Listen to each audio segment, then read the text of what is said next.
First, can you hear us? Good morning. Yes, I can.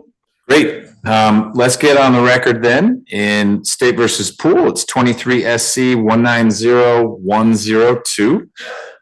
We've got Mr. Poole here along with his legal team. Our prosecutors are here, and Deputy Gordon tells me that all our jurors are ready to go.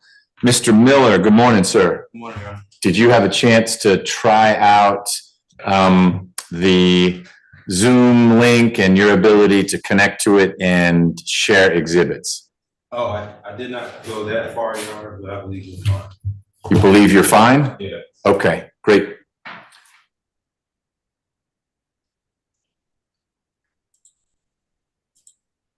All right, Mr. Bate, anything we need to take up before I bring the jurors in?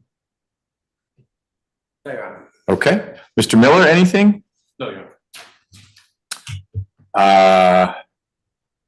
You'll need to not have that up on the screen. I was just trying it out real quick. So that's what you were going to do before we started. We're active court now, so take things off the screen and don't put anything up on the screen until either you're giving your opening or you are presenting some exhibit. Mr. Miller, we didn't talk about this yesterday, but I think you experienced it when you were observing the trial last week. One other thing that's a little different in here than in some other courtrooms is that jurors get to ask questions, and they do that after cross and direct and recross and redirect are done for a witness. Whenever the lawyers are done, the jurors will write their questions down on note cards, and you and one of the prosecutors and I, or both the prosecutors and I, will look at those questions. Those that are not legally objectionable, I'll pose to the witness, and then both sides will have a chance to follow up after that. Okay? Great. Then we're going to bring the jurors in just a second. I will give them some opening legal instructions, and then we'll go straight into openings. So whenever you're ready, Deputy Gordon.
All right, adjourned.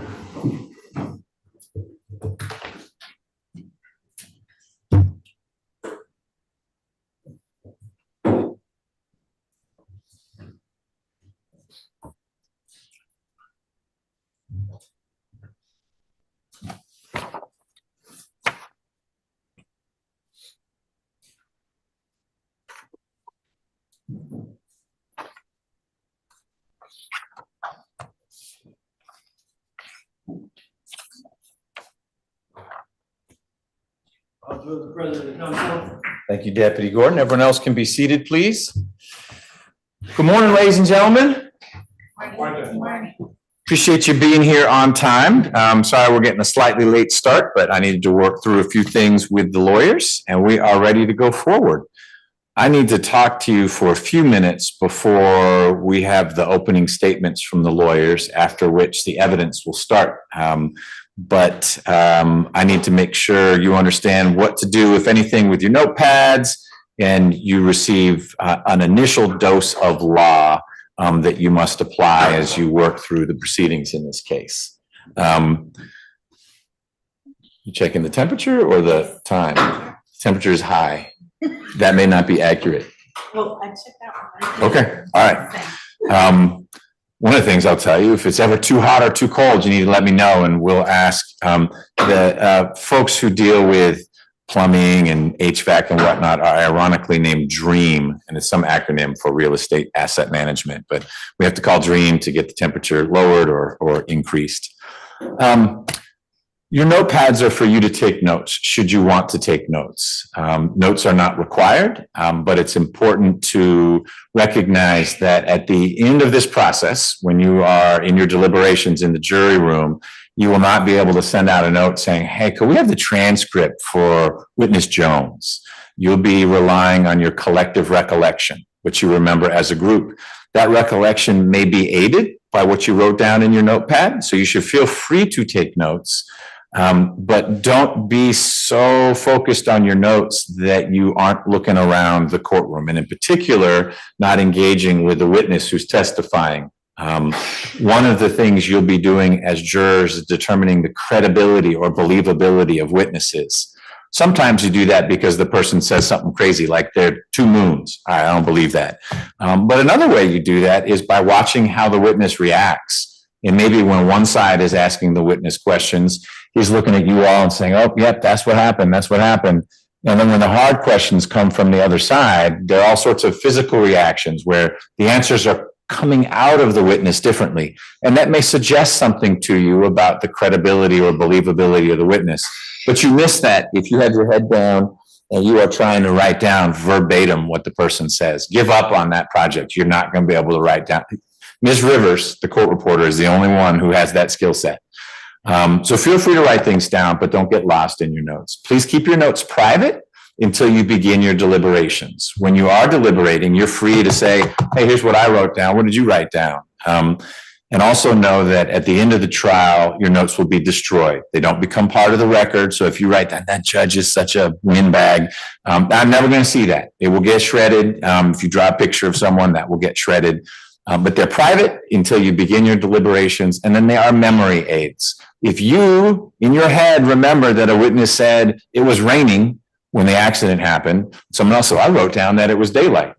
You are free to consider that, but don't necessarily change your mind because you are certain you heard one thing and someone else wrote something else down. They're memory aids, they're not memory determiners. And I always start with that because some people start taking notes when I give you some of the law that I have to give you, and you're welcome to take that down. So before I give you this basic law that you must apply and tell you a little bit about how the trial is going to flow, I need you to take a second oath, and it's what makes you officially jurors. It's the juror oath. So if you would all please stand and raise your right hand like we did yesterday. I promise it's a different oath. Do you swear or affirm that you shall fairly try this case between the state of Georgia and Kenneth Poole, who is charged with felony murder, vehicular homicide, and fleeing and attempting to elude, and give a true verdict according to the evidence? Please say yes if you so swear or affirm. Yes. Does anyone not so swear or affirm? Okay, thank you. You're now officially jurors. There's no turning back. From this morning on out, when you report to court, you should report to the jury room like you did. You buzz that, you hit that button. I don't know if it makes a noise out where you are. It makes a really annoying buzz, which gets our attention back in chambers. And one of us will run and hit a button and it lets you in. But report to the jury room. Don't come into the courtroom. You are purposefully in a bit of a protective information bubble while we have this trial. I'm going to talk a little bit later about the prohibition against outside research. You don't look something up if you've got a question about something. There's a way we'll deal with that. But you also aren't supposed to be interacting with the lawyers or Mr. Poole or any of the folks in this gallery outside the four walls of this courtroom.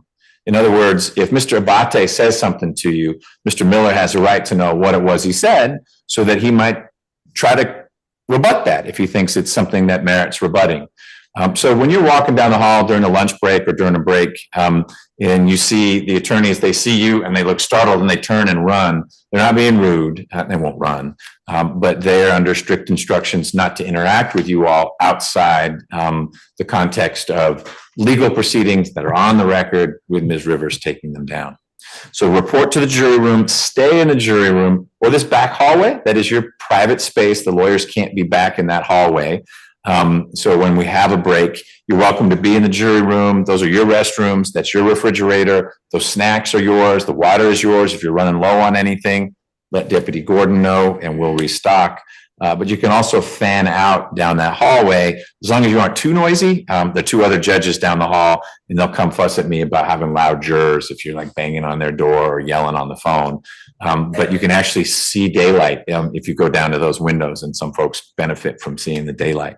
So that's your space.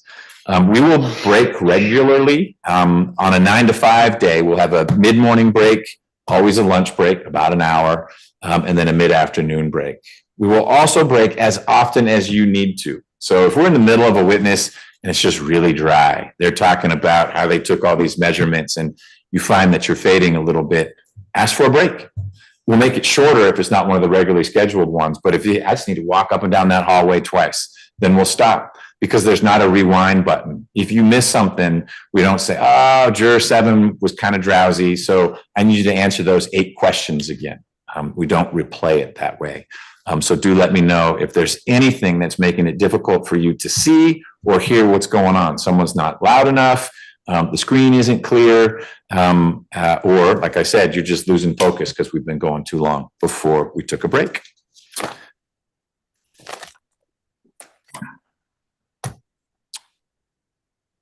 The defendant, Mr. Poole, is charged in this indictment with several crimes. Crimes are alleged violations of the laws of Georgia. I'm going to read to you now specifically what the indictment says. You're free to jot this down, but know that you will have this document with you during your deliberations. This is the most legalese it's going to get because the state's required to charge things in a certain way. But again, this document will be with you when you're deliberating. Mr. Poole is charged with 5 offenses. Count 1 charges him with felony murder. And the allegation is that here in Fulton County, on April 9th, 2021, he did unlawfully during the commission of a felony, that felony being fleeing and attempting to elude, caused the death of Devin Jones, a human being.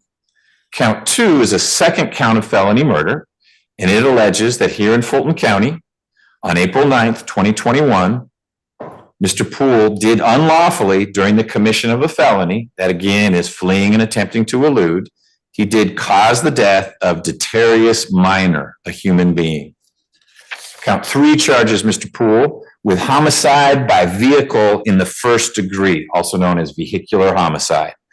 And the allegation is that here in Fulton County, on April 9th, 2021, Mr. Poole did unlawfully, without malice aforethought, cause the death of Devin Jones, a human being, through the violation of OCGA section 46-390, when the accused drove a motor vehicle in reckless disregard for the safety of persons and property by driving in excess of 100 miles an hour at night without the exterior lights of the vehicle illuminated, while changing lanes without signaling, and disregarding a traffic control device, just something like a stoplight. Count 4 charges Mr. Poole with a second count of vehicular homicide. And the allegation is that here in Fulton County on April 9th, 2021, Mr. Poole did unlawfully, without malice aforethought, cause the death of Deterius Minor, a human being, through the violation of OCGA, that's Official Code of Georgia, annotated, Section 40-6-390, when the accused, Mr. Poole, drove a motor vehicle in reckless disregard for the safety of persons and property by driving in excess of 100 miles per hour at night without the exterior lights of the vehicle illuminated, while changing lanes without signaling, and then disregarding a traffic control device. And finally, Mr. Poole is charged in count 5 with fleeing and attempting to elude. That's the alleged felony. That's what we call the predicate for felony murder in count 1 and count 2. The allegation is that here in Fulton County on April 9th, 2021, Mr. Poole did willfully fail to bring his vehicle to a stop by Georgia State Patrol Trooper Chadwick Clark, who was in uniform. I need to start that again. I skipped a line. The allegation is that here in Fulton County on April 9th, 2021, Mr. Poole did willfully fail to bring his vehicle to a stop after being given a visual emergency light signal to bring the vehicle to a stop, that signal being given by Georgia State Patrol Trooper Chadwick Clark, who was in uniform, prominently displaying his badge of office and in an appropriately marked official police vehicle. And further, the allegation is that Mr. Poole did operate his vehicle in excess of 20 miles per hour above the posted speed limit. Ladies and gentlemen, those are the 5 allegations in the indictment. They are not evidence of guilt. They are merely how the state brings charges against someone, and you should not consider them as even an implication of guilt.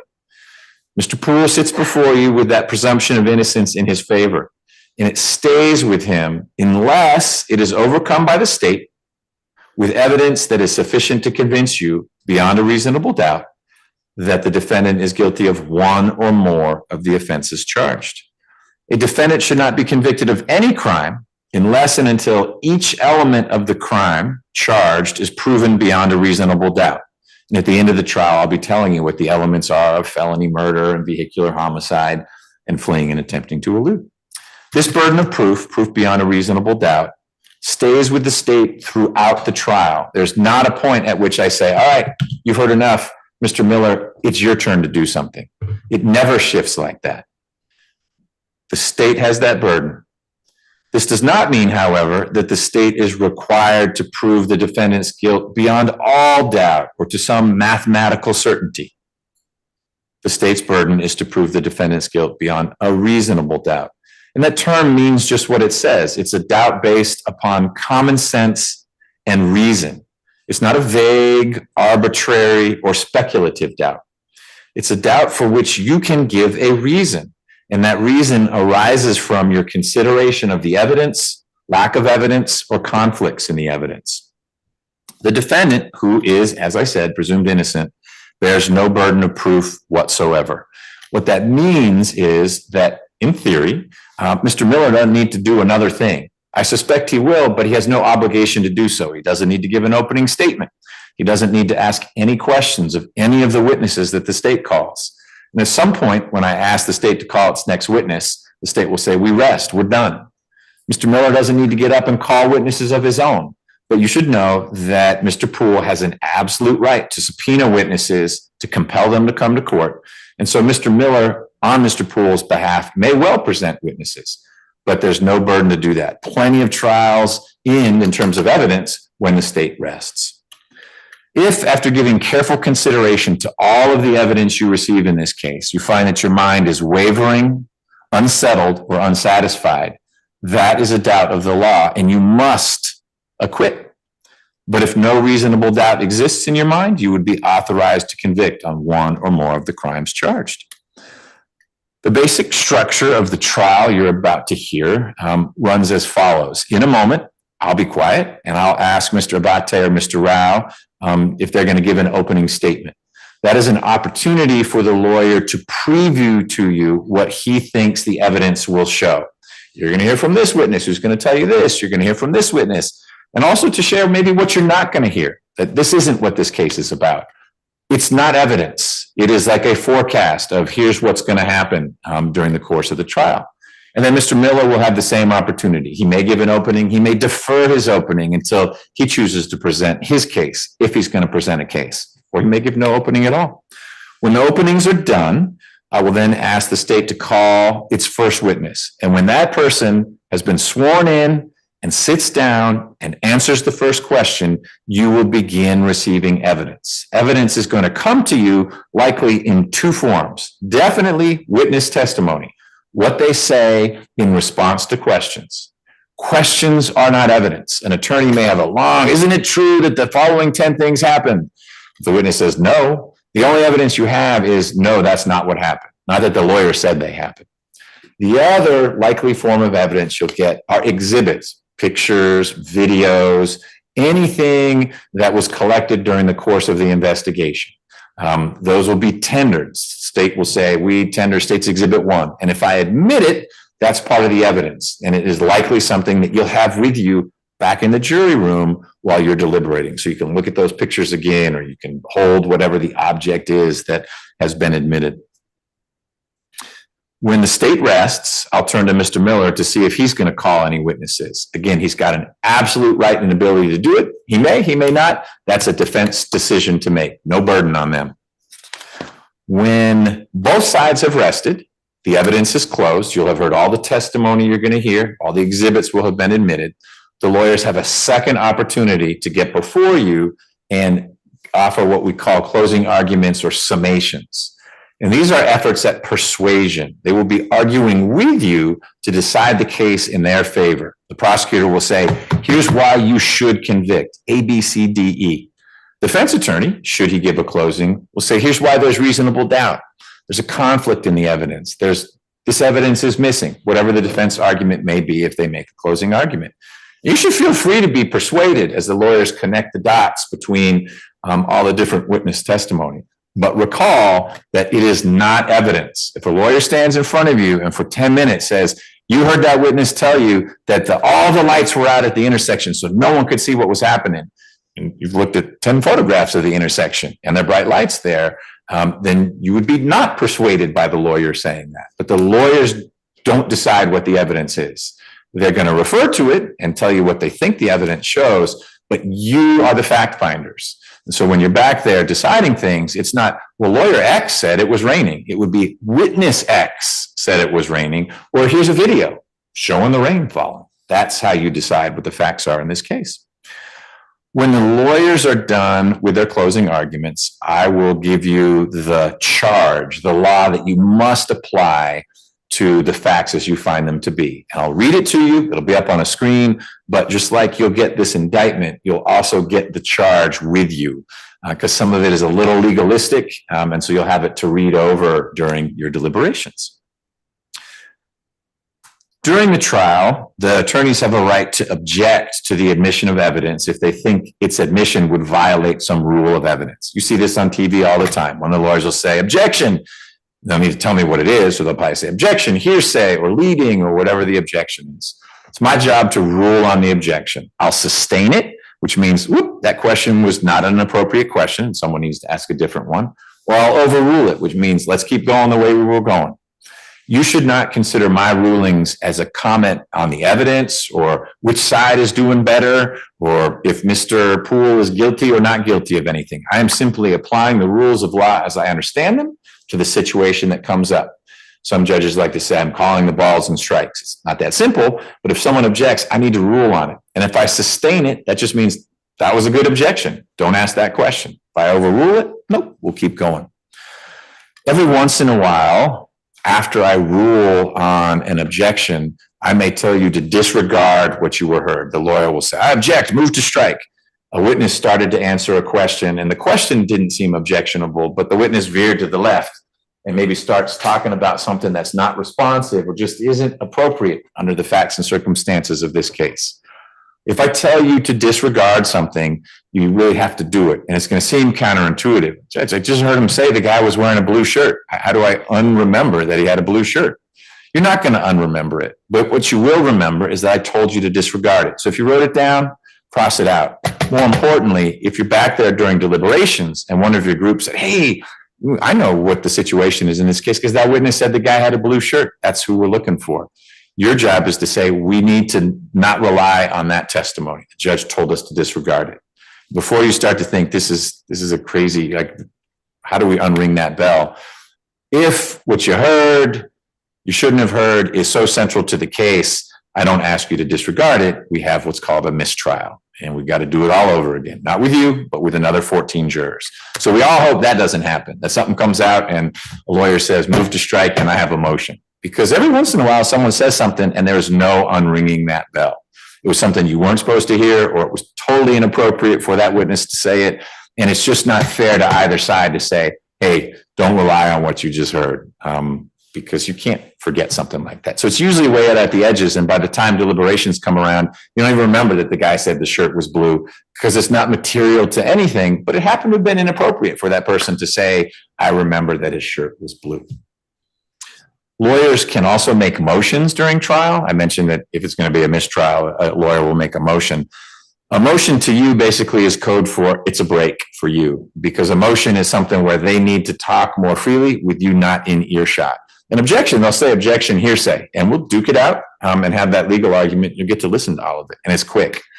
A motion is more drawn out, and a lawyer probably needs to talk about something to say, here are the 5 reasons why this shouldn't come in. And it's important for you not to hear those 5 reasons, because if it's not coming in, then you would never hear about those 5 things. But the lawyer needs to tell me those 5 things outside your presence.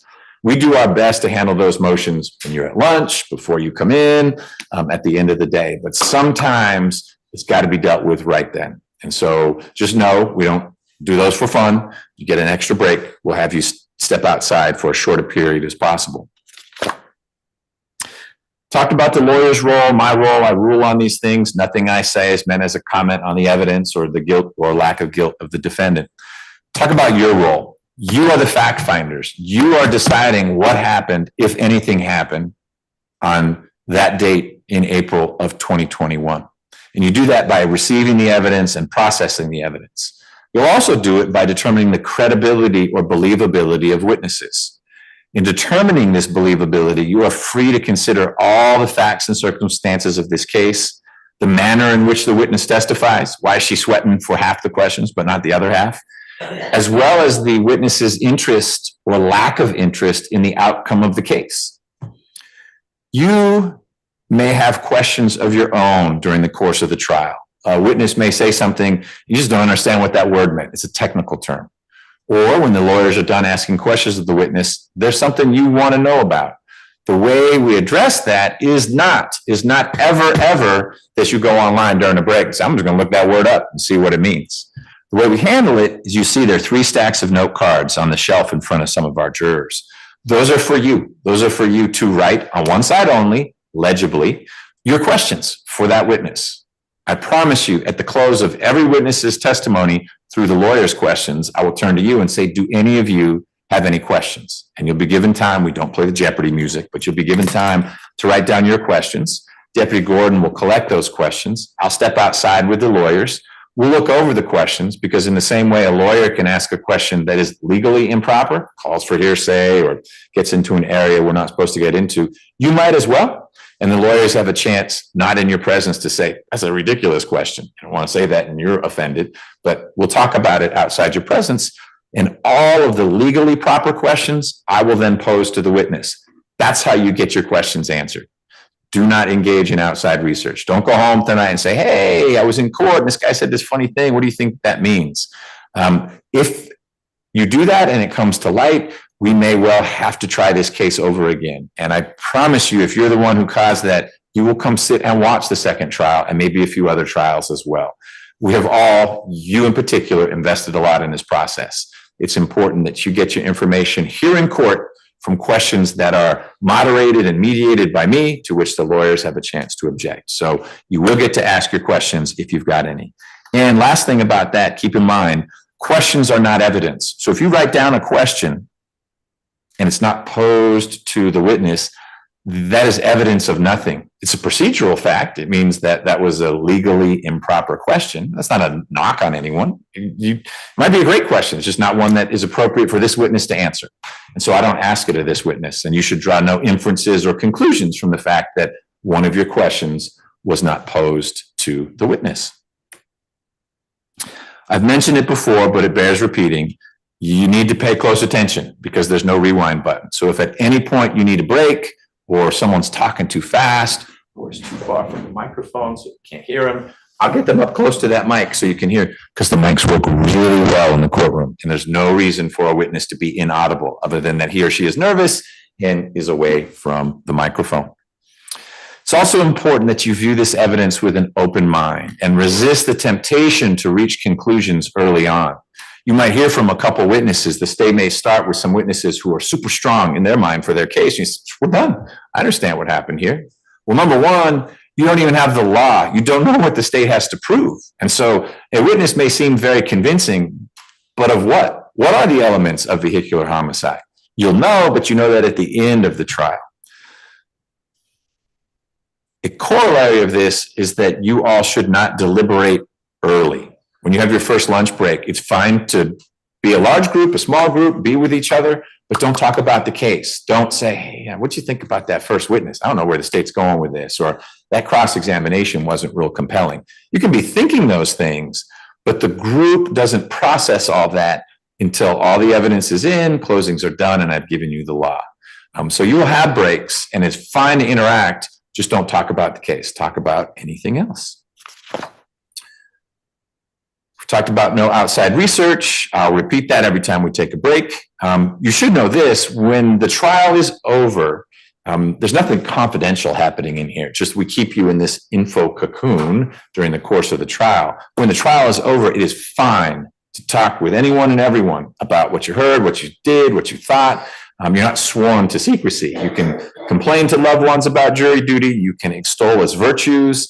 You can go online and look something up once the trial is over, once the jury has reached a verdict or concluded its deliberations, however they may conclude. Until then, you are sort of on dark mode and not interacting with people outside your group and talking about the case. But when it is over, there's no prohibition on engaging with others to say, this is what I thought, I felt, or ask questions. Okay. That concludes my preliminary instructions, and I'm going to turn to Mr. Abate and Mr. Rao to see if they're given an opening. Yes, Your Honor. All right, you are up.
Good morning. Hey, I want to echo what the judge said. Thank you all for your time. I know the next couple of days is not exactly where you want to be in your lives, children, jobs, other places that you could be.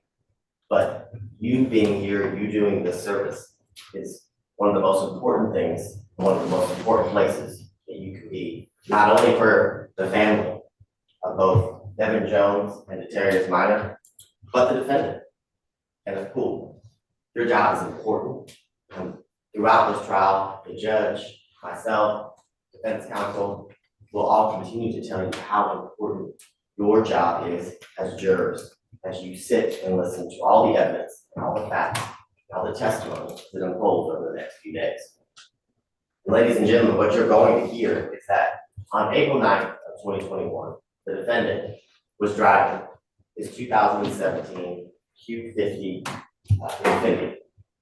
And what the evidence is going to show is he was in town from Memphis, Tennessee, with some of his friends, two of them being Devin Jones and Detarius Minor. That they were traveling around 3 a.m. on I-75 north, kind of in the Midtown area, near Atlantic Station and the Georgia Tech campus. I'll just give you some points of reference. And that they continue to travel up 75 to where 75 and 85 merge, and continue to travel down 85 to Georgia 400 into Buckhead, where 85 and 400 right there at the door. You can either continue to go straight down 85 north, or you can go to the right down Georgia 400. And what the evidence is going to show is that as they travel, the defendant was speeding. He was traveling at high rates of speed, and a Georgia State trooper was patrolling that area and detected the speeding. And as he detected the speeding, he attempted to initiate a traffic stop.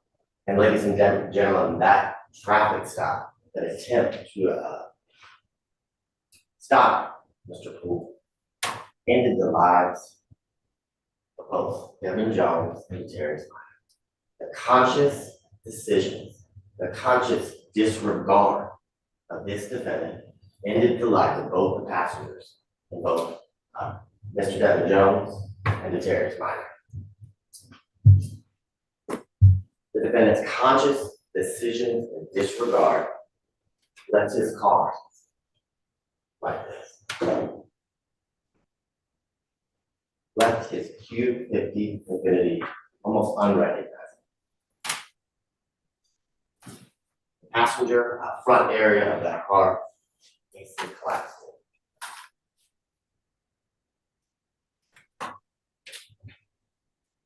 And ladies and gentlemen, what the evidence is going to show is that on April 9th, 2021, just a little after 3 a.m. like we talked about, Trooper Chadwick Clark, who you will meet and hear testify during the trial, he will tell you that he's been working with the Georgia State Troopers since 2011. He began as a dispatcher and then later became a trooper, and now and currently back in April 9th of 2021, was working with the Georgia State Troopers 9 Cop unit. And what he'll tell you is they patrol the area of Fulton County, Cobb County, Gwinnett, DeKalb, and Clayton, all the major metropolitan areas surrounding Atlanta. And what he'll tell you is on that night of April 9th of 2021, he was patrolling or traveling down I-75, like I said, kind of near Atlantic Station and Georgia Tech campus. And as he was patrolling or traveling down I-75, the defendant's white Infiniti was traveling in the HOV lane at approximately 95 miles per hour. He's going to tell you that his car is equipped with radar equipment, and as the vehicle passed him, that's what the radar indicated, is that he was traveling at approximately 95 miles an hour. And the speed limit, or the speed zone in that area, was 55. And so as Trooper Clark detected this, he took note, turned on his dash cam, as he does before he initiates a traffic stop, and begins to follow the defendant, begins to follow the white Infiniti.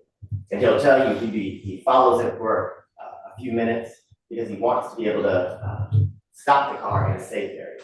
And he'll explain to you what he means by that. But he'll tell you that the reason he wanted to get to a safe area, one, because he knew the area, and he knew coming up as merged on I-85, that the Gore area was coming up as it related or intersected with Georgia 400. And he knew that was the safest place to initiate the traffic stop, not only for the vehicle and the occupants within it, but for himself. And he'll tell you that that's a practice of his in that area because he had been struck on multiple occasions in the past. So knowing all that, because of his training and his experience as a trooper, he initiated the traffic stop around the area of, if you're off of I-5 North, there's an exit where you can go Buford Highway or Monroe, right there, Monroe Drive, and he blue lighted the defendant. He had seen the defendant not only speeding that he had detected, but failed to maintain lane several times, made lane changes without his blinker, as you're supposed to do. So he began to initiate that traffic stop. And ladies and gentlemen, you will see the actions and the procedures that Trooper Clark took on April 9th, 2021, after he detected the defendant speeding. And you'll hear him and you'll get to see how the defendant was driving. And what you'll hear in the dash cam, which you will hear every time that the defendant fails to maintain lane, you'll hear Trooper Clark describe that in his dash cam. He'll say the front and back tire, passenger side, cross over the line, things of that nature. So he is documenting the traffic violations that the defendant continues to commit after he detects his speeding. And what the evidence will show is that after Trooper Clark attempted to initiate the traffic stop, as they approached Georgia 400 North, the defendant did not stop. Trooper Clark put on his blue lights. The defendant still didn't stop. So he also went lights and sirens. Still the defendant didn't stop. What the defendant did, what that white Infinity did, was he then picked up his speed. He began to travel at a high rate of speed. And you will hear Trooper Clark talk about the speed in the dash cam at the high rates of speed that they were having to go at over 100 miles per hour. And you will see that Trooper Clark, because of this, he maintained a good distance after the defendant, instead of stopping, continued to speed up, not only for his safety, but the safety of other drivers on the road and the defendant's safety. And what you will see as you continue to watch the dash cam footage is that the defendant continues to drive at speeds over 100 miles per hour, erratically weaving in and out of traffic on Georgia 400 North. And not only doing that, but as he travels, he gets closer to the Lennox Road exit, the first exit off of Georgia 400 North, he turns off his lights to try to further evade Trooper Clark, to try to further not be seen, to try to escape responsibility for his actions. And all of this, like I said, will be captured on the dash cam of Trooper Clark's vehicle. And what the evidence will show is that the defendant then exits off Georgia 400 North, still going, traveling at an incredibly high rate of speed, lights off. And what the evidence will show, what we're looking at on the screen, is that the defendant exits off of Georgia 400. And if anybody's familiar with this area, if you take a right, you'll take a right onto Lennox Road, that takes you towards Fifth Mall, and then also Lennox Mall. And what you can do is you take a left, that can also put you on Lennox Road and shoot you out towards Piedmont. And so, or you can go straight, which puts you back into a wall, concrete wall. And because the defendant was traveling at such a high rate of speed, what the evidence will show is that when he exits off of the Lennox Road exit, he was traveling at 130 miles per hour. And what you'll hear is that 5 seconds prior to the defendant's collision into the concrete wall, that he was doing 130 miles an hour. That as he attempted to make the left turn off the exit, and when he collides into this concrete wall, he's traveling at 78 miles per hour. The vehicle can't make the turn. And you'll see on the dash cam that as the defendant attempts to make the left turn through the traffic light, which is red, that he nearly strikes a white box van. And on the dash cam, you see this white box van, you see the defendant attempt to take the left. And as Trooper Clark approaches the intersection where the light was, where the defendant ran the red light, he immediately sees the white Infinity, and he sees that it's on fire, it's turned over. And what you will see on Trooper Clark's dash cam is that he immediately stops his car, he gets out, he gets his fire extinguisher, and begins to attempt to put out the fire, which he's successful at, and attempts to render aid and kind of survey the scene and the damage and the destruction. What the defendant just did as he fled instead of stopping for speeding. And what Trooper Clark encountered when he got out of that vehicle after he ensured that the car was not on fire, he immediately radioed for backup. And what Trooper Clark will tell you is that when he initially radioed that there was a pursuit, that the defendant was fleeing, that all of the troopers kind of are listening with the Nighthawk unit, which he's involved in, and they all kind of go towards that location. So when he radios that the pursuit had ended, that the defendant, as he was fleeing, hit this concrete wall, within seconds, his fellow troopers were there to help try to render aid and to put out the fire. And what Trooper Clark will tell you is that as he came up on the scene, he saw what was the white Q50. And what he will tell you is that he saw is almost the majority, all of the impact was on the front passenger side of the vehicle. And what he saw as he approached the vehicle is he saw the defendant. He was laying upside down. His back was on the roof. His hands and the top of his head were attempting or were outside of what this used to be the passenger door. And his feet were in the driver compartment steering area of the vehicle. What he'll tell you is he continued to look through the scene to see if there were any other people in the vehicle. And what he saw is in the back seat, laying down was the Terrence Minor. And he begins to try to radio for help, continuing, waiting for EMS and fire. His fellow troopers and him are trying to make sure that the fire is out. They're trying to keep the defendant calm. What Trooper Clark will tell you is Mr. Minor was breathing shallow, was never able to be conscious or communicate with any of the troopers on the scene. And they continued to try to do whatever they could to keep the driver of the vehicle, Kenneth Poole, calm until EMS and other medical personnel would arrive. And as they continued to survey the scene, look to see, if anything else was damaged, things of that nature, they came across Devin Jones' body. And Devin Jones was found right in front of the concrete wall that the defendant struck, going 78 miles an hour.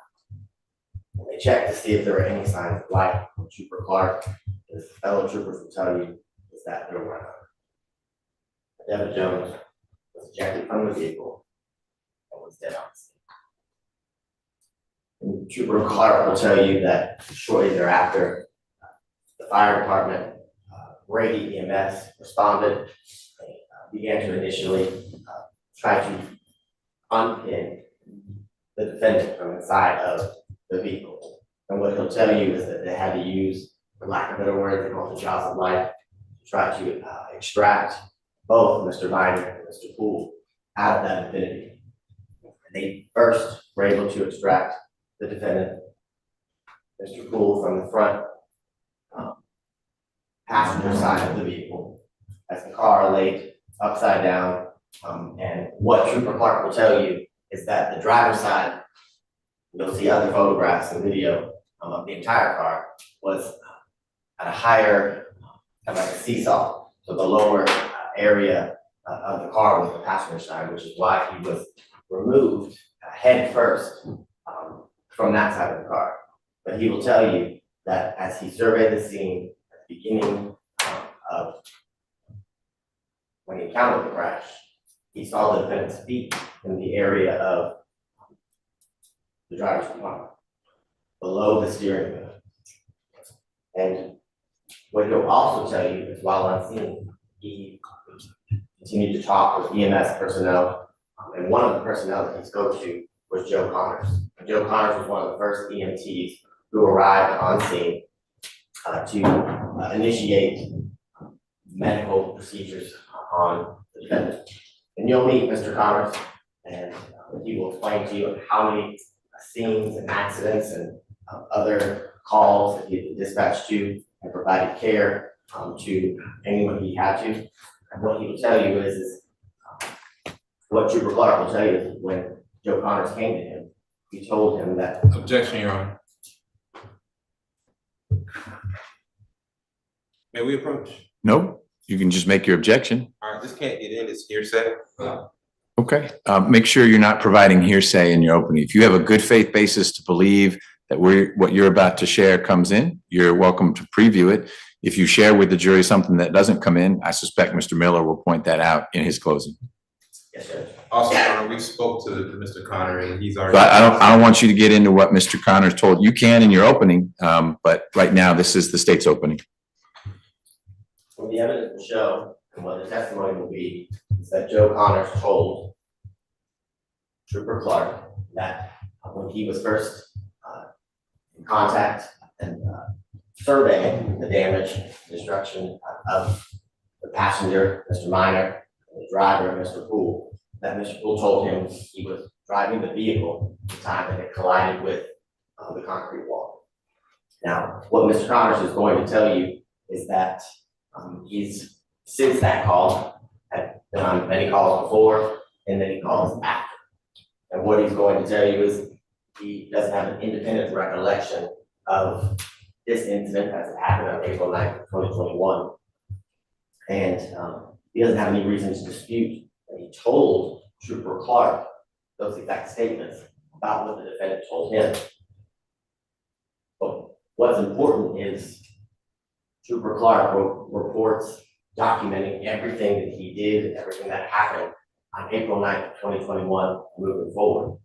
And what Trooper Clark will tell you is on April 9th of 2021, he met Joe Connors for the first time. And he met Joe Connors because Joe Connors approached him as an EMT on the scene and explained to him what the defendant told him. Now, what you will also hear is that the defendant was taken to Grady Hospital and for any medical procedures that he needed moving forward. And what Trooper Clark will tell you is he also traveled to Grady Hospital. And he traveled to Grady Hospital to talk and interview the defendant. And when he did, he encountered the defendant. He was in the hospital. He'll tell you he was in a hospital bed.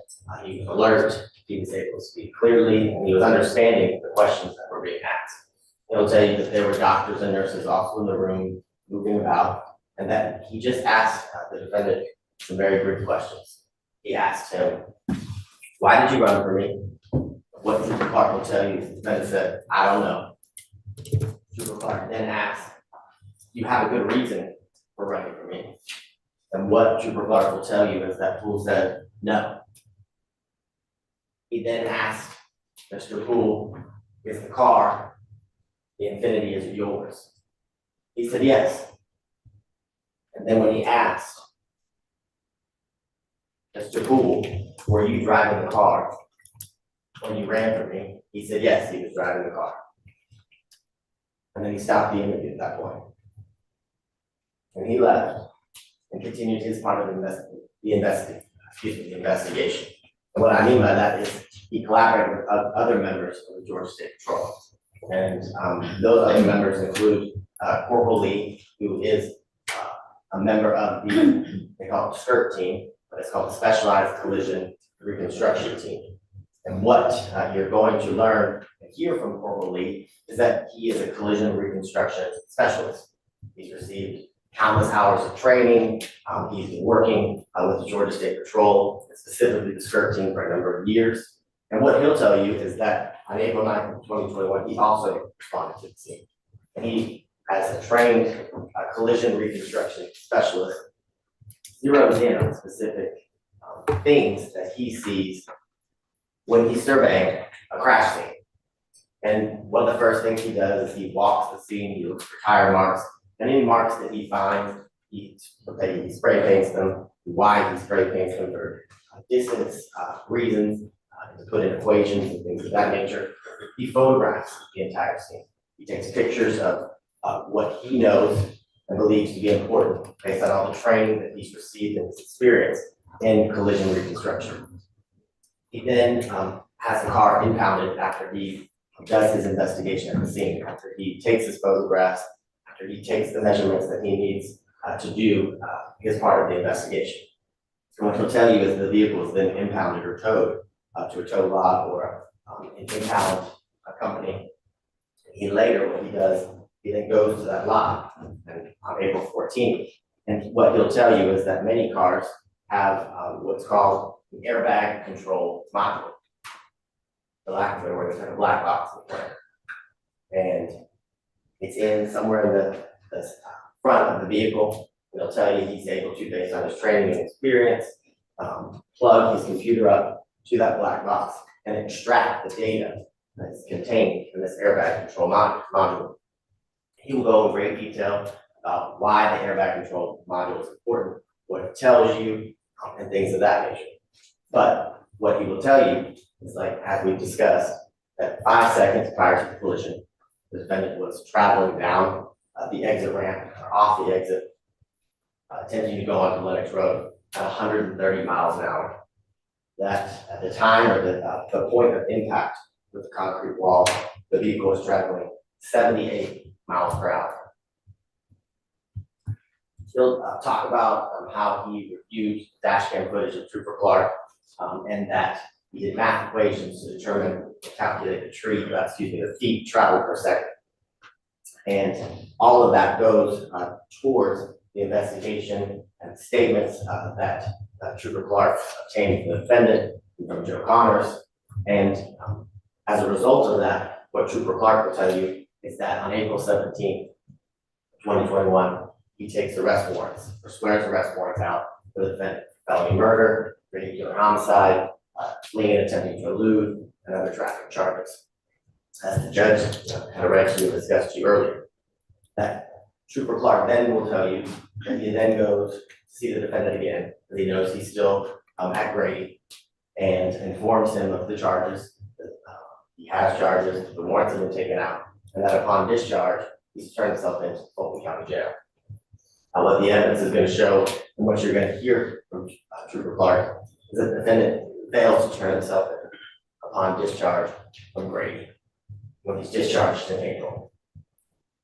And what Trooper Clark is going to also tell you is that the defendant was then later arrested June 11th, 2021 in Memphis, Tennessee. Now, you're also going to hear evidence about the deaths of both Devin Jones and Terrence Minor.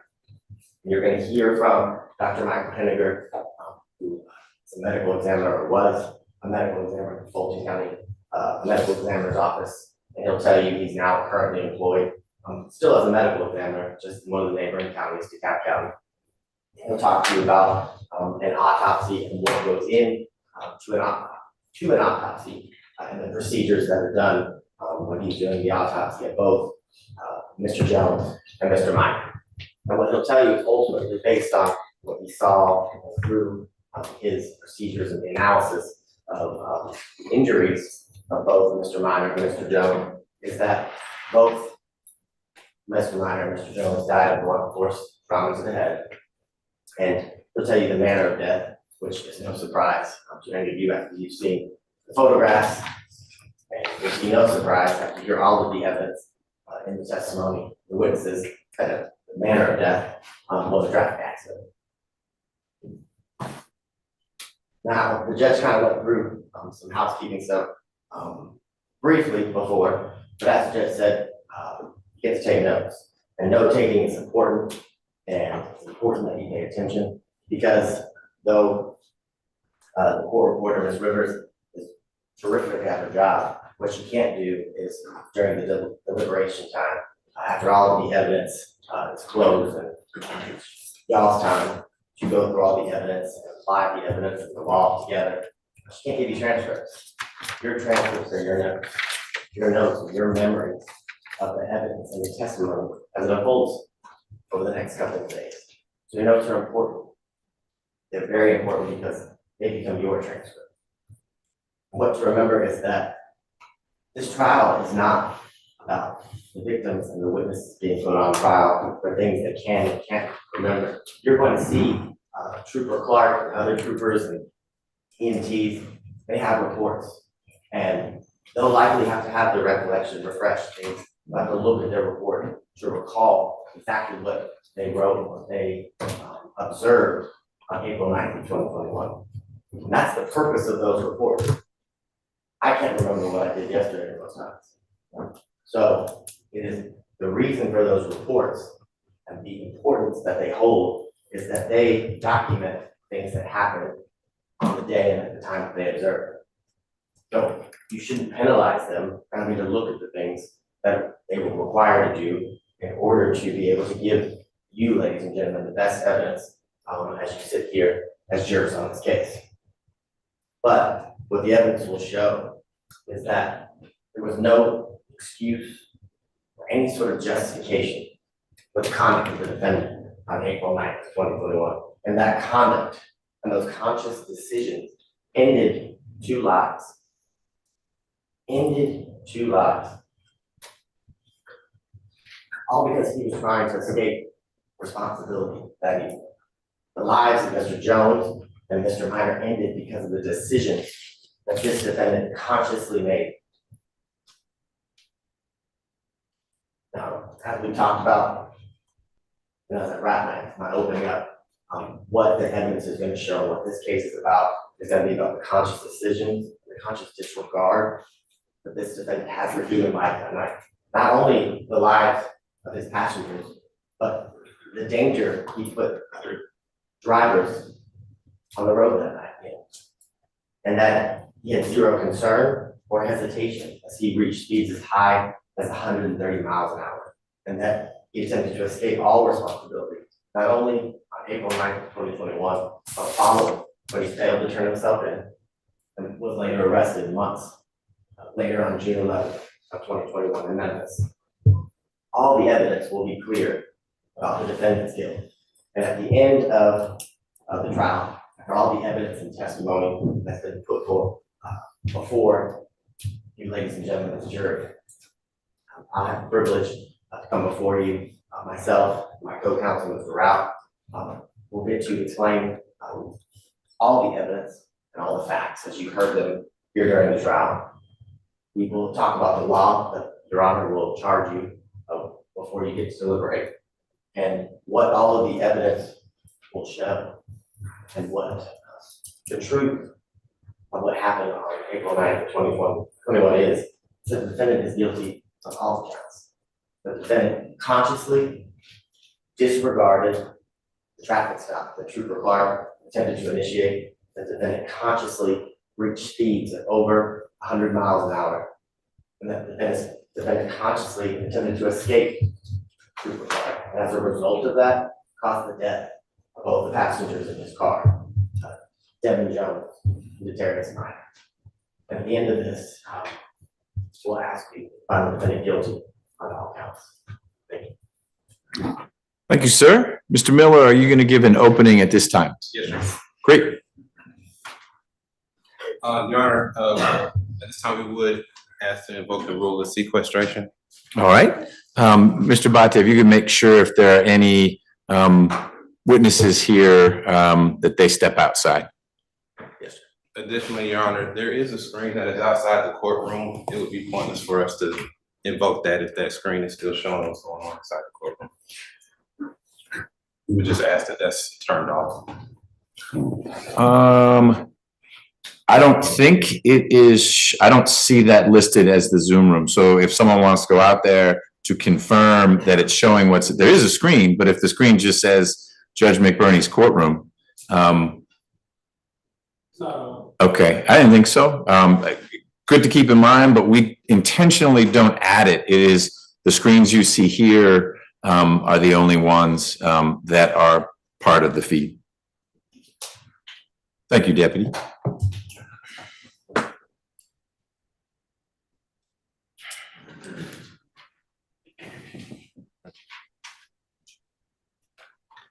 April 9th, 2021 at 3 a.m. is not where this story begins. April 9th, 2021 at 3 a.m. is not where this story began for Mr. Poole. That's not the point where this story began for Deterius Minor. It's not where this story began for Devin Jones. April 9th, 2021 at 3 a.m. is a small, itty-bitty snapshot of what happened that entire time that they were here in Atlanta, Georgia, from Memphis, Tennessee that weekend. I'd like to thank you all for being here. My name's Steve Miller. I'm the attorney representing Mr. Poole. This is my assistant, Ms. Star Coble. And together, all three of us are going to tell you all what actually happened leading up to the events that occurred on April 9th, 2021 at 3 a.m. and the subsequent events that the evidence is going to show that this investigation into who actually was driving that car was during that time.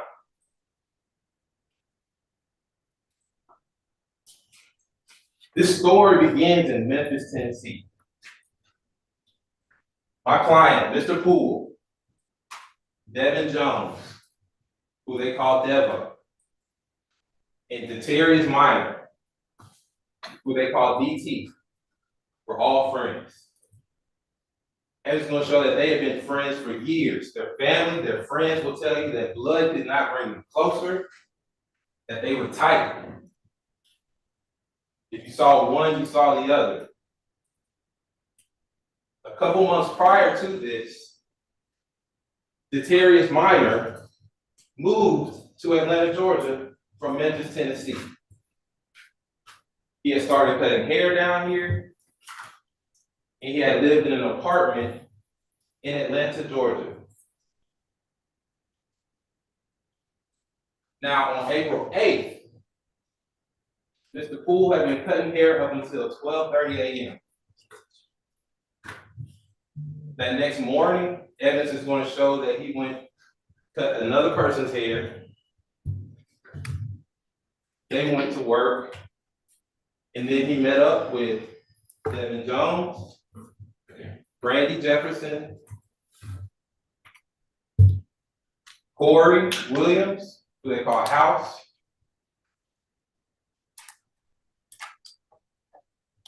Eric Harrington, who is called EJ, and Quentin Patrick, who they call Scooby, who also was Deterius Minor's cousin.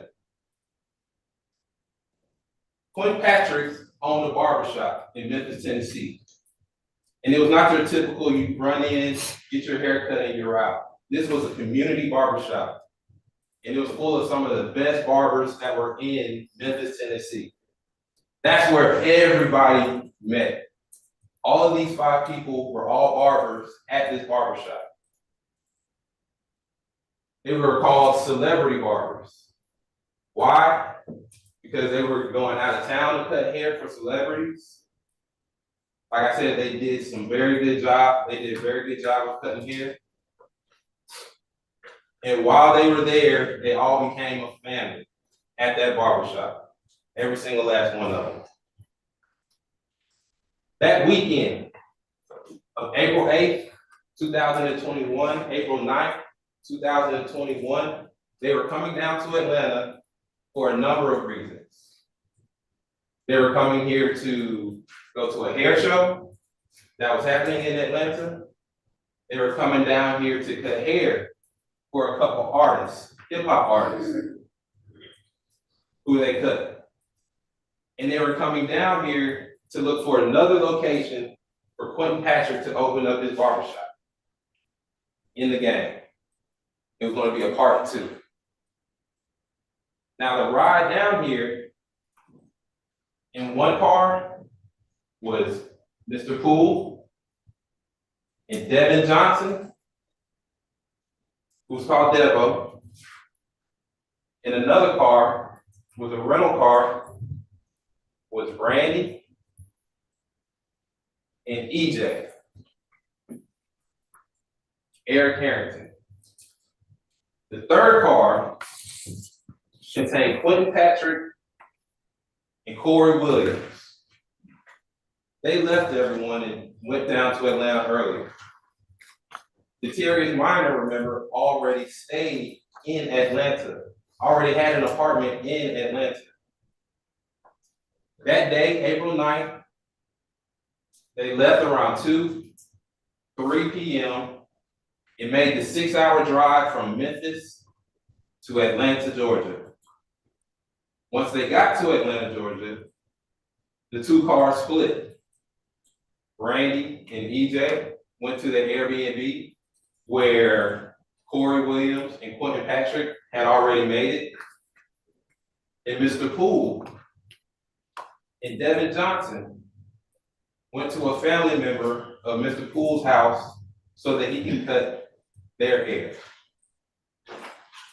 He cut those 2 family members' heads, their hair, and then he left there. They all arrived in Atlanta around 9:10 p.m.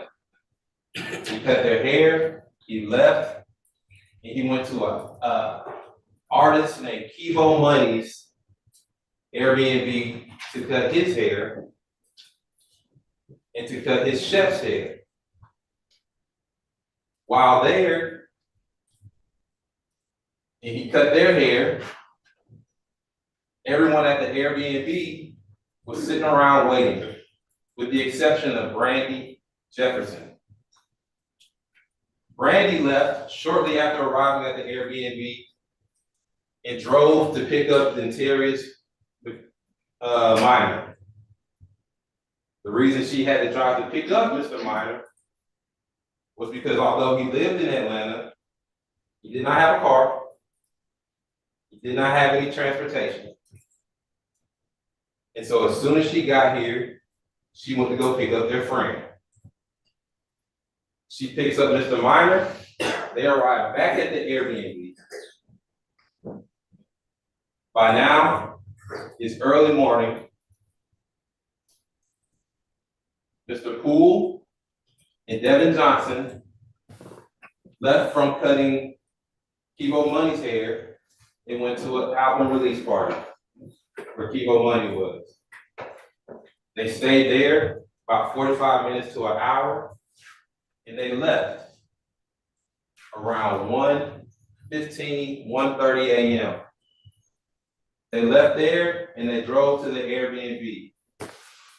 The first thing that Mr. Poole saw when they arrived at that Airbnb was Detarius Minor hanging out the window. Overjoyed and happy to see them,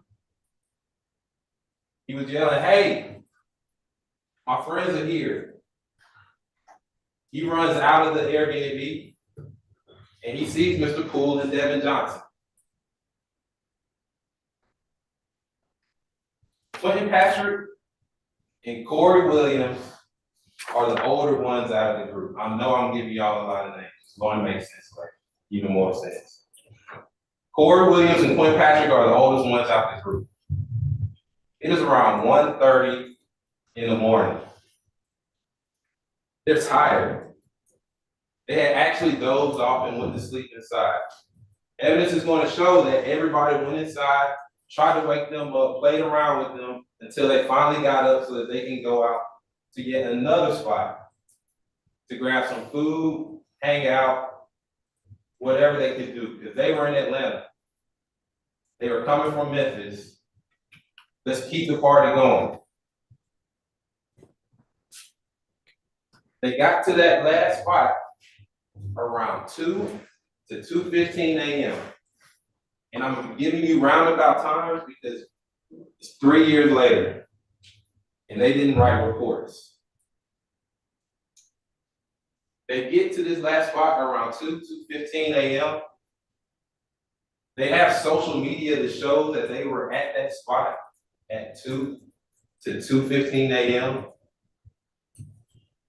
And they stay there for about 45 minutes to an hour. Every single person that was at that restaurant, at that lounge with them at 2 a.m. is going to be here to testify for Mr. Poole. Every single person that was at that restaurant, that was at that Airbnb with them that morning, is going to tell you that they saw Detarius Minor grab the keys from Mr. Poole. Every single person is going to tell you that it was nothing for Detarius Minor to drive Kenneth Poole's car. It was something that they did when they were in Memphis. It was something that they would expect when they were in Atlanta. And the evidence is going to show that every single person saw Detarius Minor as the driver of that car leaving that lounge that morning.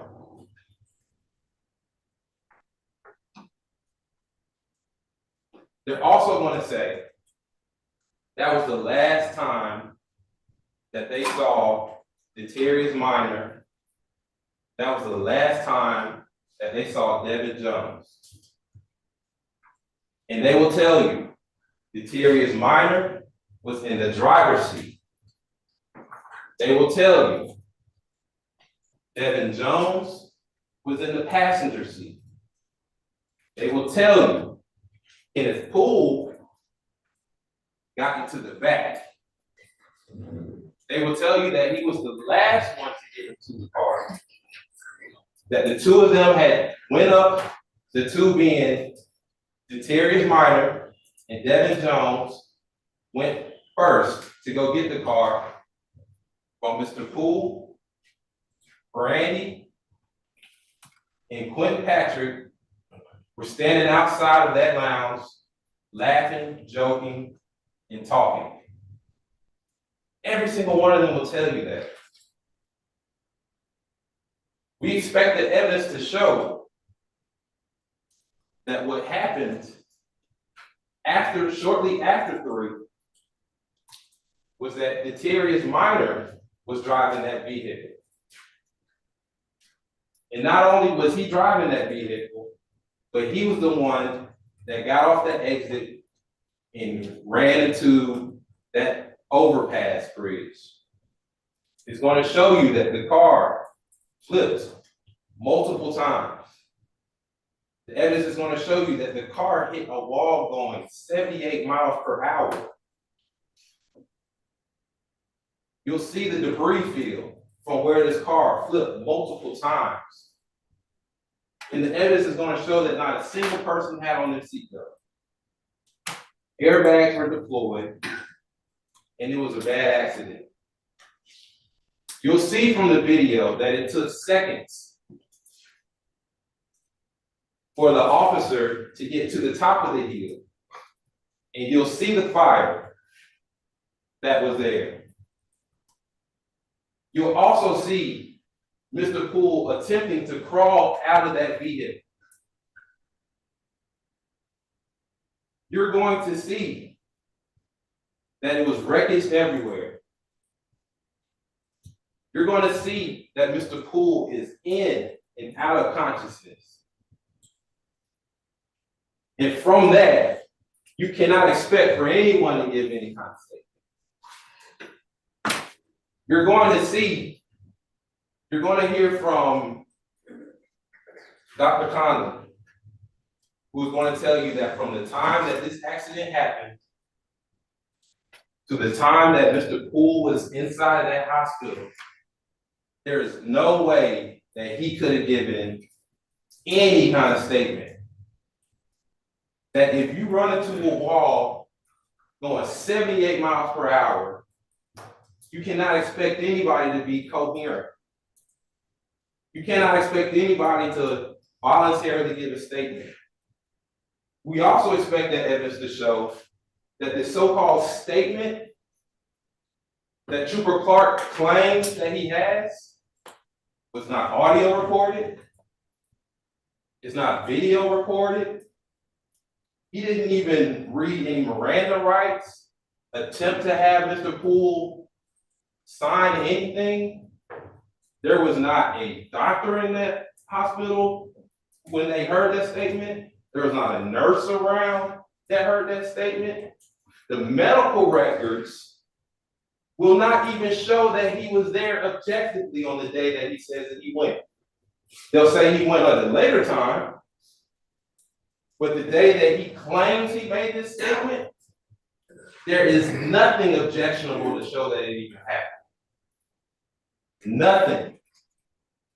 This was in 2021, and the evidence will show that despite all the technology that we had, he didn't record it, he didn't audio record it, he didn't video record it. All he did was write a simple note on his police report at some other day, at some other time, and expect for you all to believe it.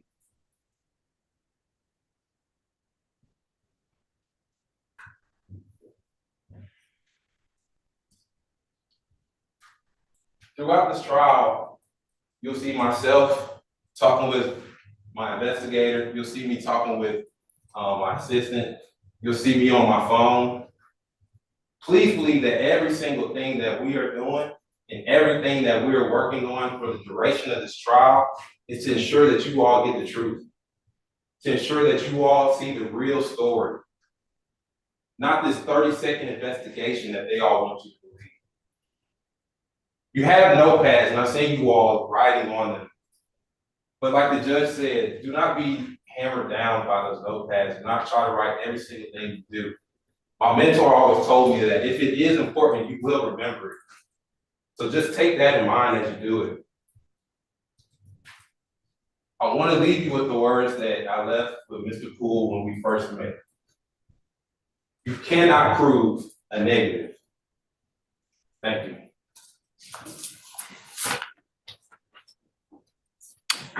Thank you, Mr. Miller. Mr. Abate, if you would please call your first witness. Same call, Mr. Jacob Martin.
Do you have a different witness, or you think Ms. Martin is out there?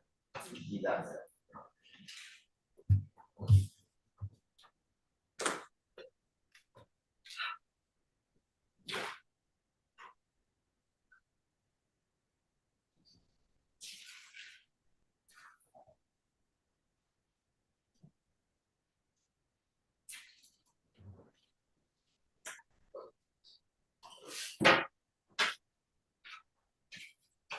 Coming up here, please, ma'am. Thank you. If you'll turn and face Deputy Gordon, he's going to swear you in, and then you can take a seat. Raise your right hand. You swear affirm that testimony you will be able to the truth, the whole truth, nothing but truth of God. I do. Lord, y'all see. Okay. Can you state and spell your name for the record? My name is Tamikia Martin, Tamekia. Last name is Martin. Good morning, Ms. Martin. Good morning. Can you tell the jurors where are you from? Memphis, Tennessee. Okay. And how long have you lived in Memphis, Tennessee? My entire life. Okay. And what do you do for a living? I am a nail technician. Okay. And can you tell the jurors do you have any children? I now have one. I had two. Okay. And can you tell the jurors do you have two boys, two girls? I had a son who was born in 1998, Devin Jones Jr., and I have a daughter who was born in 2000, Diamond Gun. And your son, Devin, he was your oldest? He was my oldest, yes. And can you tell the jurors what did Devin do before he died? Devin was a barber. And can you tell the jurors a little bit about that when you say he's a barber? What does that mean? Devin cut hair for a living. He had several, I didn't even know he had that many friends and people that just loved him. He cut hair sun up to sundown. And did he work at a barber shop in your hometown, Memphis? He did. He worked at several, about 3 or 4 before he passed. Okay. And were there times that Devin would not only cut hair in Memphis, but would he travel out of town to cut a hair of clients? He did. Okay. And did he ever come to Atlanta prior to April 9th, 2021 to cut hair? As far as I know, he had been here, I think 3 times prior to my knowledge to cut hair. And where else would he go to cut hair? If you know. As far as I know, he would come here, he would go to Nashville. He had gone to Miami at one point. Traveling with different people, like we have a lot of underground celebrities in Memphis, and he would travel with them to cut hair and whatnot. Okay. And when you say celebrities, would he cut hair of music artists? Music artists, yes. And did Devin cut hair for your family? He did. Okay. And did he have any children that he had a 3-year-old son at the time of his death that, yes, he cut his hair as well. Okay.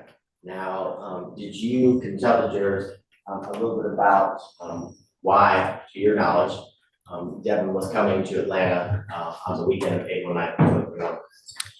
Well, to my understanding, Devin came here. Stop. Speculation. Stop. Awesome. I'll withdraw the question. I'll ask more specific question. Okay. Was your son, Devin, was he coming to Atlanta to do what he does? Which Objections, he's leaving. Overrule. was he coming to cut hair? He was. I spoke with Devin just before he left because he was supposed to cut his son's hair. And because he did not cut his son's hair, I called him while they were on the road. Who was Devin on the road with? Devin was in the vehicle with Terry's Minor and Kenneth Poole. And who is Terry's Minor? Who's that? Terry's Minor was a friend of Devin's he was also a barber. They all were barbers. Kenneth, Devin, and Deterius. Deterius was the other young man who passed away with Devin the same night as Devin in the same car accident. And had you had the opportunity to meet and hang out with Terry's Minor before? I had never hung out with them. I've been to the barber shop, because I would take my grandson in to get his haircut, when my son didn't take him with him. And had you had the opportunity to meet Kenneth Poole? I never formally met either of them. They just knew me as Devin's mother. And I knew them as coworkers, basically. From, you said the barber shop? Yeah. Okay. And, At the time of their death, they worked in the cut barber shop. Did Devin own that barber shop? No, Can you tell the jurors a little bit about, who owned the shop? I don't even know his real name, his government name. We call him Scooby. And, how long had Devin been working at Scooby shop? As far as I can remember, I think Devin had only been there maybe 3 or 4 months, if I'm not mistaken. Okay. And prior to Devin's death, how long had he been cutting hair? Had he been a barber? Devin had been a barber. He started cutting hair while he was in middle school. So around 13, 14, he started cutting hair. When he graduated, he went to school to get his certificate for cutting hair, to be a barber. And, can you tell the jurors when Devin died, April 9th, 2021, how old? Devin passed away April 9th of 2021. He was 22 years old. His birthday would have been April 14th. So he passed away 5 days before his 23rd birthday. Now, I want to show you what's been marked as State's Exhibits 1 and 2. And hard copy, yeah. This place. Mr. Rao, do you all have a exhibit list? I do. Okay. Look at State's Exhibit 1 and State's Exhibit 2. Do you recognize, State 1, State 1? Yes, that's my son, Devin Jones Jr. And do you tell jurors in the court, how do you recognize State 2? That's Deterius Minor, the other young man that passed away. Okay. The State's Exhibit 1 fairly and accurately depicts your son, Devin Jones, how he looked before he died. Yes, sir. And in State's Exhibit 2, does it fairly and accurately depict how Deterius Minor looked before he was killed? Yes. I need you to answer out loud, ma'am. I'm sorry. Okay, thank you.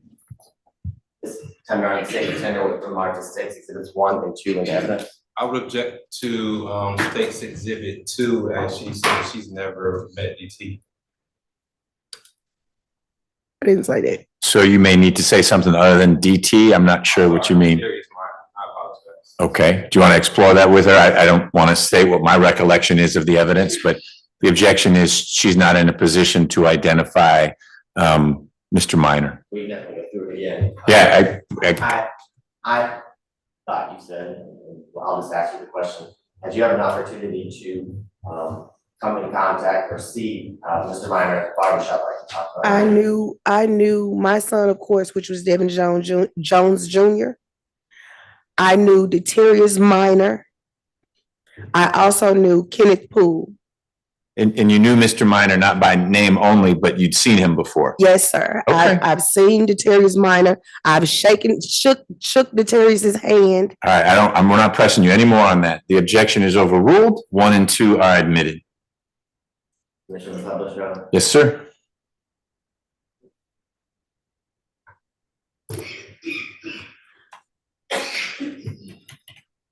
Okay, Ms. Minor. In State Exhibit 1, is this your son, Devin Jones?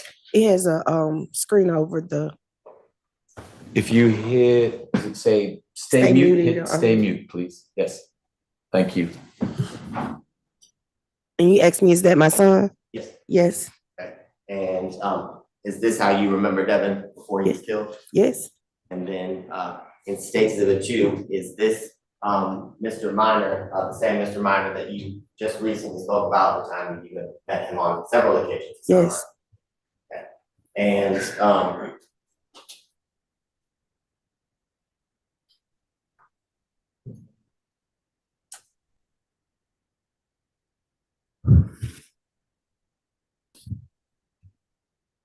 now,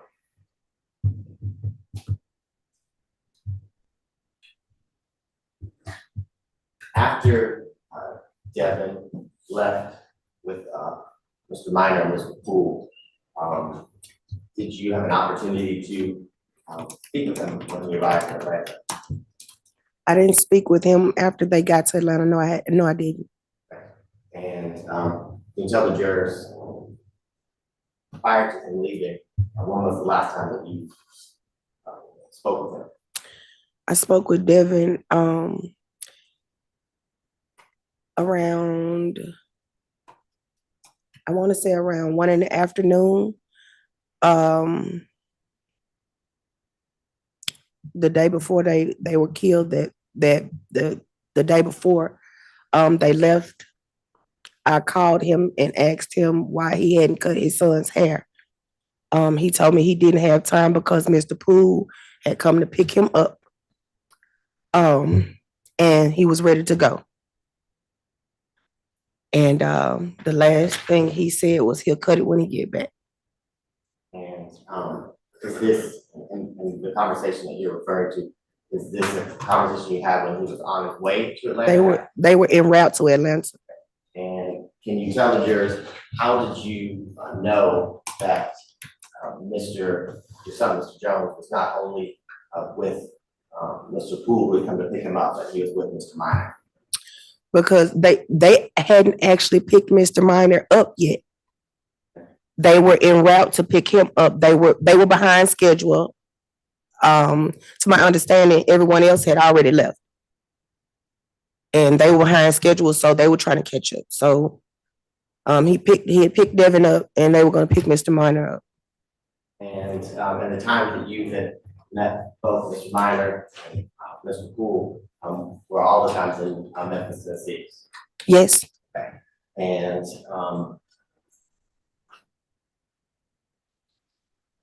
did you know, or do you know, what kind of vehicle the defendant, Kenneth Poole, drove?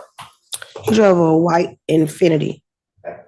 And do you see the person that you know is Kenneth Poole here in the courtroom today?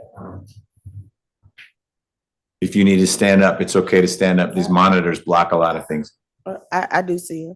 Just for the record, if you would point in the direction and identify an article of clothing, describe an article of clothing that you know.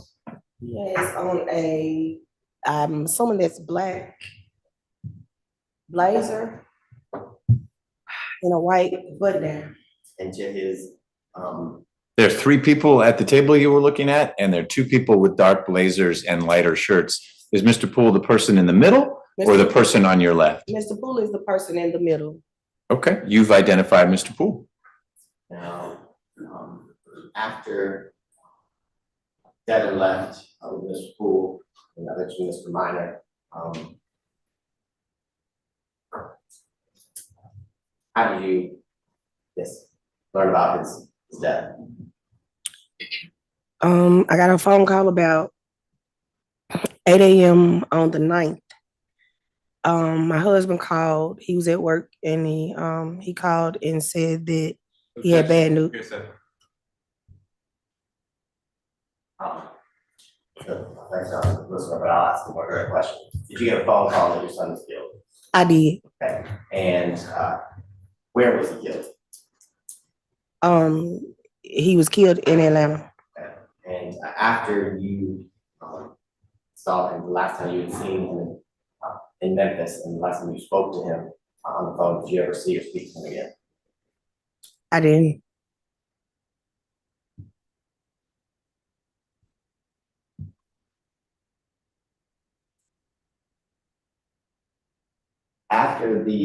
After your son was killed, can you tell the jurors, did the defendant ever reach out to you? He never reached out to me. I reached out to him.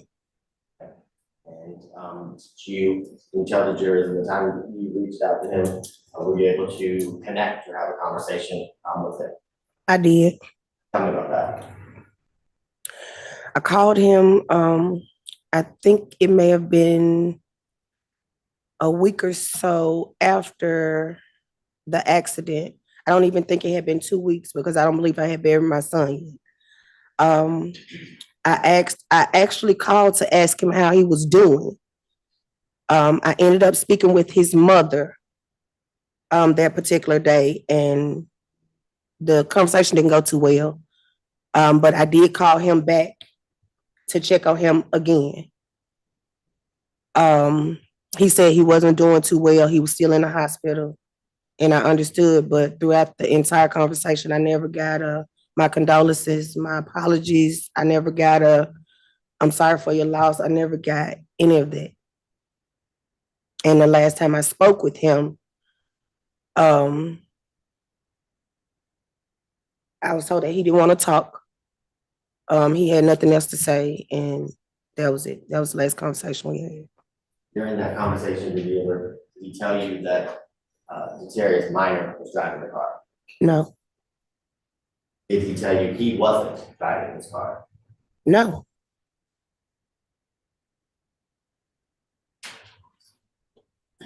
Further this time. Mr. Miller, do you have any questions for Ms. Martin? Sure. Good morning, Ms. Martin. Good morning. You said, Thank you. you spoke with your son, Devin. You said the last time you spoke to him was on April 8th, 2021, is that correct? Yes, And at that time, he told you that he was not going to be able to pick up his son. Is that his saying? That's also correct. no. What did he say? What he said was he didn't have time to cut his son's hair. I had his son. My son lived with my mother. My son lived with my mother, but I had his son. I had custody of his son. So he didn't have to pick his son up. He was at my house with his son. Just so I make sure I understand, are you saying that Mr. Jones was at your house with his son? Yes. Okay. Was he staying at your house during that time? No, he wasn't. He was living with my mother. Okay. So you called him, but he was staying at your house? First of all, I called my son because I wasn't home. I had business to take care of, which is why he had his son. I left my son, my daughter, and his son, my grandson, at my home. My daughter was also supposed to be in the vehicle with them that night. They left her, and I'm glad they left her. Okay. They left her because my daughter ended up bringing my grandson to me across town. Okay, so just want to make sure I understand your testimony. Your testimony is that Mr. Jones or Mr. Poole was going to be picking up Mr. Jones from your house. Is that correct? That's not my testimony. That's not what you asked me. Why don't you ask a different question? Was Mr. Poole supposed to pick up Mr. Jones from your house? I don't know where Mr. Poole was supposed to pick up Mr. Jones from, but I don't even know where he actually picked him up from. I'm telling you where I left him. That's all I can testify to because that's all I know. I don't know where he actually picked him up from. I don't know if, all I know is I left my son, my grandson, and my daughter at my home. Now, you said that in the vehicle headed to Atlanta, you called Mr. Jones. Is that correct? While they were on their way? I did. They were, I think they were still in town. I don't even think they had actually left out of Memphis city limits. Okay. And you said in that vehicle was Kenneth Poole? Yes, And he was driving that vehicle, correct? yes, You said that your son was also in that vehicle, is that correct? yes. All right, and you're also telling us that Detarius Minor was also in that vehicle, correct? No, I'm not. Can you stop telling me what I'm telling you and just ask whatever question you would like to ask me? Please don't put words in my mouth. If you ask me a question, I will gladly answer it. Like I stated, I don't think that Detarius was in the car with them yet at the time of my phone call. The last phone call that I had with him, I don't think that he was in the car with him as of yet. They had to pick him up. They were running behind schedule. He picked my son up and he had to go pick up Detarius, if I'm not mistaken. That's just to my understanding. All I know, my son said we have to go pick the other guy up. Okay, so that was clear. Mr. Jones, your son, told you that we gotta go pick up DT. area is fine. Well, No, I guess he referred It's, to him. he referred to him as DT. Okay.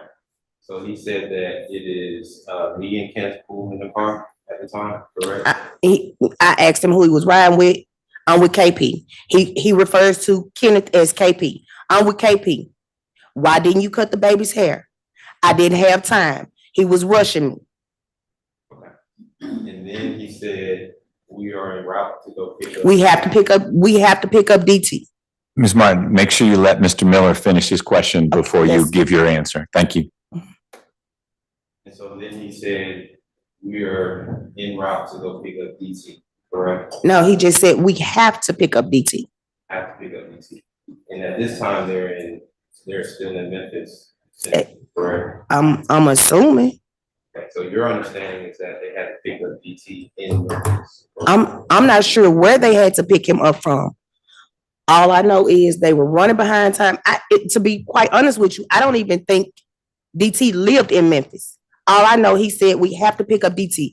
I don't know if he was picking him up from here. I don't know if he was picking him up from Nashville. I don't know if he was picking him up on the way to Atlanta. I'm not sure where they were picking him up from. Okay. All I know is my son left here with Kenneth. Your son, how long has your son been working, in the game? Working About 3 or 4 months. 3 or 4 months Mhm. prior to April 8th? Yeah. Of 2021, yes. All right, and,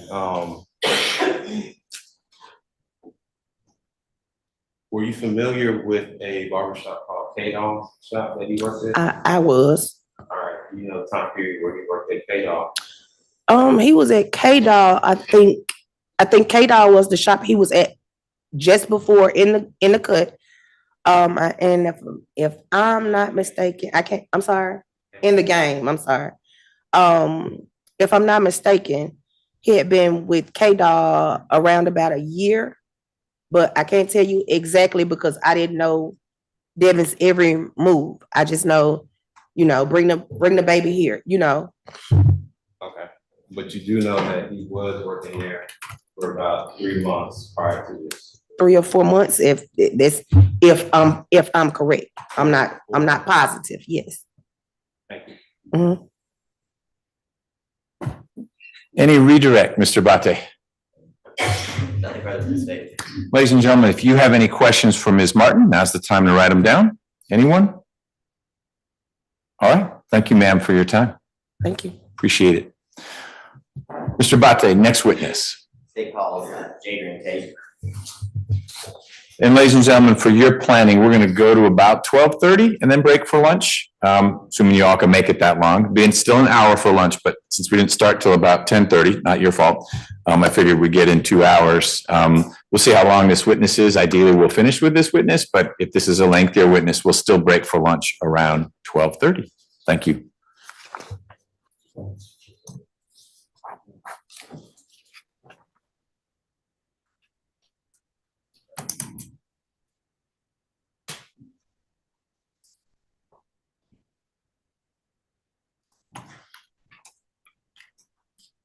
What you said, please, raise your right hand.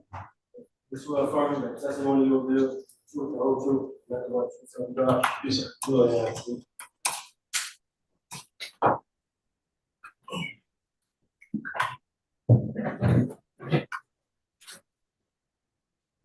You say spell your name for the record? Yes, sir. My name is Jadrian Tate, Jadrien. Last name Tate, Tate. Good afternoon, Mr. Tate. Do us a favor, make sure you keep your voice up because the court reporter, she's not new, but she's taking down everything that you're saying, okay? Yes, sir. All right, can you, introduce yourself to the jury? How old are you? I'm 26, Okay, and, where do you live? Memphis, Tennessee, Okay, and, how long have you lived in Memphis, Tennessee? my whole life. Your whole life? Yes, sir. Okay, and, can you tell me yours, do you have any cousins? Yes, sir. Okay, and, is, Devin Jones, a cousin of yours? Yes, sir. Okay, and I want to show you State's Exhibit 1.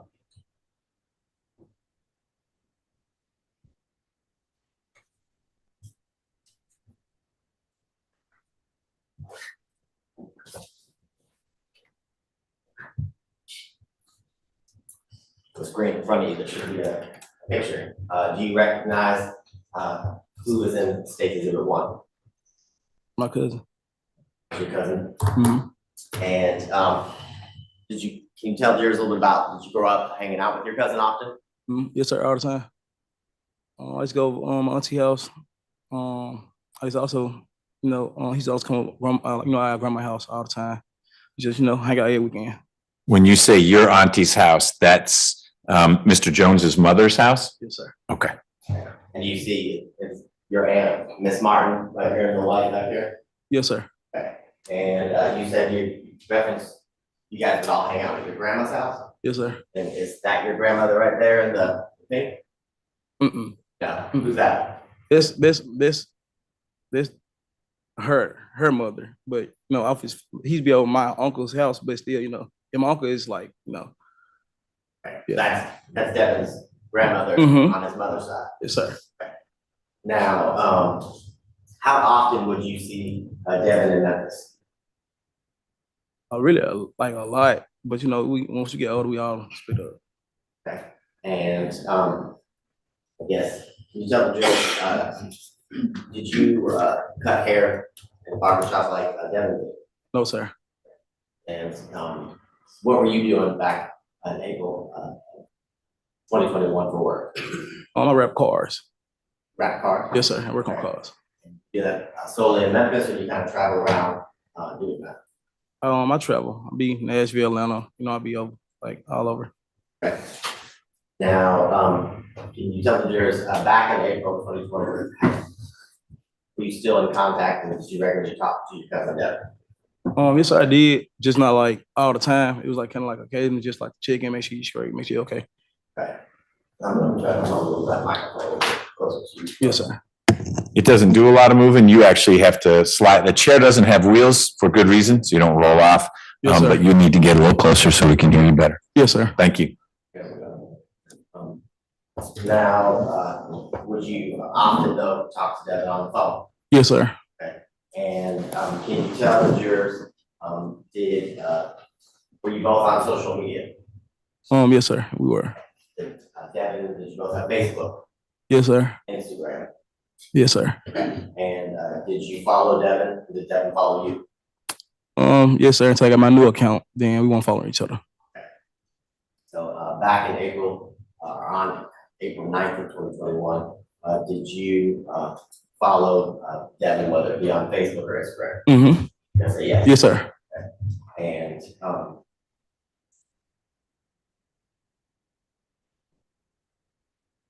can you tell the jurors, had you spoken to Devin before April 9th, 2021? No. I spoke to him literally the day of April 9th. Okay. Did you know prior to that date that he was going to Atlanta? I didn't. I had really just found out when I was watching this live. Okay. So tell the jurors, how did you find out that Devin was in Atlanta back in April 2021? Because when I first seen the first live, they was all I guess he was just chilling and stuff. I was talking to my live about it was really about an animal. I seen a little finger monkey on the live. I was like, who monkey it is and stuff like that, but yeah. Hold on I one was second. all right there. That's you're I was all right good. Okay, there was some noise coming from the defense table. You're gonna need to break that down. There were a bunch of words you used. I know I didn't follow. Yes, sir. I got you. I'll break it down. I want you to take a deep breath for a I got you. second. You're a little nervous? Yeah, I am. And I'm hot. You're talking real fast. I talk fast. Yes, sir. So let's start over. So you said you didn't know that Devin was coming to Atlanta. Had you ever met anyone named Kenneth Poole? Let's start there. Yes, sir. Okay. How did you meet him? I was getting my hair cut now. Okay. And was that in Memphis? Mm-hmm. Yes. Yes, sir. And did you know someone named DT or Detarius Minor? I didn't. No, sir. Okay. Now you talked a little bit about how you found out Devin was in Atlanta on April 9th of 2021. Now slowly, can you tell the jurors, how did you find out that Devin was in Atlanta? When I was watching this live, I was asking him where he was, and he was telling me he's in Atlanta. Okay, so you said you were watching his live. What do you mean? Where were you watching it? On Facebook. Explain to the jurors kind of what you saw when you were on Facebook and you saw Devin's live? Basically him just sitting around, just chilling, just on Facebook Live. Okay. And was he on live? I guess, did you see his live feed throughout, I guess, that evening, these early mornings? When he was going live during the day, I watched it like for a little minute and I got off of it. Okay. And then later that day into the night, early morning of April 9th, 2021, did Devin go on live again? Yes, sir. Okay. I'm gonna pause for a sec and only semi-embarrass myself. So, Mr. Tate, I know what Facebook is. Yes, sir. I don't know what Facebook Live is. Tell me what's going on if I'm on Facebook right now Mhm. and we're pretend we're Facebook friends. Yes, sir. That you'd actually let me be your friend online. And you're doing Facebook Live. Does that mean that I can see, like, you're eating dinner and I'm watching you take a bite of whatever you're eating? Yes, sir. Basically what I'm doing, Karen. Yes, sir. But it's through Facebook. Yes, sir. So it's like FaceTime, but through Facebook. Yes, sir. And can anyone, as you understand it, can anyone who you friended, who has access to your Facebook account, we could all see what you're doing Facebook Live? Yes, sir. Thank you. Is it a way to FaceTime with all of your followers, basically? It is. Now, I'm going to show you what the market states you did at 143, and you had an opportunity to look at the USB or the jump drive earlier today. Yes, sir. Okay. And can you tell the jurors, did you recognize what was on station to the 143, the USB drive? It was a live video of my cousin in the car. Okay. And is that the same live video with your cousin in it that you saw on April 9th, 2021? Yes, sir. And did you actually take a screen record on that live later? No, sir. Okay. These states of Exhibit 143, they're an accurate depiction of it, actually a copy or recording of the actual live that you saw your cousin Devin Jones put out on April 9th, 2021. Yes, sir. Sorry, I'm statement 10 minutes from Mark 60 to 143 in evidence. Any objection? Yes, Your Honor, it's hearsay within hearsay. He's not gonna be able to authenticate that the events or what's going on in that video because he was not personally there. Okay, overruled. 143 is admitted. You may publish. Now, before we publish, Mr. Tate, can you tell the jurors, if you can recall, about when was the live happening? When were you watching it? I was watching live when I just seen, him in the car, passenger seat, like when the car was getting driven. It was all, like, it was nighttime. Can you say that again? Get a little closer to the microphone. It was nighttime when I recall. Him. I just seen him. Recording. He said while he was in the car. He was recording himself while he was in the car. It's on live. And after you saw him on live, did you talk to your cousin Devin? Yeah. So when I called him, he ended live. Okay. So when you say you called him, did you call him right after you saw him on the live? So he was going live. Yes, in the middle of his live, I did. Yes, that one more time. I said I did. I called him while he was going live, so he ended it. He ended the live That's to take your phone call. Yes, sir. Now, before we show the video, can you tell the jurors where is Devin, located in the car in the video, if you recall? Passenger seat. Okay. And did you recognize anybody else in the car that you saw on the live? My cousin was on passenger seat, and KP was on the driver's side. Okay. When you say KP, do you know KP's real name? It's okay if you don't. I just know him by KP. Okay. And do you see the person that you know as KP here in the courtroom today? Yes, sir. Okay, and if you will stand immediately, but will you identify where he is in the courtroom and describe an article of clothing that he has on? Black blazer, white button down, middle. Okay, so there's two people with black blazers. He's sitting in the middle. Middle. Yes, sir. Now, gonna go ahead and publish case in 143. Mr. Tate.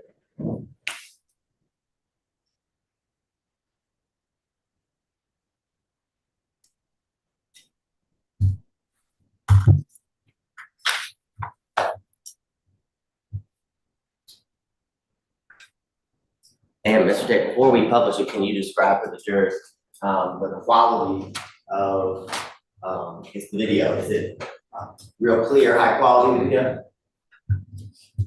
Yes, sir. Okay, is it a little blurry at times? A little bit, but I can see still. Is that because you know the people who are in the video? Yes, sir.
All right, so you said that what we just saw in States in the 143, the live video, that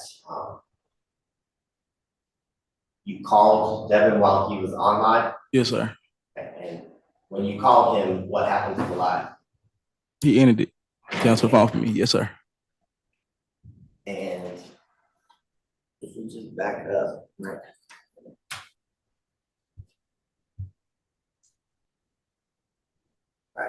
So I know it's blurry, but the person that we see about a second or two into the video, who is that? My cousin. Your cousin, Devin? Mm-hmm. Yes, sir. And then at about 3 seconds into the video, is that still your cousin, Devin? Yes, sir. Right.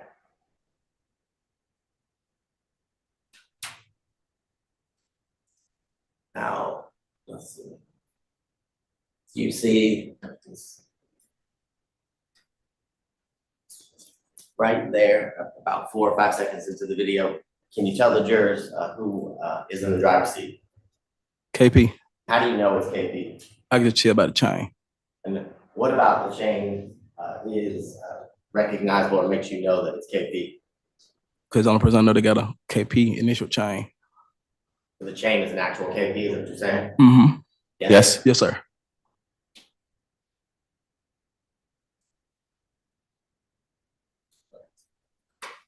Now, after the live ends, when you call Devin, can you describe to the jurors, do you hear anything going on in the vehicle? Just me talking to him, you know, seeing where he's gonna go. And he was like, I think they was on the way back to the Airbnb or something. And I heard, so down there, he was like, I'm gonna call you back. Okay, so not the first part. You hear your cousin Devin say something about an Airbnb? Yeah, I asked him where, you know, I asked him whatever, like where he was heading. He was like, they on the way back to the Airbnb. And I heard, slow down. And he was like, I'm gonna call you back. You hear Devin say, slow down? Mm-hmm. Yes, sir. And then he's gonna call you back. Yes, sir. Okay. And you said this is seconds after you watch live video you just saw, it states the 143. Yes, sir. And after Devin says he's gonna call you back, do you ever hear from him again? No, sir. Okay. And in the coming days, do you learn that Devin was actually killed? Yes, sir. Now, how old are you again, sir? 26. And can you tell the jurors prior to April 2021, were you convicted of a felony? Yes, sir. Okay, tell the jurors where, Memphis, Tennessee. okay, for what? Receiving stolen property. And, does your felony conviction have anything to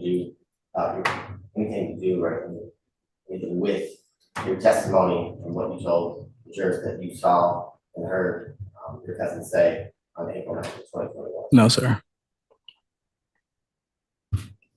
Nothing further from the statement. Mr. Miller, any questions for Mr. Tate? Yes, Your Honor. All right, Mr. Tate. How you doing? How you doing? All right, you said that yourself and Devin, you all were close when you all were younger, correct? Yes, sir. But as time goes by, you are family members, so but you start to speak less and less. Is that also correct? Yes, sir. All right, now you also stated that you had not talked to him in a while prior to April 8th. Is that also correct? Yes, sir. Yet at 3 a.m. in the morning, you're on the phone with Devin Jones. Is that correct? Correct. Are you not speaking for a time before this? Correct? Correct. All right. Now you also said that during this time period that you were watching his Facebook Live. Correct. The video that we just saw was from his Facebook Live. Correct. Now I want to show you something that's in that video.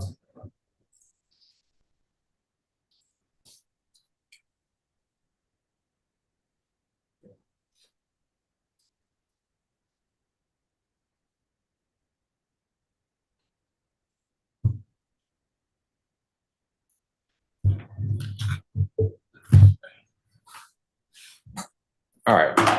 And so at the time that we're watching this video, you're stating that this was a Facebook Live video that you were watching from Devo, correct? Correct.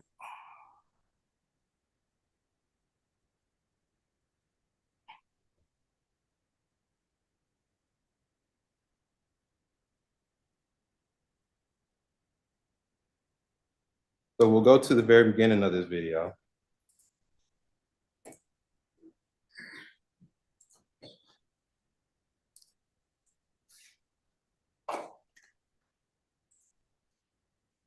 In the very beginning of the video, we saw, it looks like Devin is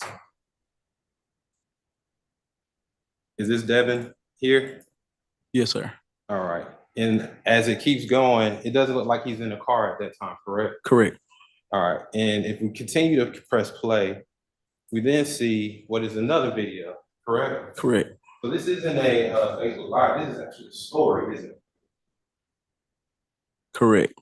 All right. So there, you know the difference between Facebook Live and story. Correct. A Facebook Live is something that's going on as it's happening. It's live and it's being streamed on social media. Correct. A story is something that is video that you have posted at a later time on your story, correct? Correct. Then you might have another video that's on that story and you post that at another time. Correct? Correct. So what we see here, we see two different videos that are posted in this live that you're talking about, correct? Correct. So it's not a live, right? A live also can get posted in the story, sir. That is true. Okay. That is true. But in order for a live to get posted as a story, you have to then go and actually physically take that live video and post it on your story, correct? That's correct. All right. Now, the videos that we see here, all we see is this video right here where it shows Devin in the car. And then it shows, this is Mr. Poole driving, correct? Now, if we continue with this video right here, you do not see anybody in that back seat, do you? Go back. I can't see it.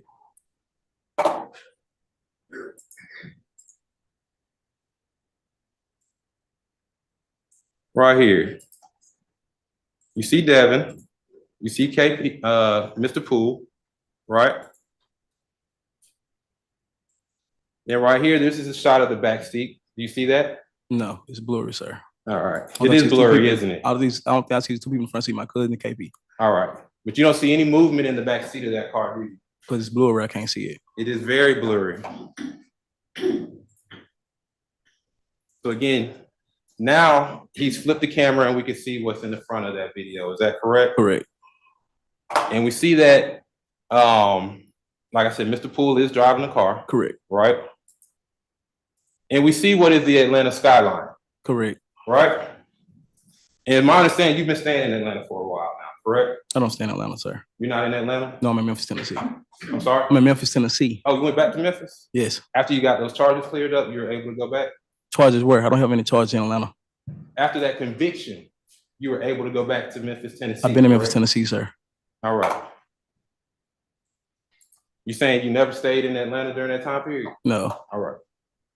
Now, right here, as you look at this video, you'll see to the left, you might have to look at this big screen to look at it. You see this lit up building right here? That's correct. This one right here? Mm-hmm. That's called the Bank of America building. You're familiar with that building? Not like that, I'm not. Okay, it's in Atlanta. I know that. Yes, sir. All right. And so the highway that they're on is 7585, correct? Correct. All right, and that is the Bank of America building, right? As you just said, yes, sir, correct. I want to be clear. Are you saying that, Mr. Tate, because Mr. Miller told you that's the building? Or you see that building, that little yellow triangle, and say, I know what that is? No, I don't know what it is, but I'm just assuming since he said it is that building, it is that building. I'm not from here. Okay. All right, so we're gonna keep going. As you keep going, you see this bridge right here that they're going under now. Yes, sir. That bridge is called 17th Street. You familiar with that bridge? Not like that, no, sir. All right.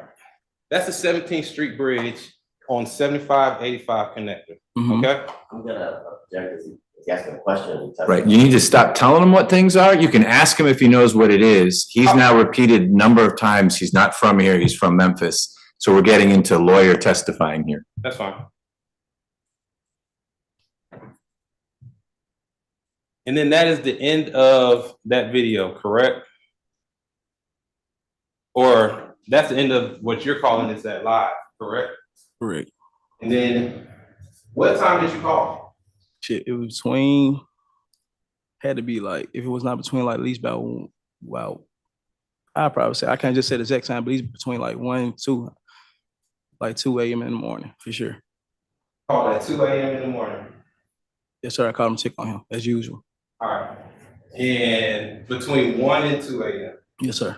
So that's a whole hour that you could have called Mr. Jones, correct? I talked to him prior on his earlier live. Where's that video at? I don't have the video, sir. You guys are the wrong All right, so person. the only video / live that we have is this one right here, correct? I'm guessing so, yes, sir. All right, it's incomplete.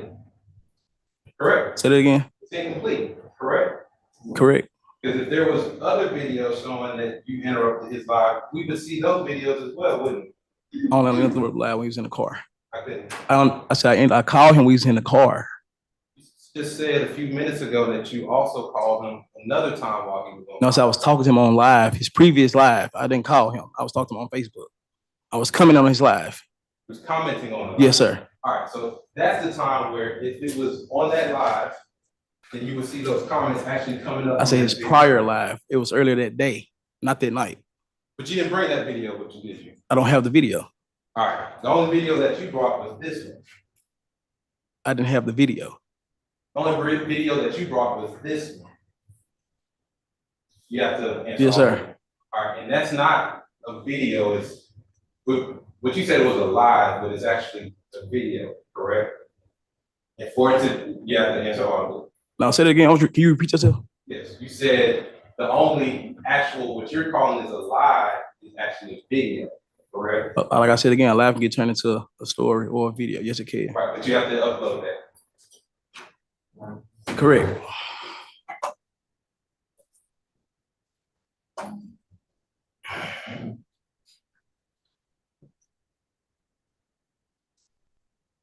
Mr. Tate, is the Memphis time zone the same as the Atlanta time zone? No, sir, it's not. So if it is noon in Memphis, is it 1 in Atlanta or is it 11 a.m. in Atlanta? In other words, is it later in Atlanta I or think it'd be like, honestly, it'd be, I think it's more like. if you don't know, that's fine. I I really just, don't, because, you know, I'd be all over, so I'd be on different little time zones. okay.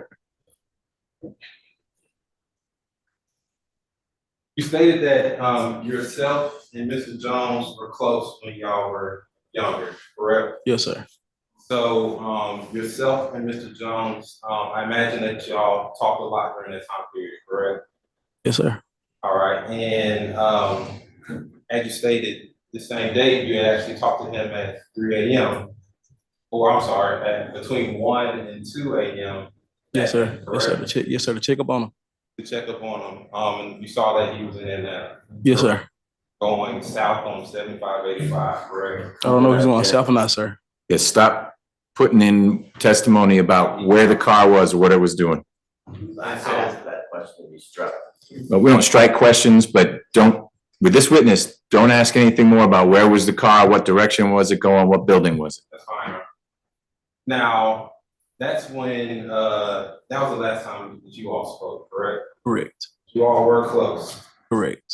Now, from your understanding, we're here and Mr. Poole is on trial, correct? Correct. You've seen Mr. Poole several times since this happened, haven't you? Correct. To get my hair cut. That was the last time was in July. Well, January. I'm sorry about that. All right, so in January, Mr. Poole cut your hair. Correct. But before January, you had also saw him again to get your hair cut. Is that correct? That was correct. All right, so actually on several occasions since this live video, you've been to Mr. Poole to get your hair cut. Twice, yes, sir, for sure. All right. But you and your cousin, y'all were very close. Correct. You've asked him that about 6 times. He said yes each time.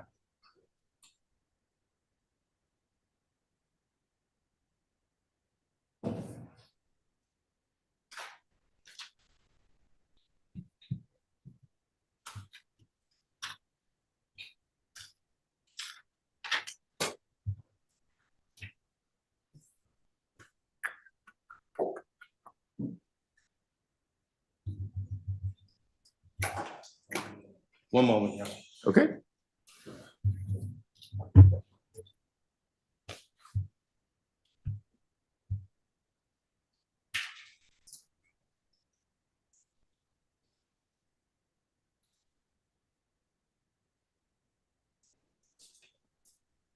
Were you going to in the game prior to your cousin passing? Not that I remember. No further questions. Okay. Mr. Abate, do you have any redirect? Could you stop the screen share, please? Thank you. Mr. Tate, Yes, sir. I want to make sure it's clear. Did you provide me that video? Yes, sir. Did you get that to me? Oh, no, I'm sorry about that. No, sir. I'm sorry about that. My apologies. So did I show you that video? Yes, sir. And when I showed it to you, was because you had previously told me that you had seen your cousin in Kenneth Poole's car when he was driving it on April 9th, 2021. Yes, sir. So I just want to make sure that's clear. Now, isn't it true that you testified on cross that after you stop alive, it then for 24 hours becomes part of your story? Yes, sir. And Mr. Miller asked you on cross about what you had seen the defendant after your cousin was killed. Do you remember that? Yes, sir. Okay.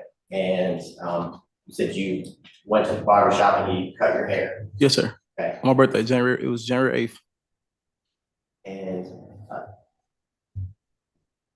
in the time that he kept your hair, did he ever tell you that Tate Minor was driving his car that killed Devin Jones, your cousin? No, sir.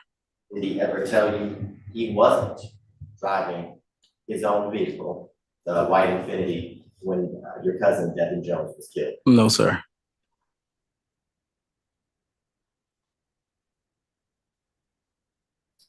I don't have any further questions, Joe. Mr. Miller, any recross? Yes, Your Honor. You didn't make that video?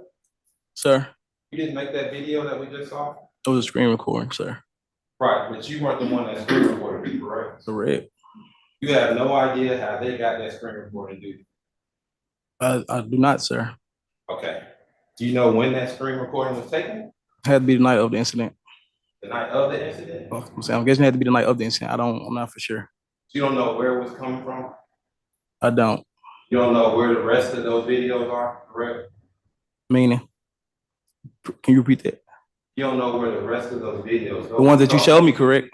The ones you showed me? Yes. No, sir. No, the ones that they showed. No, sir. Nothing further. Jurors, any questions for Mr. Tate? Seeing none, Mr. Tate. I appreciate your time. You're free to go. Thank you.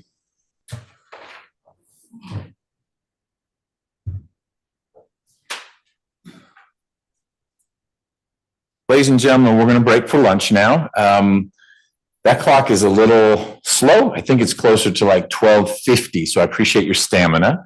And it's still an hour for lunch, so let's try to be back. Is it about, what would you say it is? 12:47. Let's try to be back at 1:45. If you're a little late, that's okay. It's the first lunch break. You're free to leave the building. I think Fuda, which is a vendor that provides food, may still have some if you hurry down to the first floor. There's also American Deli and some other options that you can explore for lunch. You may have brought your own lunch. That fridge is for you. Bring lunch tomorrow. Just don't try to bring in metal cutlery or glass. That will not be allowed in the building. Importantly, during this lunch break, do not talk about the case and no outside research. There haven't been any questions yet. That's fine. But if you've been saving them up because you're going to ask those questions of Google or Bing or something like that, that's not fine. No outside research. Not a problem for you to eat as a large group, small groups. You can talk about anything you want except this case. Any logistical questions? Take your pads with you, leave your pads in the jury room. We'll try to get you back in here in court for the state's next witness as close to 1:45 as we can. Thank you so much.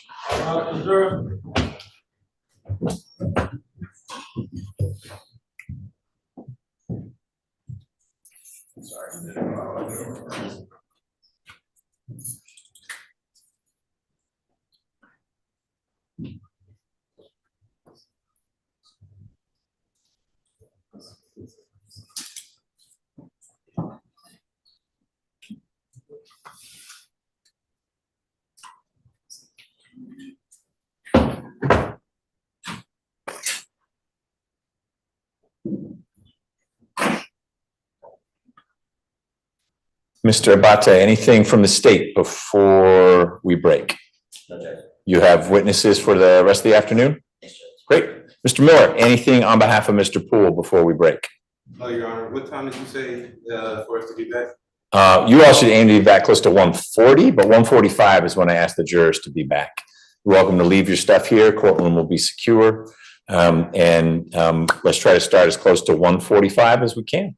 Thank you. And I'll mute the microphone in here so you can speak freely.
think DT's mom.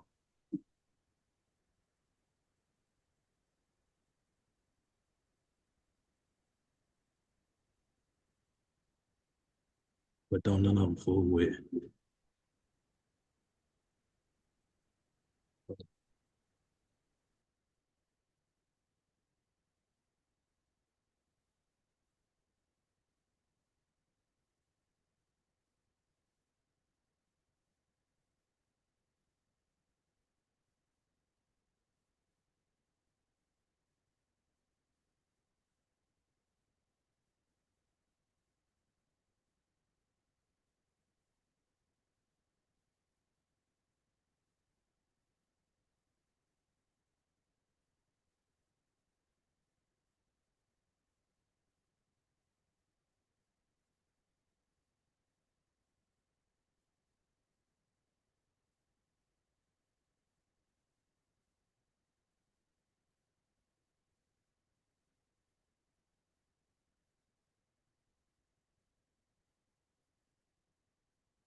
Ms. Rivers, are you ready to go?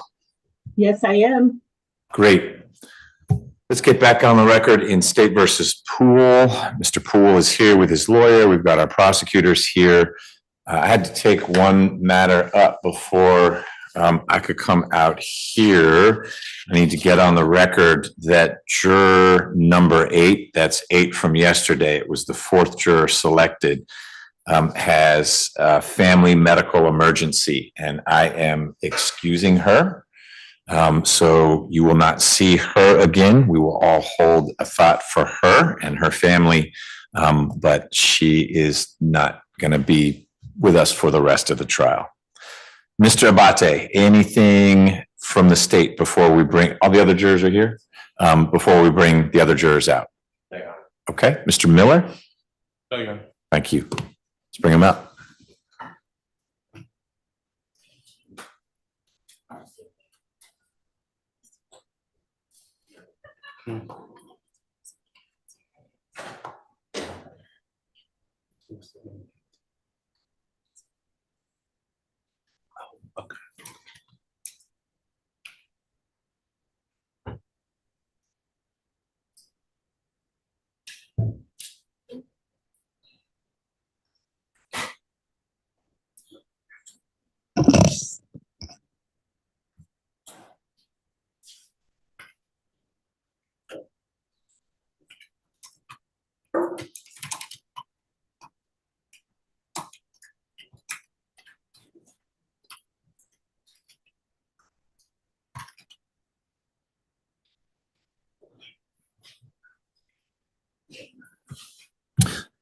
Mr. Abate, have you or as a victim advocate spoken with family members of the 2 deceased about being in court when we work through autopsies, et cetera? Yes, Judge. Okay. You all are free to be in court all the time, anytime, but if you think it's going to be difficult to be in court for a particular witness, I ask that you step outside so that it's not in the middle of the testimony or pictures from an autopsy that you leave the courtroom, because jurors always turn to see what's going on, and certainly we don't want to draw attention to your very understandable grief. Okay? Thank you.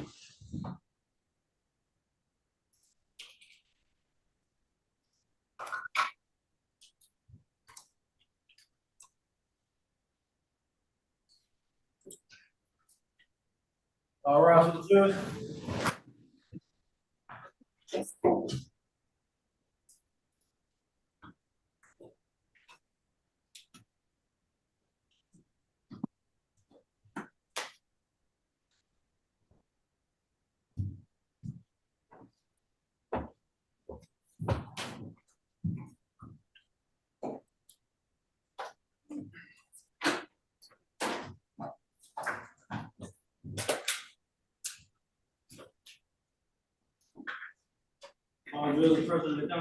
Thank you, Deputy Gordon. Everyone can be seated. Ladies and gentlemen, a couple things, 3 things. 1, thank you for being on time. 2,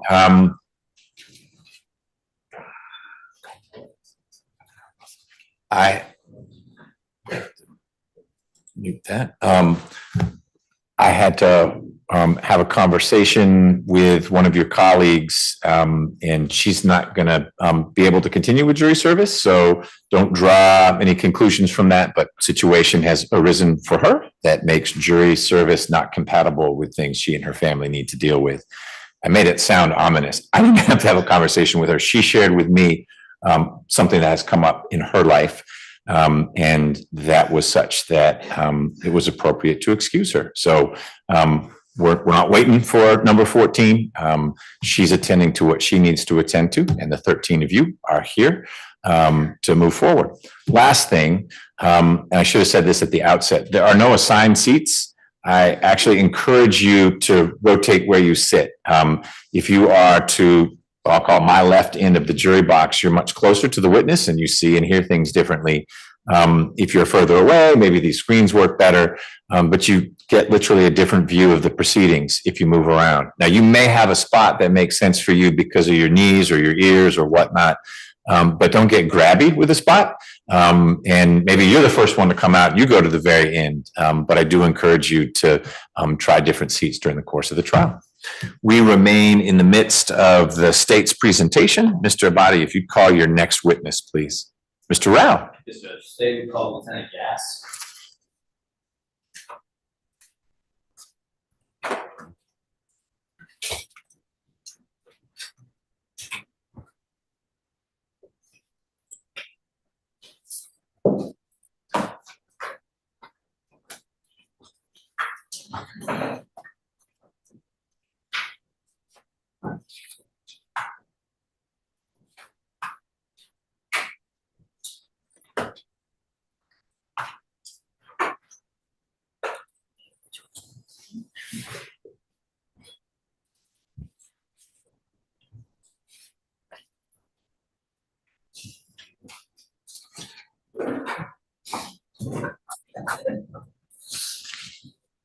When you sit, can you raise your right hand?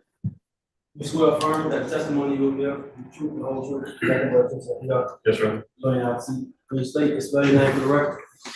Lieutenant Logan Gas, first name Logan, last name Gas, Gass. Good afternoon, Lieutenant Gas. Good afternoon, how are you? Lieutenant Gas, would you mind telling the jury where you're currently employed? I'm a lieutenant with the Georgia State Patrol How long have you been with the Georgia State Patrol? since 2014. 2014. And what does the Georgia State Patrol do? We have a variety of different responsibilities, but traffic safety, vehicle traffic, is primary responsibility. Is that the primary mandate for the Georgia State Patrol? Yes, sir. In your career throughout the Georgia State Patrol, what did you do in that organization? I began as a dispatcher. I worked here in Atlanta for about 10 months as a dispatcher before I went to trooper school, which is a 7-month program. From there, I was a trooper in North Georgia, covering the northwest corner of the state for a little over 4 years. From there, I was promoted and went to the post in Rome. I was a corporal there, worked there for 2 years. From there, I was promoted again. I was a sergeant in Marietta, just north of Atlanta. And we covered the north end of the city limits of Atlanta for about 16 months. Promoted again, went back to Rome as the post commander over the post there. Was there for 15 months. And then I transferred from there to the Nighthawks, which is the DUI task force in Atlanta. We have 3 different Nighthawks in the state, but I was over the one that was in the Atlanta area. And as a trooper, what were the sort of things that you would respond to or be dispatched to as it relates to any sort of criminal activity or traffic violations? Traffic crashes. Most of the areas I've worked, we've been the primary agency investigating traffic crashes in that area. When we're not investigating crashes, we're enforcing traffic laws on the highways, roadways of Georgia. And I've been on our SWAT team. I've assisted local agencies while I'm out patrolling. And then DUI enforcement has been a big part of my career as well. Now, in focusing specifically as it relates to the automobile crashes, is there a specialized unit within the Georgia State Patrol that investigates vehicle collisions or crashes? Yes, sir. It's our specialized collision reconstruction team, often referred to as our SCIRT team. Are you a member of that particular team? No, sir, I'm not. So when you respond to, in general, locations where there are automobile accidents, do you investigate it from a point in the same way that the SCIRT team would? No, sir. I've got a lot of training in traffic or crash investigation, but not the level of training that most of those guys have. And in addition, they have a lot of tools and resources available to them that I don't have, as well as they're assigned to that unit, and that's their case load is quite a bit smaller than mine. They focus on just a few select cases. When someone in your position at that time as a trooper would respond to automobile collisions or crashes, what would be your primary role as a responding officer? To just general traffic crashes or traffic crashes that involved our SCIRT team? Traffic crashes involving your SCIRT team. We do the investigating trooper will do the initial crash report, which goes on the same crash report that all of our crash reports go out on. Same generic information. But like I said, they have a lot more resources than we do, able to download vehicles. So they kind of take it from there. They go on in depth with the investigation. Would you assist in creating a perimeter around the scene prior to the skirt team responding? Generally, that's what we do, is secure the scene until they get there. Because often they'll show up. A lot of times we'll go ahead and get spray paint that we can mark on the asphalt with, or wherever the crash is at, mark where the vehicle's at, any significant features around the crash, and secure the scene, just make sure nothing's moved until they arrive. Georgia State Patrol, do your vehicles, do they operate, or do you have a dash camera operating inside your vehicles? Yes, sir. And is that standard policy within the Georgia State Patrol? Yes, sir. What about body cameras? No, sir. There's our motor unit. They've recently been assigned cameras in the past few years because they're on motorcycles every day. I believe the troopers at the Capitol have them, and maybe the troopers in Jekyll Island, that they do all facets of law enforcement investigation, responding to domestics, that kind of thing. But I say that to say it's just specialized units that are outside the norm. It would not be uncommon for a Georgia State Patrol officer having dash camera on their vehicle, but not body camera, specifically around the time of 2021. Right, that's pretty standard. Okay. So in speaking of 2021, I'd like to divert your attention to April 9th, 2021 at approximately 3 a.m. Did you respond to the scene involving a motor vehicle collision near the exit of onto Lenox Road from Georgia 400? I did. And what was the reason that you specifically responded? At the time, I was the lead supervisor on that unit. I was the unit commander over the DUI task force. I was investigating a DUI. I had actually arrested a driver for DUI. I had them in the back of my car, and I heard Trooper Clark, who was one of my troopers. I heard him say on the radio that he was involved in a pursuit, and I was listening to it as I started towards the jail. And generally, that's not something that I would respond to when I have somebody in the back of my car. And then he notifies that the vehicle had got off at Lenox Road and crashed. And I can't remember exactly everything he said, but it was obvious that it was a very serious crash and that there were serious injuries involved. So I turned around and I went to the crash scene.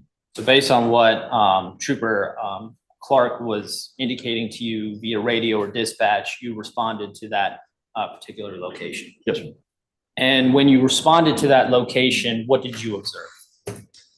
There was a vehicle, ended up being an Infiniti Q50, if I remember correctly, that was the vehicle that had fled from him, had got off, was going north on Georgia 400, had got off the Lenox Road exit. And you can't go straight across at that exit. You can turn right or you can go left. The vehicle had attempted to make a left turn, but due to the high rate of speed, had gone across and hit the wall on the far side of the intersection and had overturned in the intersection. It was mangled beyond recognition.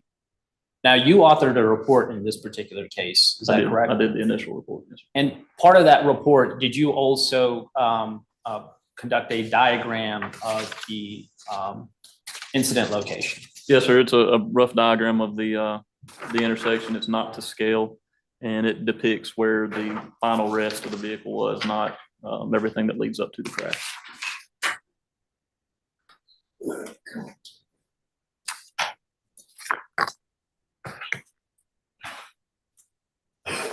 So I'm going to approach you with what's been pre-marked for identification purposes, states code 4 and 139. Specifically as it relates to 139, or excuse me, I'm sorry, 134. What is 134? It's an aerial picture of the crash scene. Is that a fair and accurate depiction of the crash scene that you responded to? Yes, sir. It's the first time that I've seen this picture, but it appears to be, yes. And with respect to State's Exhibit 139. What is State's Exhibit 139? It is my diagram of the crashing. And is that meant to convey essentially what is being depicted on State's 134? Yeah, roughly. Like I said, my diagram is not to scale, but it's a rough depiction of where the vehicle ended up. Is that a true and correct copy of the diagram that you authored? It is. Your Honor, at this time, the state would seek to move State's Exhibits 134 and 139 into evidence. Mr. Miller, any objection to states 134 or 139? No objection, Your Honor. They're both admitted. So shortly, I'm going to publish State's Exhibit 134. But when you responded to the scene, you indicated that the vehicle was mangled beyond belief or beyond recognition. Were there occupants inside the vehicle? There were. Okay. How did you know that? I walked up to the vehicle. I don't remember if anybody said anything. On the way, it took me a few minutes to get over there. Like I said, I had somebody in the back of my patrol car, so I didn't run blue lights and siren. I just drove the normal flow of traffic. So I heard radio traffic before I got there that somebody was entrapped.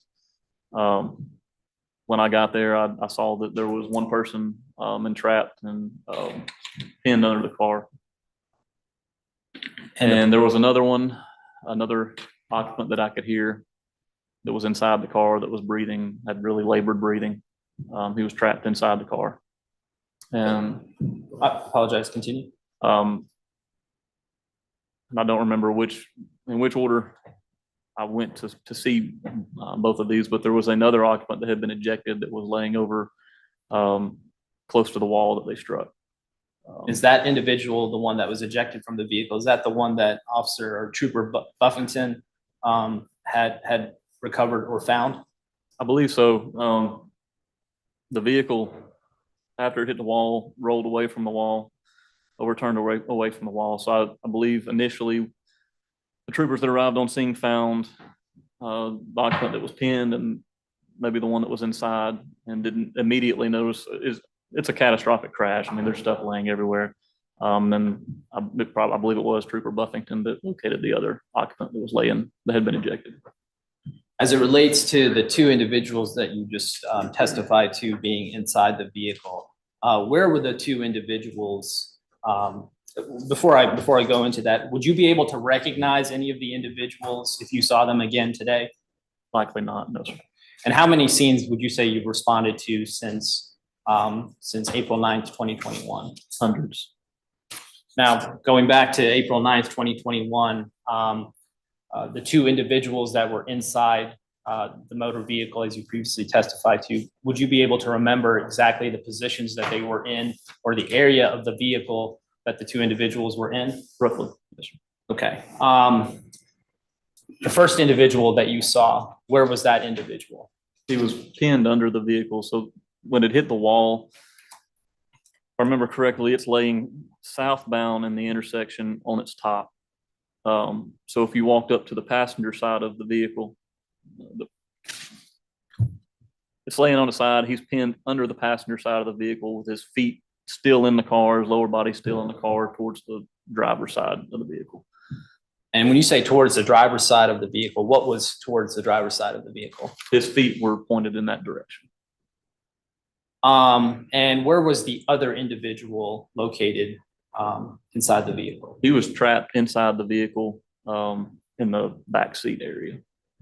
I got down on my hands and knees and I couldn't crawl into the car. It was too mangled, but I could get down and in close enough where I could see he was trapped in there, and he was still breathing, but there was no way possible to get to him at that time. And when an instance like that occurs where you're not able to access an individual inside a motor vehicle that's collided, are there special units that you call, or are there techniques? Yeah, as soon as the crash occurred, the trooper that was involved in the pursuit requested, EMS and fire and rescue, so they were all on the way. To your knowledge, based on your observations at the time of the scene or on the scene, were the individuals inside the vehicle ever extracted from the vehicle? Yes, they were. How were they extracted? I don't recall exactly. Okay. Like I said, they were requested I know at one point I went over to the occupant that was ejected to try to administer aid to him. And then once everybody started arriving on scene, like I said, I was the lead supervisor over the unit, so I was kind of directing traffic, so to speak, at that time. I had the suspect that was in the back of my car. I had to get another trooper to get him, give him instructions where to take him. We were securing the scene, waiting on skirt. I had to contact, you can imagine, I had to contact. When you refer to a suspect in the back of your car, I think you made this clear. I'll make sure I understand.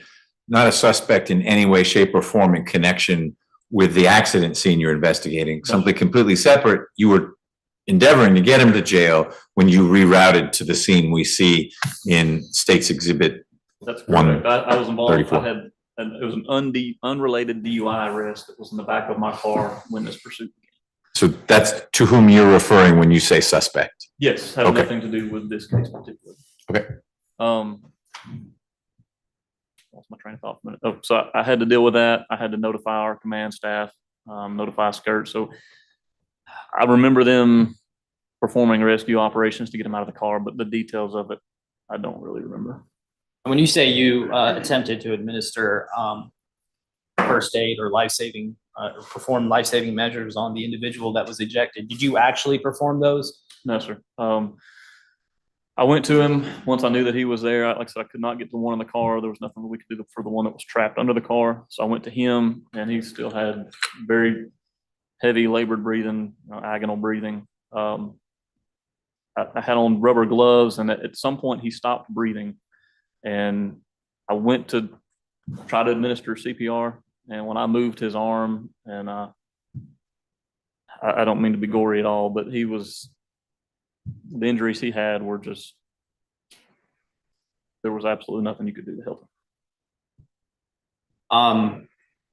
Was that before or after the other individuals were extracted from? That was before. That was pretty quickly after I arrived. So that was one of the first things that you did? Yeah, I think I went to the car first, and then I don't know if somebody told me or I saw him, but I realized that he was there. But no, that took place prior to EMS or anybody arriving. So after that, did you ever talk to any of the individuals inside the vehicle?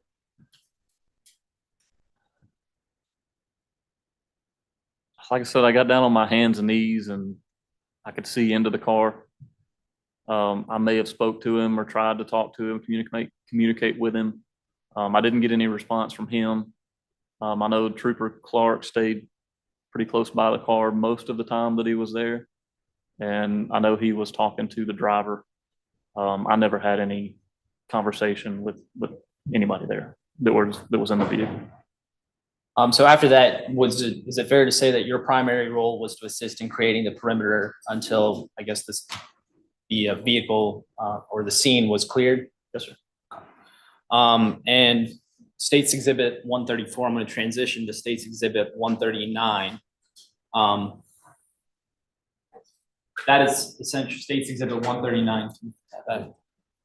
State's Exhibit 139, that's essentially the rough diagram that you authored as it relates to the position of the vehicle in relation to the rest of the scene. Is that correct? Yes, sir.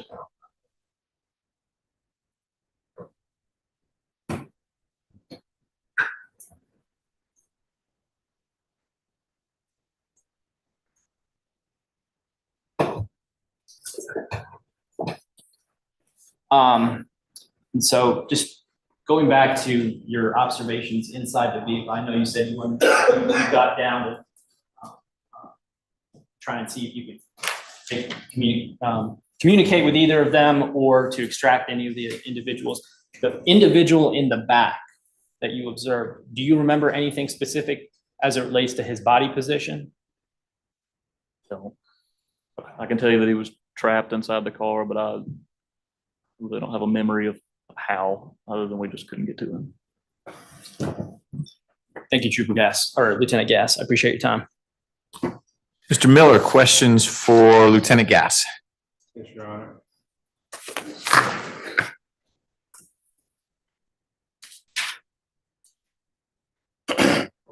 Lieutenant Gas. Sir, Good afternoon. good afternoon. How are you?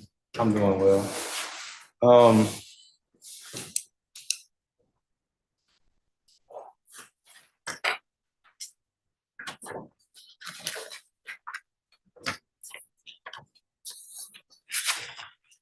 All right, going back to, body cam footage.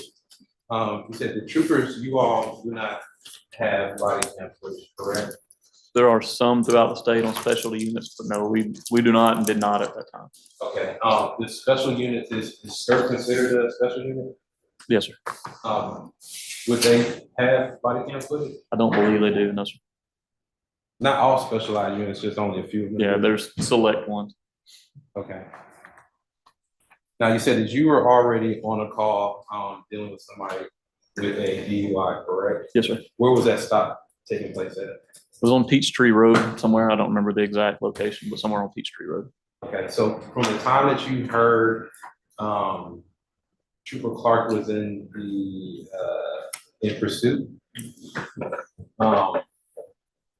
did you immediately turn to join that pursuit, or did you No, sir. continue going? I didn't respond to go be involved in the pursuit whatsoever. Like I said, I had somebody in the back of my car already. So I listened to the pursuit. It didn't last that long, maybe a couple of minutes. But no, we had other troopers working that were responding to assist him. So I was continuing to the jail until I heard the crash and some of the details of how serious it was. How long did it take you to get to the scene after hearing about the crash? I don't know exactly. Few minutes at least. At least 4 or 5 minutes, I would think. Okay, so about 4 or 5 minutes, and then you arrive at the scene of the crash. Yes, sir. And when you arrive, that 4 to 5 minutes later. Like I said, that's a rough estimate. I don't know exactly how long it was. Understandable. But when you do arrive, you said that you found one occupant that was pinned inside the vehicle, correct? He was partially ejected, so the vehicle was overturned and he was pinned under it. All right, and you wrote that in your report. Now it's kind of confused. What do you mean by under it? He was pinned under the weight of the vehicle. He was still in the passenger compartment of the vehicle where the occupants would be, but it was overturned and he was pinned in such a way that he couldn't move. He's inside the vehicle, correct? Correct. All right, but you said under. Pinned under the weight of the vehicle. It was crushed. It was on its top. It had hit a wall at, I don't know the speed, but a very high rate of speed and overturned. So the top of the vehicle had crushed down on it. Or I guess it'd be the bottom, crushed down on the top. Okay, and then you said that his feet were going straight ahead, but you don't know if he had been crawling prior to you getting there, correct? There's no way he could have. But you don't know that. I wasn't there when it happened, but there was no, and I have, as his supervisor, I've reviewed Trooper Clark's video. And it's clear on that video that from the time he arrives, which is just a few seconds after the crash, he doesn't move until he's extricated. When's the last time you saw that video? When the crash happened, roughly. 2021? Yes, sir. The person that you administered CPR, got confusing there. Was that the person that had been ejected from the vehicle? Yes, sir. Okay.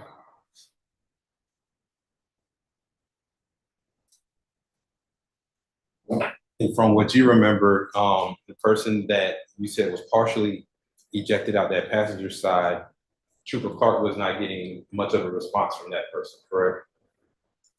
I don't know. He was talking to him. He was somewhat conscious, alert. I don't know what kind of conversation they had, if any.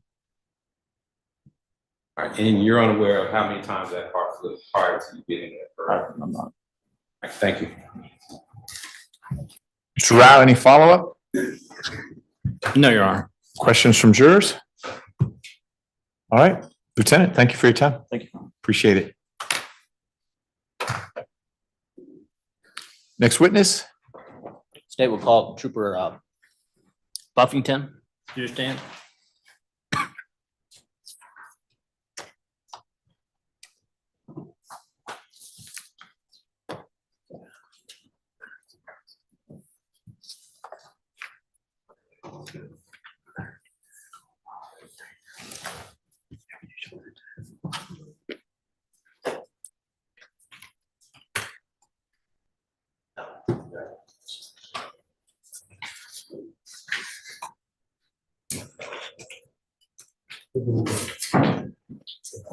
Please state and raise your right hand. Do you swear affirm that testimony you give?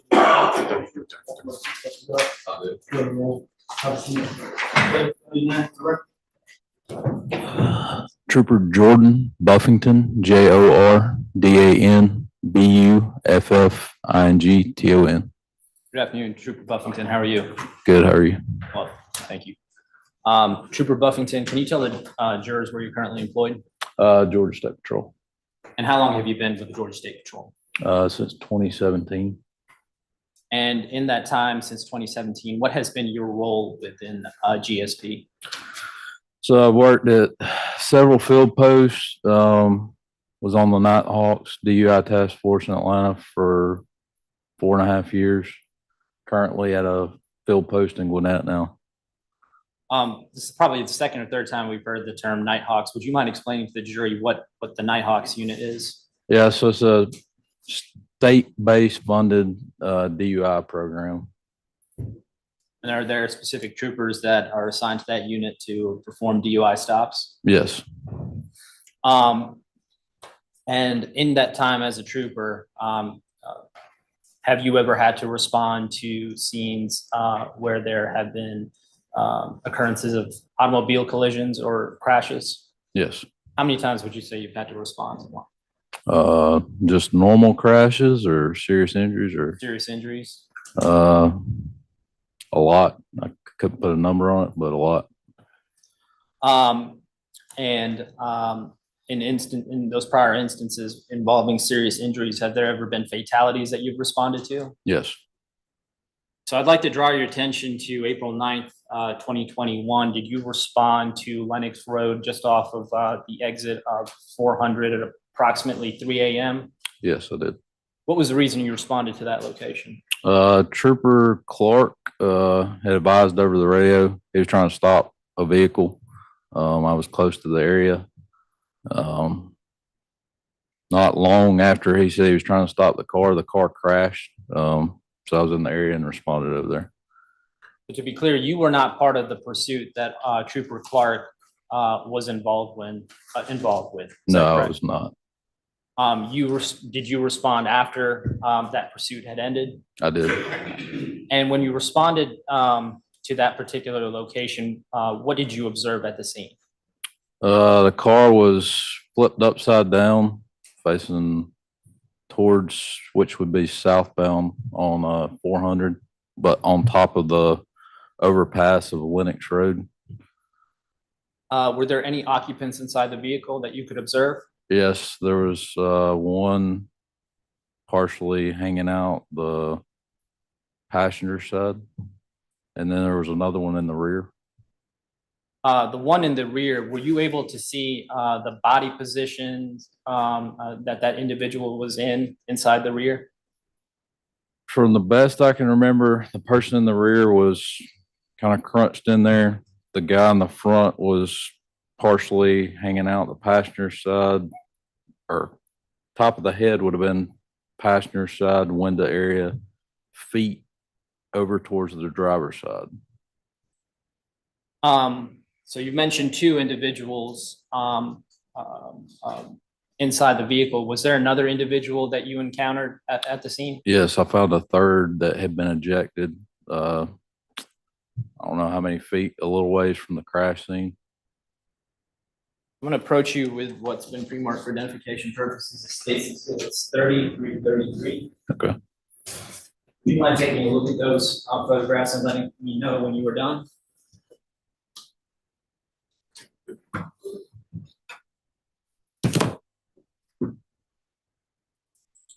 All right. Trooper Buffington, do you recognize States Exhibits 30 through 33? Yes. How do you recognize States Exhibits 30 through 33? That is the person that I found. That you found? Yes. If you wouldn't mind just speaking up a little bit to the mic. Sorry. No, you're fine. It's just If you can't hear me, let me know. My voice has been kind of cracking this week. Yes, the person in the picture that's covered up, that is the person I found. Are those true or fair and accurate depictions of the scene where you observed that third individual? Yes. Your Honor, at this time, the state would seek to admit states 30 through 33 into evidence. No objection. With no objection, 30 through 33 are admitted.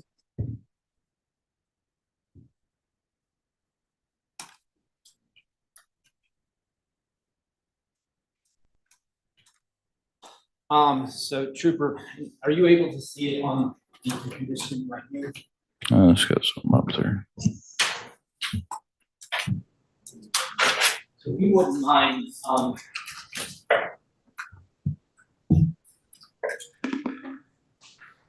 that's the wrong button.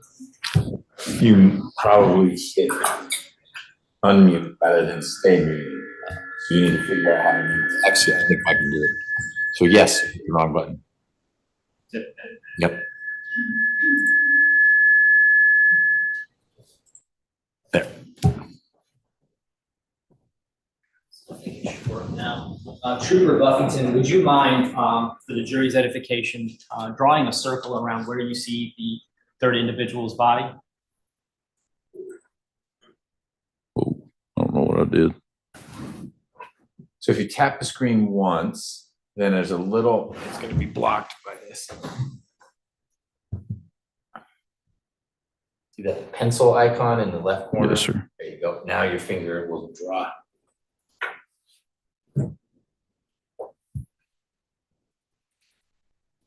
And where was the body in relation to the vehicle as best as you can describe? More northbound, I guess, from the vehicle, just a little ways.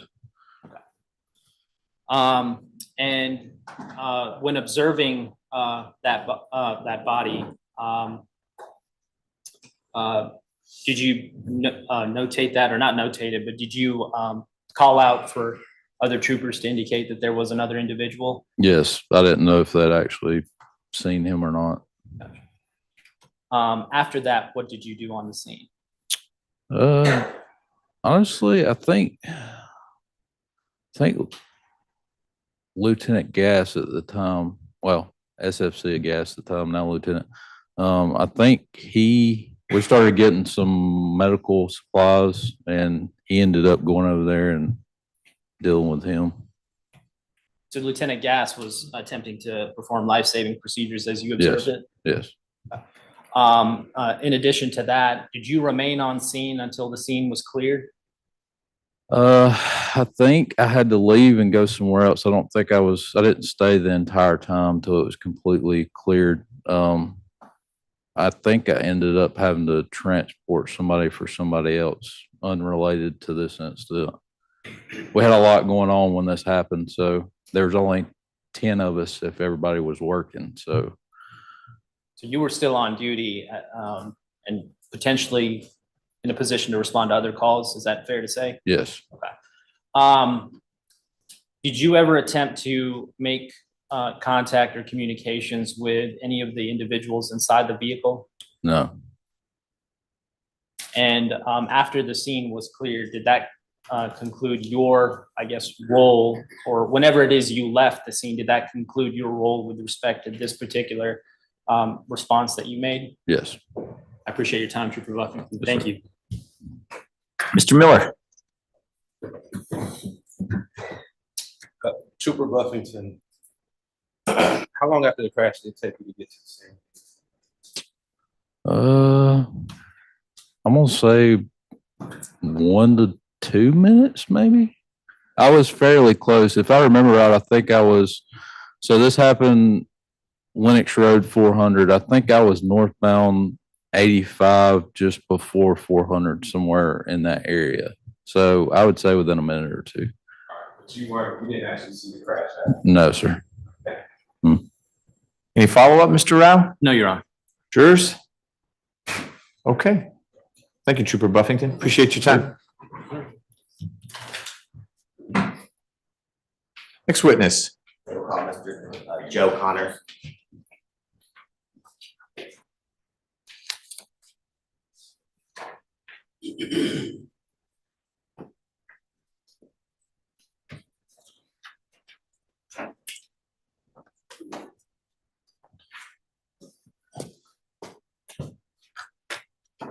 Please be raised right hand. You swear affirm that the testimony you will give will be true, the whole truth, nothing but the truth, nothing but the truth. Swear to God, please.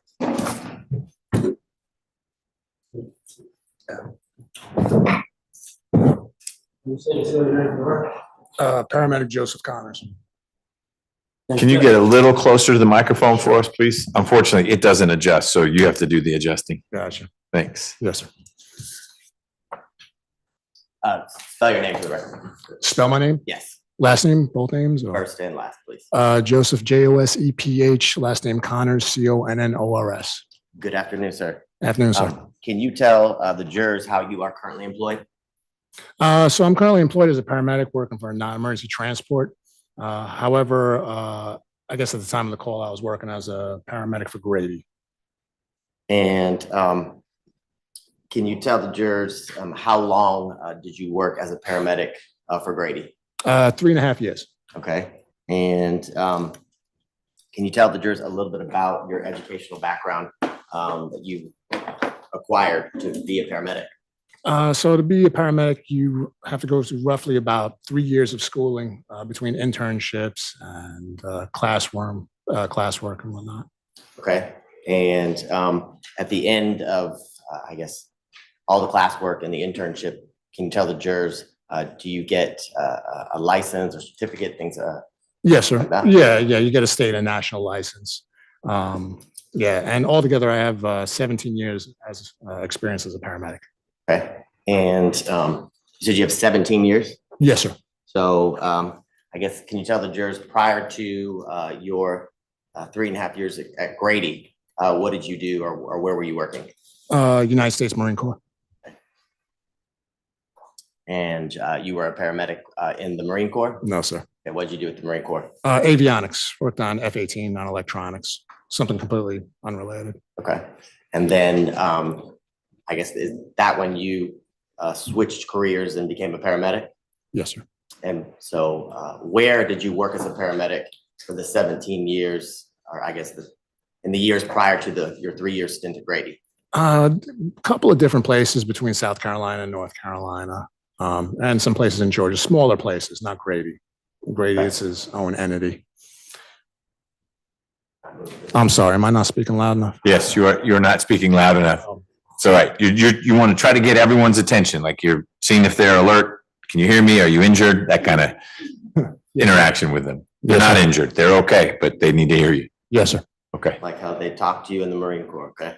Yes, sir. Now, can you tell the jurors, when did you start your employment with Grady? Right after COVID kicked off, so what was that, 2020? Okay. And were you working as a Grady EMT on April 9th of 2021? Grady paramedic, yes, sir. Okay. And well, can you tell the jurors what's the difference between an EMT and a paramedic? So an EMT basically just does basic life support, essentially basic bandaging. Paramedics do a lot more advanced things, reading EKGs, starting IVs, advanced medication administration. Okay. And can you tell the jurors, as a paramedic, how often would you be called I guess to estimate, how often would you go out on a call when you were on duty? Roughly, but for the 13 hours working per shift, we would roughly get dispatched to about 20 calls on average. Transports accounted for about half of those. And while working at Grady, did you always work the same shift or the same hours? Roughly, yes, sir. Friday, Saturday, Sunday, 6 p.m. to 6 a.m. Okay. And can you tell the jurors what were the typical calls did you respond to? Everything. Okay. And on April 9th of 2021, do you have an independent recollection of being dispatched or responding to Georgia 400 North and the Lennox Road exit? No, sir, unfortunately, I do not. Okay. Now, can you tell the jurors, in your time at Grady, when did you leave Grady? Roughly about 10 months ago, sir. Okay. So can you tell the jurors in your 3 years as working as a paramedic at Grady, how many calls do you think that you responded to in that total 3 years? It's funny, actually, I was trying to do the calculation in my head before I came here. I want to say, within 3.5 years, roughly anywhere between 9,000, about 9,000 calls, Okay. at least. And so, if you left about 10 months ago, how many calls do you think that you responded to after April 9th of 2021? Let's say 6,000. Okay. And when you responded to the different scenes that you were dispatched to, did you regularly interact with law enforcement? Yes, sir, all the time. Okay. And as a Grady paramedic, did you regularly interact with members of the Atlanta Police Department, Yes, sir, all the time. Georgia State Troopers? Yes, sir. Did you also work closely or regularly at the calls that you responded to with members of the Atlanta Fire Department? Yes, sir. And is it common for Grady paramedics and EMTs to kind of work in conjunction or with Atlanta Fire to save lives? Oh, absolutely. And PD as well. And what? And PD as well, sir. Yeah. Now, at Grady, when you were working there in your 3.5 years, do you know of another Joe Connors that was working as a Grady paramedic? No, sir, there's only one me. You were the only Joe Connors who worked with Grady? Yes, sir, as far as I'm aware. Okay. And in your time as a paramedic at Grady, I know you said you interacted with law enforcement, troopers, and other officers. Did you commonly, report things that you believed would be helpful for law enforcement or for the case or the reason that you were there? I can't remember anything off the top of my head that I would. But I mean, Well, let me ask a better question. Okay. If you were on scene and somebody you were treating said something about a motor vehicle accident, and that was the reason you were there, would you report that to a trooper or any law enforcement you believed that was investigating that crash? Yes, sir. Okay. And was that a common occurrence if you had that information that you would do? Yes, sir. More often than not. I mean, it really just depends because more often they usually know who the driver is. Okay. And you said you don't have an independent recollection of responding on April 9th of 2021 to the Lenox Road exit, right? No, sir, I don't. And do you know or had you been in contact with a trooper, Chadwick Clark, prior to April 9th of 2021? No, sir. Do you even recognize the name? No, sir. Okay. And you said roughly 9,000 calls that you responded to while working with Grady, and I guess 6,000 after April 21st of 2021. Would you say that you interacted with law enforcement in each one of those 9,000 and 6,000 calls? Not every one of them, but more often, at least 2/3 of them. Yes, sir. Now,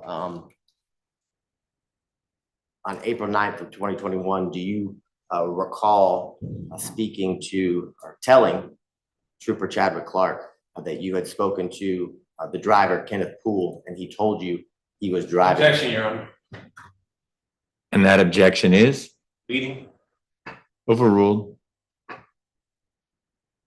Let me start my question over. Do you recall telling? Before you ask your question, I maintain my ruling, but a reminder, the question is not evidence. So Mr. Abate's teeing something up. We'll see what the answer is, but of course, only the answer is what you all consider as evidence. Mr. Abate. Thank you, Judge. So do you recall telling Trooper Chadwick Clark that you interacted with Kenneth Poole and he told you that he was driving the vehicle that had crashed right there at the exit of Georgia 400 and Lenox Road? No, sir. Unfortunately, I cannot recall that. And can you tell the jurors if you are, who writes a report as it is related to it's your position as a paramedic? Okay. So from what I understand from the scene, I was called in as a secondary unit. So if somebody transported Mr. Poole that would be the lead primary paramedic. He would write a patient care report for him. And usually in that report, it'll show any sort of, if he was the passenger or the driver. For me, just responding as a supplemental help, I would just be there just to assist. I just write a simple report saying I assisted unit so-and-so. Okay, and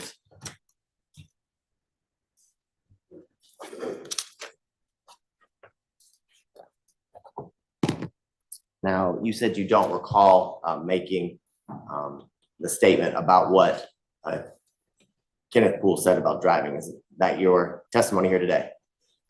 That's correct. I cannot recall, sir. And do you have any reason to doubt that you didn't say that? No, sir.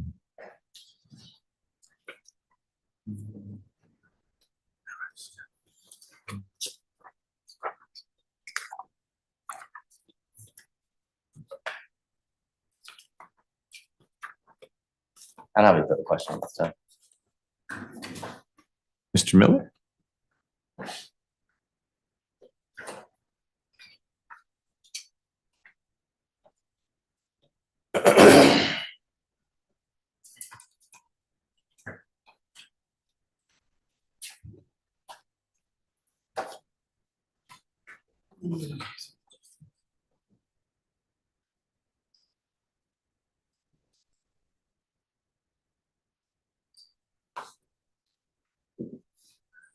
Mr. Connors, how you doing? Doing well, sir. How about yourself? I'm doing well.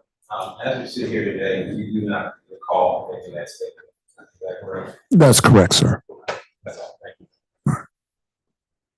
you. Mr. Body, anything else? There. Okay, jurors, a question? Oh, thank you. The only Mr. Connors. Appreciate you being here. Yes, sir.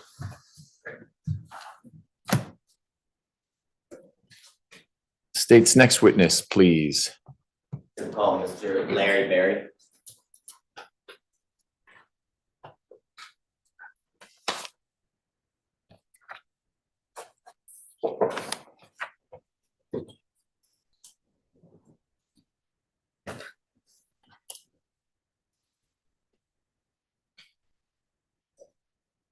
And Judge White, Mr. Berry is coming. Can we approach the room, please? Sure, he's right there.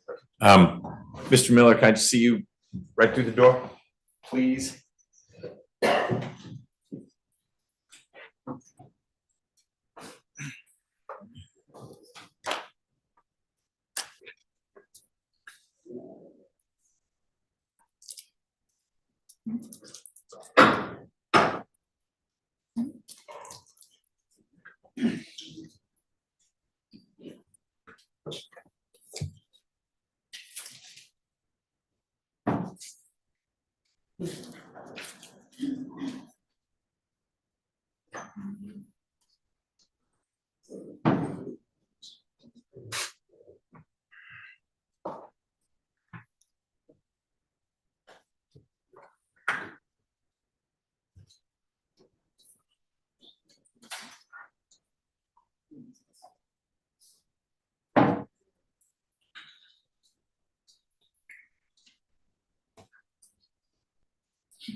Go ahead.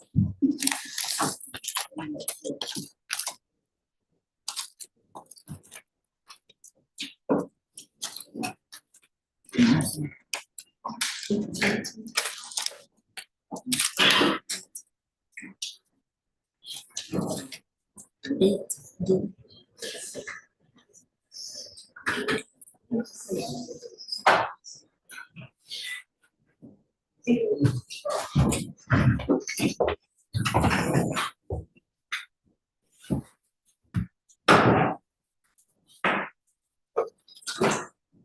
right, we just had to talk a little bit about scheduling.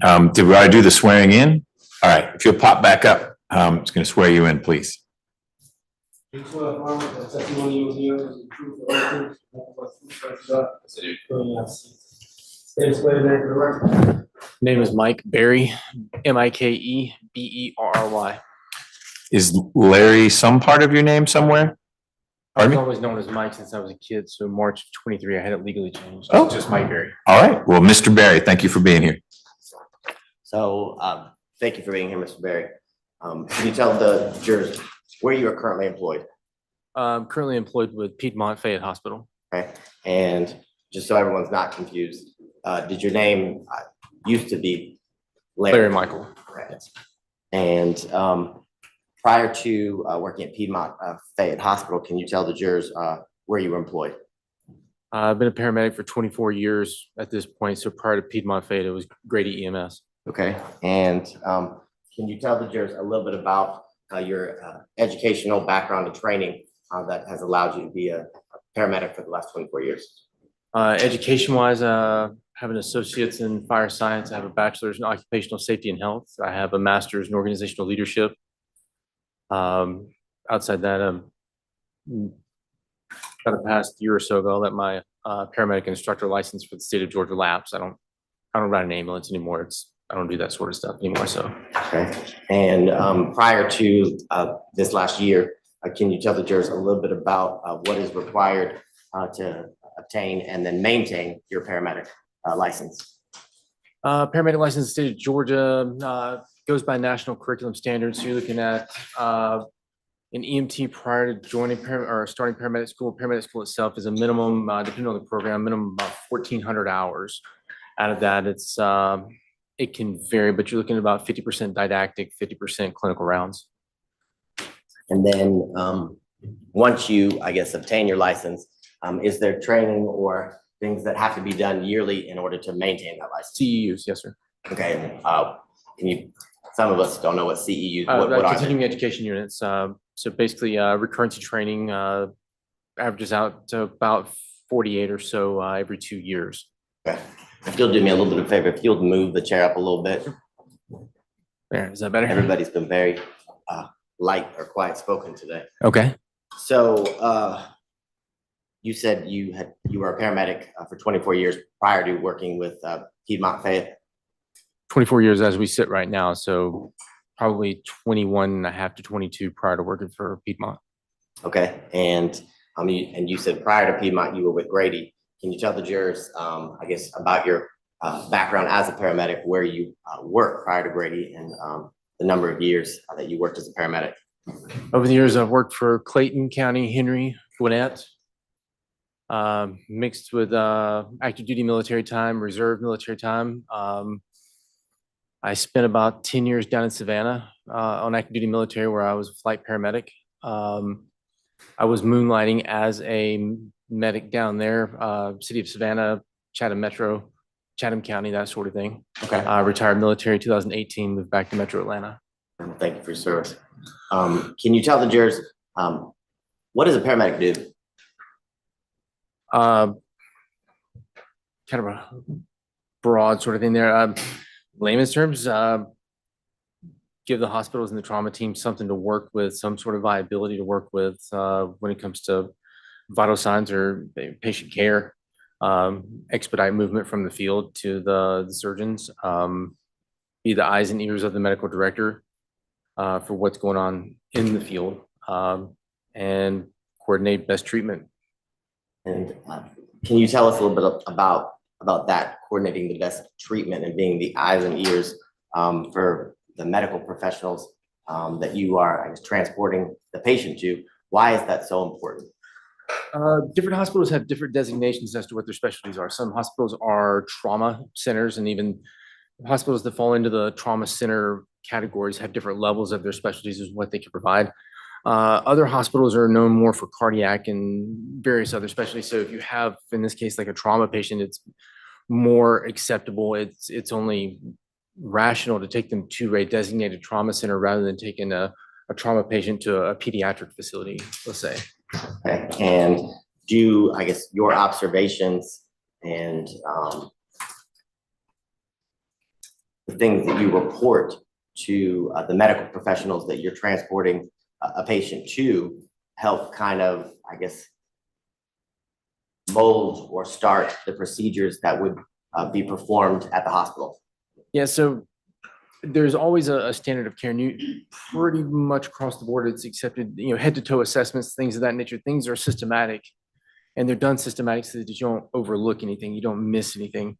The eyes and ears, as far as being in the field goes, that is in any sort of call or any sort of scenario you're put in, you're looking for a mechanism of injury. That mechanism of injury, the things that you see, the damage to the vehicle, the physics involved with it, those sorts of things will drive your index of suspicion. If I see someone get hit in the head with a baseball bat, for example, I would look to see injuries primarily to neck and above. And that's kind of a very simplistic way of looking at it, but that's how the mechanism or what you saw happen and how the physics applies to the injuries or the types of damage you expect to see. And so it's the ability to translate that information basically with my eyes and ears into something that's just simply the ears of a medical team who's not on scene. And so they can start planning and putting together the right course of treatment after the patient arrives at the facility. Okay, and were you working with Grady EMS as a paramedic back on April 9th of 2021? Yes. And when you worked with Grady, would you work alone or did you work with a partner? Always with a partner. Okay, and was there a partner that you regularly worked with, or did it kind of vary? I would say about 60% of the time it was the same partner. That other 40% could vary based on scheduling or for various reasons, but overwhelmingly the majority of the time was a regular partner. And did you regularly work with a paramedic named Megan Wingo? Yes. And would you say was that your permanent partner, the person you worked with the majority of the time? Yes, sir. Okay. And was that who you were working with back on April 9th of 2021? Yes, sir. And can you explain to the jurors, talked about your observations and being the eyes and ears, do you record those in a report, I guess, after the call in which you have been dispatched or responded to? Yes. Okay, and who does a report? Does everyone do a report, or is the main report done by the person who is designated as the lead paramedic for a specific call or patient? So it can vary. The overwhelming majority of the time, it's the paramedics. You have a paramedic and you have an EMT. The paramedic is a higher level of license and training. More times than not, the EMT will help stabilize patients, but they will do the driving or the transportation piece while the medic does the medical attending, the paramedic who does the medical attending in the back of the truck. So whoever is in the back of the truck with the patient is the one that's going to do the patient care report. Okay, and as a paramedic with Grady, were you only dispatched to specific types of calls, or were you dispatched to all calls? All calls. Okay, and based on your recollection during your time at Grady, could you estimate for the jurors when you were, I guess, working, how many calls do you think you would get in an evening or during a shift? I've run as little as 8 or 9 and as many as about 25. Okay, and do you recall what your hours of work or what shift you were working back on April 9th, 2021? 6P to 6A. Okay, and I want to show you what's been marked as states of 140 and 144. Let's take a look at those and then let's recognize it.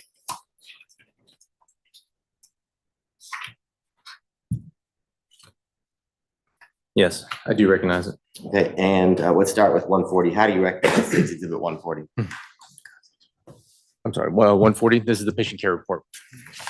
The 140? Yes. This is the patient care report. It's my patient care report. Okay, and does it appear to be a fair and accurate a copy of the actual patient care report you did on April 9th of 2021. Yes. And let's talk about exhibit 144. What do you recognize that? The next exhibit 144. Yes, sir, I do. And can you tell the jurors how do you recognize that? I took the photo. And is that a picture of the scene that you responded to on April 9th of 2021?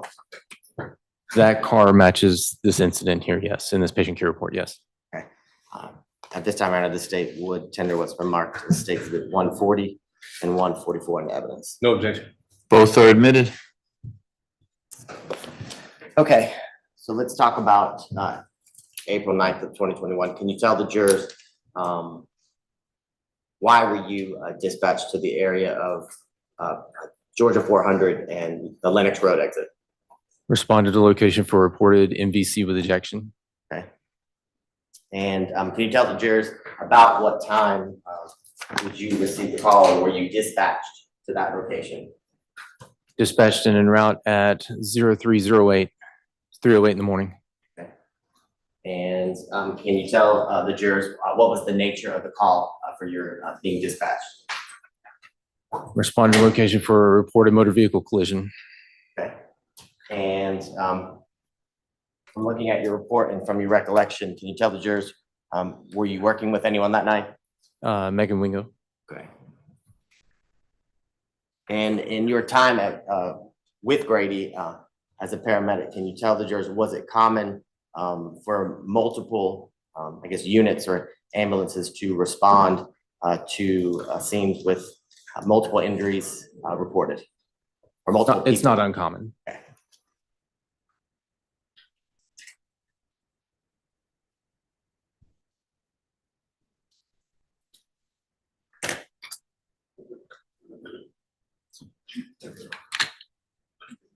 All right. Now I want to look at the first page, and it should be in front of you now, of your report. Can you tell the jurors, based on your report, who was the patient that you were treating? I believe that patient to be Mr. Kenneth Poole. Okay. And based on what you remember, can you tell the jurors what was, when you first arrived, can you describe the scene of what you were responding to and what you were dispatched for? Dispatch, we use the term MVC, motor vehicle collision. Can you say that again? The acronym that's used in here, MVC, sir, that's for motor vehicle collision. Okay. Respond to the collision. We headed northbound on the connector, Georgia 400 northbound exit off there at Lenox. And the scene was right there at the overpass of Lenox going over Georgia 400. Okay. And can you describe to the jurors when you arrived, what,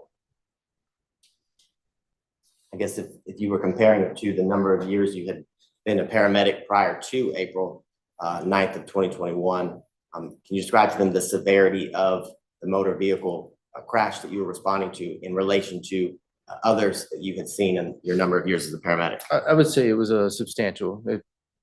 There's not much more damage you could do to the vehicle.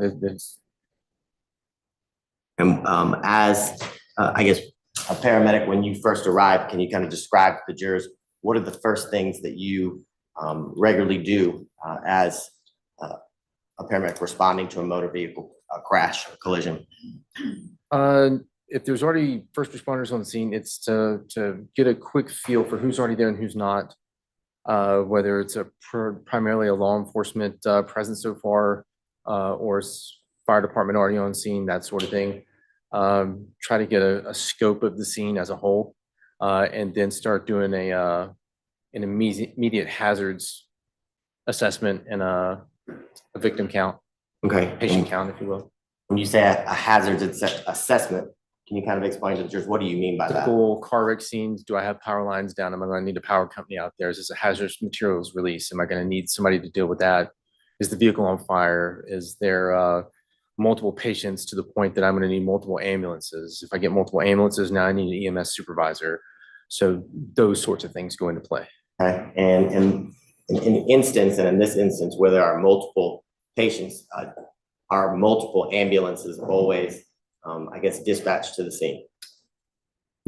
I can't say always because that's a dispatcher function. Dispatcher knows things that I don't, so I can't speak intelligently on that. I can say that it's not uncommon for multiple patients to get multiple ambulances dispatched. Once the first on scene unit gets there, it's that unit's responsibility to do the head count and either tone down the response that's coming forth or to increase it as needed. So let me ask this question then. If there are say 2, 3, at least more than one individual or patient who both have to be or required to be dispatched to or taken to or transported to a hospital, would one ambulance take 2 patients to a hospital, or would 2 ambulances be required? It can. One ambulance can take 2 patients. You would start getting multiple units for that if they were both critical. If both patients are critical, then you cannot take 2 critical patients in one ambulance. Or if they have 2 different destinations. So if I have an adult trauma and a pediatric trauma, those are going to 2 different facilities. I need 2 ambulances at that point. And If one of the victims is deceased by the time you get there, or while you're there, that person passes, is that still an ambulance trip somewhere, or is that now a completely different agency? If somebody is deceased on scene, in which case no care will be rendered, that portion of the scene, that person, that victim is a law enforcement role, has to take over custody of that individual. Yes, sir. so prior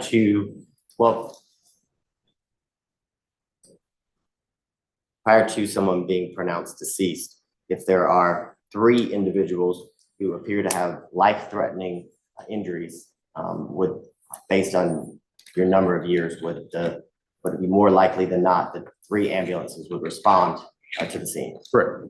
And while on scene, if it was determined that only 2 patients required critical care because the 3rd patient was deceased, would only 2 ambulances be transport patients to the hospital, and then the 3rd deceased remain on scene? Yes. And the 3rd ambulance that was, I guess, dispatched to the location for the deceased patient would just leave, right? They would return to service. Yes, sir. No.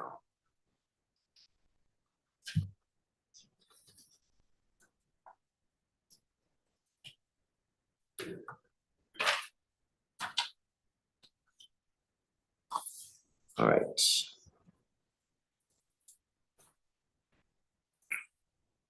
Now I want to turn to the 3rd page of your report where there's a description of the injuries. Do you see that?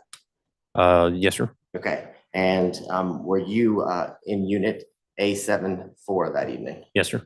And when you arrived, can you describe to the jurors the condition of the vehicle?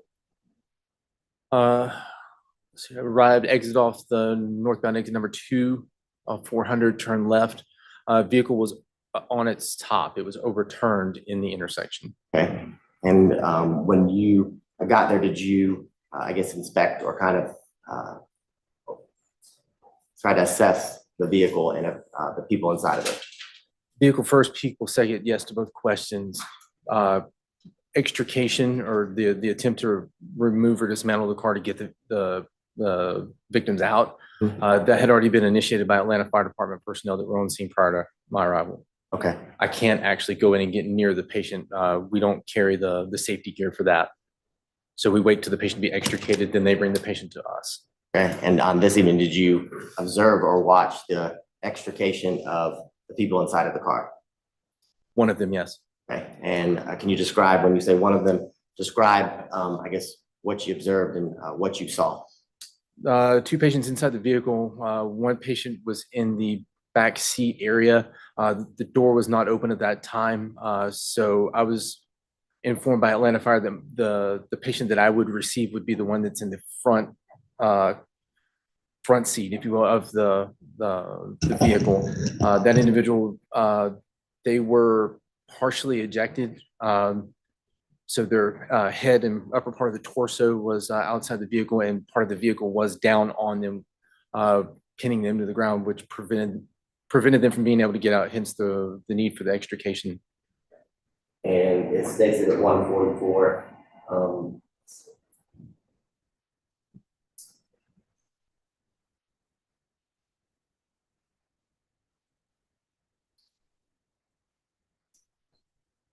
Is this what you just described what you recall seeing the night of April 9th of 2021?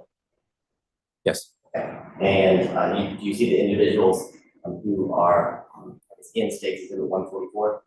Yes. Are those, who are they? No, it's obvious. Those individuals are Atlanta Fire Department personnel.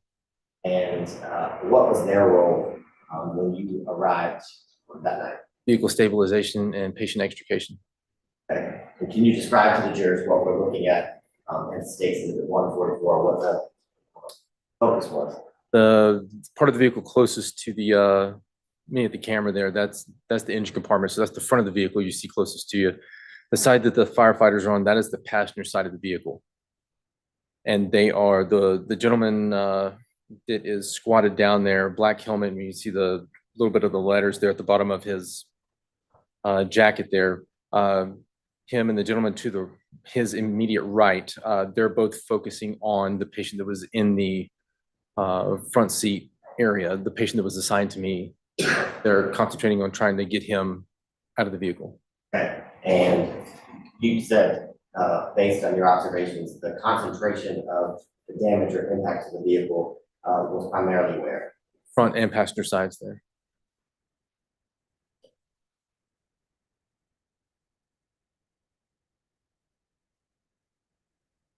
Now, Mr. Berry, in your report, you described the patient here. Who was the patient that you ultimately worked on at the scene and transported to Grady Medical Center? I believe it'd be Kenneth Poole. That was the ID that was obtained from him after the fact. And did you actually physically obtain his license from this person? I did not. Okay. Do you know who did? I would imagine hospital personnel, because when they come to me, I remove all clothing. So any ID that's in the clothing all gets bundled together and turned over to hospital staff. Okay. And then can you tell the jurors how you described this, have you first observed or encountered Mr. Poole inside the vehicle? Again, I encountered from a distance, maybe 10 to 12 feet away outside that immediate work zone of the fire department. He was conscious. He was talking to the fire department personnel. He had a pretty significant amount of substances on his face. I would say it's predominantly dry blood and oil. It looked like motor oil that was coming down out of the engine compartment that was leaking onto him. Okay. And do you see, I guess, the second part, the second line of your report where it says patient 22-year-old male? Yes. Can you just describe and read to the jurors your observations and what you reported in your report? Starting from that point, patient 22-year-old male, unrestrained driver, supine across front seat, head out the passenger door, feet at the steering wheel. And can you tell us who don't have medical background, what do you mean by Supine means laying on your back. okay. And you said the car was overturned? Correct, it was on its roof. Okay. So it's fair to say his back was on, it's laying on the roof of the vehicle. Correct. And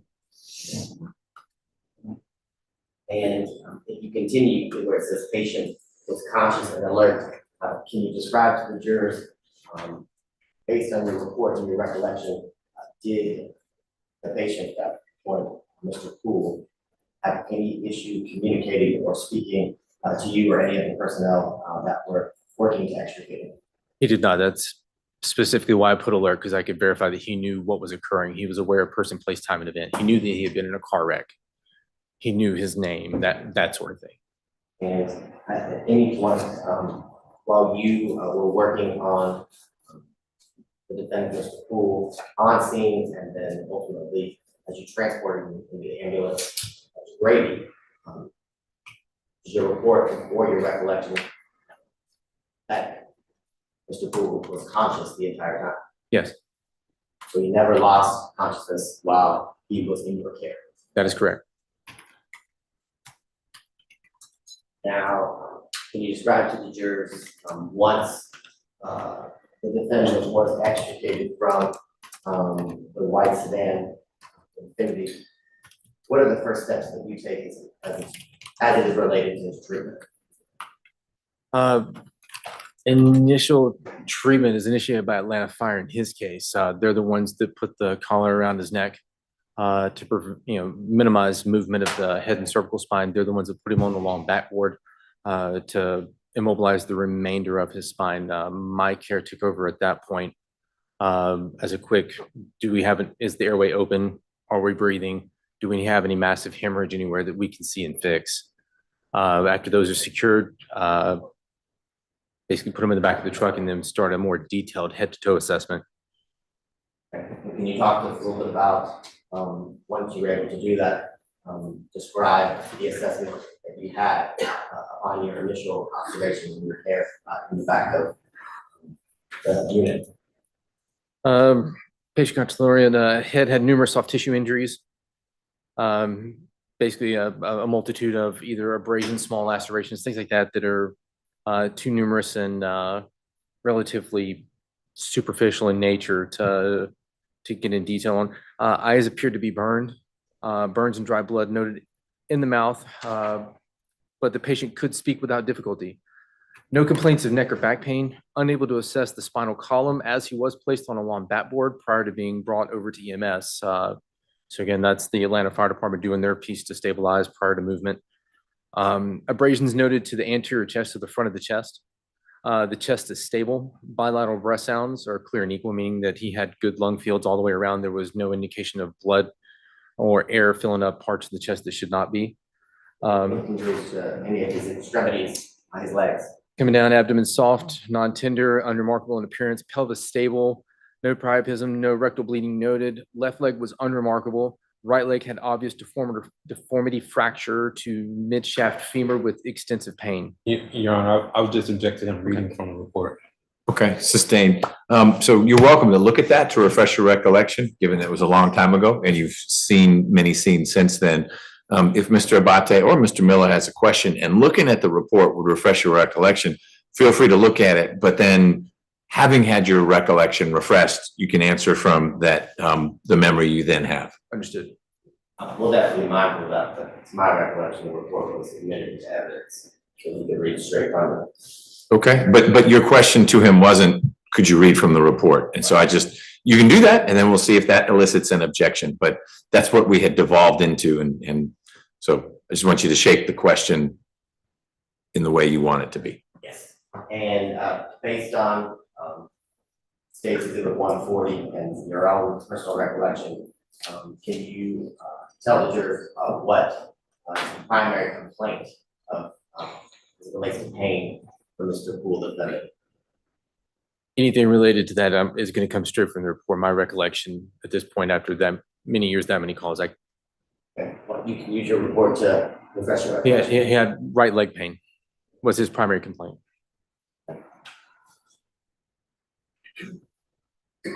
Now, you see in your report in State's Exhibit 140 where it says specialty patient motor vehicle collision. That section. Yes, sir. And do you see where it says position in vehicle? Yes, sir. Can you read from State's Exhibit 140 where you reported the defendant Kenneth Poole to be inside of the automobile? From the front seat, left side, or motor vehicle or motorcycle driver. And can you tell the jurors, based on your report and your recollection, what you reported as the damage location? Damage location, center front and right side. And do you see in the report where it says seat row and then 1? Yes, sir. What does that mean? That is basically anything in the front seat of the vehicle, whether it be driver or passenger, is labeled as row 1. Anything in the row after that would be row 2. Most of your standard passenger vehicles only have the 2 rows. If you have an SUV or even a school bus, you can go to rows 4, 5, 6, 7, 8, 9, 10, subsequently down.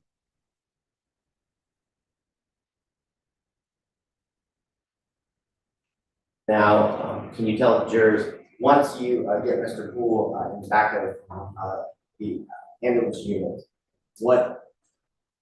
how long do you believe it takes you guys to get to Grady? Depending on where we're starting at. Here, you'd be starting at Jordan 400. So here, reading the report on the right there, departed the scene at 3:52 and arrived at destination at 4:05. And once you arrive to Grady Medical Center, what is anything is your duties as it relates to the patient's care upon arrival? Ensure that they're secure enough that nothing's changed in route to the hospital, the security of the stretcher, any equipment that's going in with them, or any treatments that have been done have been secured down. Any splints that have been done, for example, need to be secured, and make sure that you're not going to cause any further damage or harm to the patient. And after that, take the patient inside, go through the triage station. They assign our room assignment, and we go in there and turn the patient care over to the hospital staff. And at any point during the transport, did the defendant, I guess, have any complaints, any trouble breathing or speaking? Did he remain alert and conscious? He remained alert and conscious, and no evidence, no complaints of any breathing along those ways. Do you ride in the back with the patient, or are you the driver, or it depends? You and Wingo flip every time. It can vary, sir, but in this case, I was in the back with the patient. You can tell from the report, or you just recall you were in the back. Fine. I remember I remember running the call. I remember taking this patient to the back. But as far as his loss of consciousness, his mental status, anything like that, I'm referring to what's in the document, sir. Sure. Yeah. Okay. Now, briefly, Ms. Gray, can you tell the jurors why it's important for you to, when you make a determination where somebody is seated in a vehicle, why that determination is important and how it is important to the care that the patient receives once they arrive to the medical facility here at Grady? So in the case of a standard passenger vehicle, when I mentioned earlier your mechanism of injury, what forces were applied on a vehicle. If someone is in the back seat of a car and it has a front end damage to it, I don't expect to see a whole lot of actual injuries within reason to somebody that's in the back seat. If I do suspect injuries, the things I'm going to look at first are things such as seatbelt signs or areas where the seatbelt has actually done damage to the person. The difference in that would be is if someone were driving the vehicle, the driver of the vehicle, of course, has a steering wheel there. So they're going to be exposed to forces and damage that somebody in a different position of the vehicle would not be exposed to. So when you take in that mechanism of injury, which directional forces and physics were applied to the car, and that helps drive where the injuries I would expect to see on that patient, the areas that are going to get checked anyway, but which areas probably need a little bit more attention paid to it to ensure that there's nothing detrimental going on there. And did you kind of employ or use the techniques, the procedures you just described that night on April 9th, 2021, when assessing and communicating what you observed and the treatment that you provided to the defendant when he arrived at Grady? Yes, sir.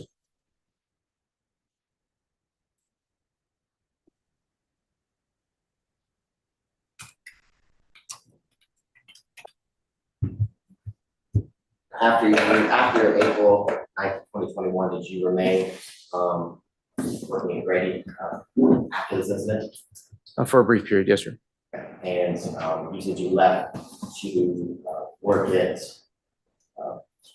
Piedmont Hospital? Piedmont Noonan first, then transferred to the Fayette entity within Piedmont Healthcare, yes, sir. And can you tell the jurors, just remember, what did you say that you did at Piedmont? When I first started at Piedmont, I worked as a paramedic in the emergency room. I currently work as a cath lab tech. Is that where you're supposed to be today? Yes, sir, it is. We've obviously kept you from there. Nothing further from the state. Mr. Miller?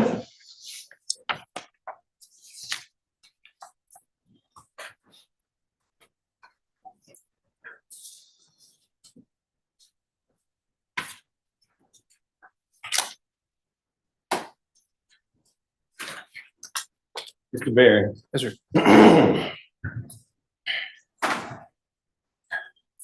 When you all arrived on the scene, it was 5 minutes after this crash, correct? Per this, it was about 17 minutes, 16 and a half minutes. I was thinking of something else. It was 17 minutes after the crash, correct? 17 minutes after dispatch. After So dispatch. I don't know when crash occurred, sir. All right, so the crash happened. At some point, you all recalled and then dispatch asked for you all to come out there to the scene, correct? Yes, sir. And then 17 minutes later is when you arrived on the scene, right? Yes, sir. Now, when you arrived at the scene, all of your observations of Mr. Poole were done from about 10 to 15 feet away, correct? Yes, sir. EMS was kind of in front, so there was no, you didn't get in the way of fire and EMS at that time, correct? Me being EMS, what do you mean get in the way of fire and EMS? I'm sorry. Fire was right there by Mr. Poole. They were the closest, yes, sir. Yeah, so you were 10, 15 feet away. Within that range, yes, sir. All right, and as you said, what you recall here today, that as far as what you actually remember is, as far as him being alert and conscious, that's all because of your report, correct? You don't have the firsthand, you don't remember him actually being alert and conscious during that time period, as we see here today, correct? By memory, no. Okay. Now, you described this scene as substantial, correct? Damage to the vehicle is substantial, yes, sir. All right. And so in your, was it 24 years? Ish, yes, sir. 24 years of being in EMS, this was, would you say one of the worst that you had seen? Probably not one of the worst, but very memorable. Very memorable. All right. And now, with it being memorable, you also stated that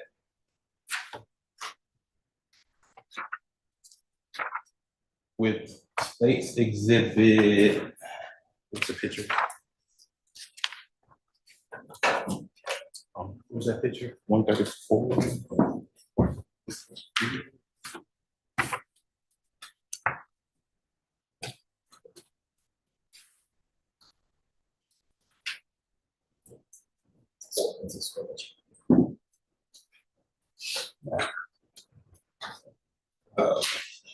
In State's Exhibit 144, this is a picture that you took, but it's of EMS actually in this picture, correct? Not EMS. I'm sorry, fire. Yes, sir. Correct. Correct.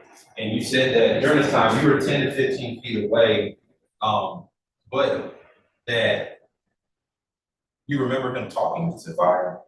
I remember them communicating with him, yes. Okay, you remember them communicating with him, but you do not recall if he was actually responding to their communication. I know that he was responding. I don't know the words that he was saying because there was enough other ambient noise out there at 10 to 15 foot away. I know that they were having a conversation or communicating with the individual while he was still in or under the car, sir. You don't know if the responses that he was giving were actual words or moan? At that time, no, sir.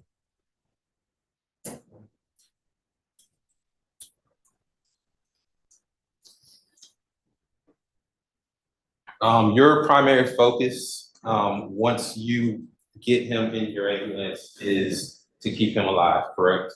Yes, sir. And if Mr. Poole were to communicate with you or to be saying anything at that time, you wouldn't even really be paying attention. Is that also correct? No, that would absolutely be paying attention. Really? If he were talking to me in the back of the ambulance, Right. if it's a general I'm not a conversationalist in nature. So any interaction between me and a patient in the back on a critical incident such as this is going to be limited to, hey, are you having problems breathing? Hey, are you still with me? hey, talk to me, what is your name? But as far as actually engaging in conversation or anything like that, no, sir, it's going to be limited to, because there is such other ambient noise and things going on between sirens and just road noise and stuff like that. Having a call report, talk to a hospital, supervisors talking on a radio. The interaction is going to be limited, but the interaction I do have would be very much, I would be present for it mentally. Okay, well, maybe that's more of what I was saying. The contact or conversation that you all would have would be very minimal. It would be if there minimal, was yes, any sir. in the car. Correct. And Mr. Poole was in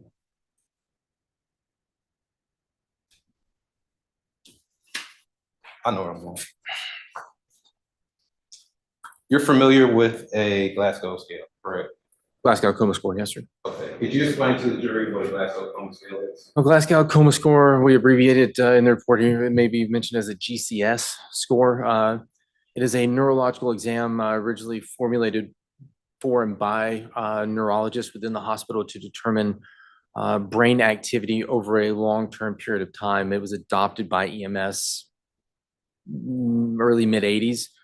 We kind of took a hold of it, and we still use it a fair amount of time. But what it does is it evaluates 3 different areas of cognitive or even vegetative function. Eye movement, it looks at verbal, and then it looks at motor function.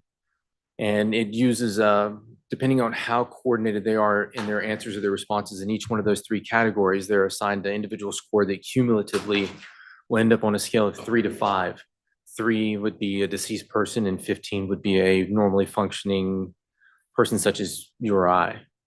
All right, and so you noted in your report that he has a pain level of 10, correct? A pain level, yes. Right, and in addition, you also said that he had a Glasgow of 15. Correct. For the eye, for the eye part, what is it that you did to see or to rate that eye? So a maximum score, which is what he received on eyes, would be, does he have random eye movement? Meaning that are his eyes moving around scanning the same as an average person would be? If there's a noise or some sort of stimulus that occurs back there, does he immediately or his eyes immediately turn and lock on to, like, if I start asking him questions? It's not only the answer that he provides, but it's how he provides that answer. So if I ask a question and his eyes are able to turn and lock on to my eyes, that would warrant the maximum score there. All right, and then the other 2 levels, one is motor, and what would you say? It's eye, verbal, and motor. Sorry, eye, motor. Eye, verbal, and motor, yes. Okay, now for him, initially you gave him a score of 15, which would be normal, correct? Correct. Now, if someone, speaking generally, if someone was to receive a 15 initially, and then say 15 to 20 minutes later, they would receive an 11, what would that be evidence of? Intracranial pressure. All right, and what would that mean? In the most generic term possible, that would be the first indicator or clue that there's some sort of increased pressure happening inside the cranial vault. The brain's under pressure for whatever reason. Okay. Is a swing from, you said 15 is the maximum? So 15 is a cognitive person such as you or I, all the way down to a 3, which is the deceased person. There are no zeros. Okay. A swing from 15 to 11, is that remarkable, or it would be consistent with people evaluate differently, or how would you process that if you were on the 11 end? In other words, you got a report, this guy was 15 at the scene, now he's at the hospital, and someone gave him an 11. That's worrisome. Worrisome. Yes, sir. A shift more than 2 is very much, should take notice. Okay. All right, now, you stated earlier that someone that was in the backseat would have less injuries than someone that is the actual driver. On a frontal impact, yes, sir. I would expect to see much different or greater injuries of the person sitting up front. Yes, sir. All right, now the person sitting in front, the reason you would expect that is because they have a steering wheel there, correct? Yes, sir. You also, because you're the front seat passenger, you have airbags that are going to deploy as well. Correct. And if someone is not wearing their seatbelt, then, they could very well receive damage from those airbags deploying, correct? Absolutely. Now, the type of damage that you would, expect to see from someone that has, received, damage from that steering wheel and those airbags, Okay. would you expect to see their ribs fractured? Airbag alone, no. Steering wheel, yes. Okay, so, steering wheel, you would expect to see rib fractures, correct? Potentially, yes, sir. All right, say someone is, let's say, driving right-handed this way. Okay. And then you have airbag deployment. Would you then expect to see some fractures on those ribs? Possibly, but I noticed you're rubbing the side. I still expect it, if there's going to be rib injuries to an airbag, I still expect it to be on the frontal side of those ribs. The ribs coming from all the way around, not just isolated to lateral or side. Ribs, yes, but the side, not necessarily. Okay, but Yes, sir. for the right side of the ribs, I guess is what I was trying to say. Potentially, yes. All right, and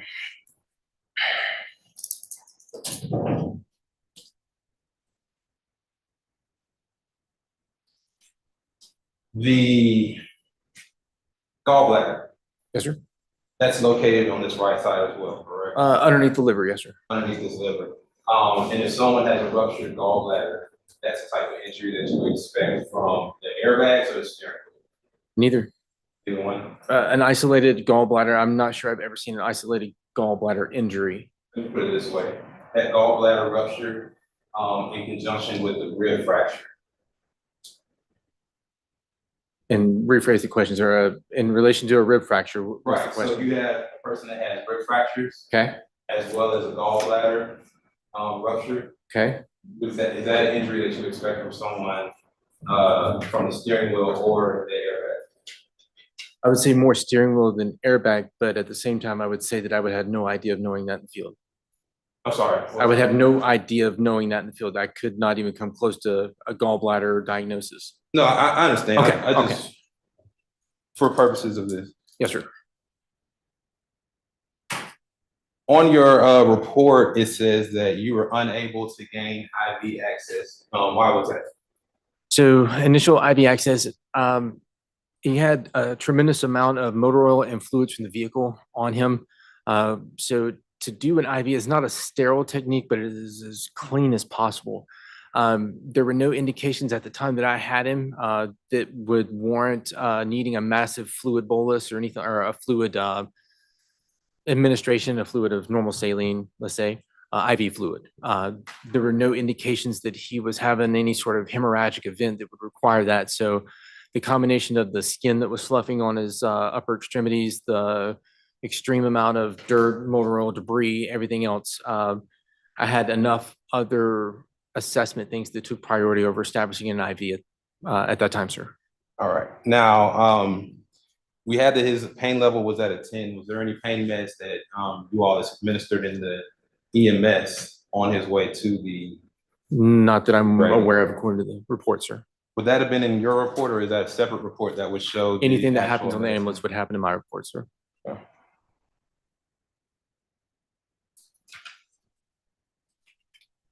The supplemental oxygen mask that fire put on him, Yes, was sir. that still on his face when he was in the back of that EMS? Yes. It was, okay.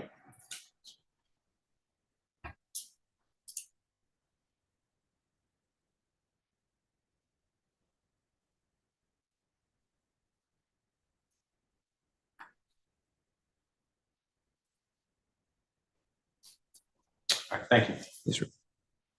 Any follow-up? Very briefly. The last question, Mr. Miller asked you about was a supplemental oxygen mask. Is there anything, I guess, remarkable about using a supplemental oxygen mask as it relates to typical treatment that you, I guess, did as a result of being a paramedic?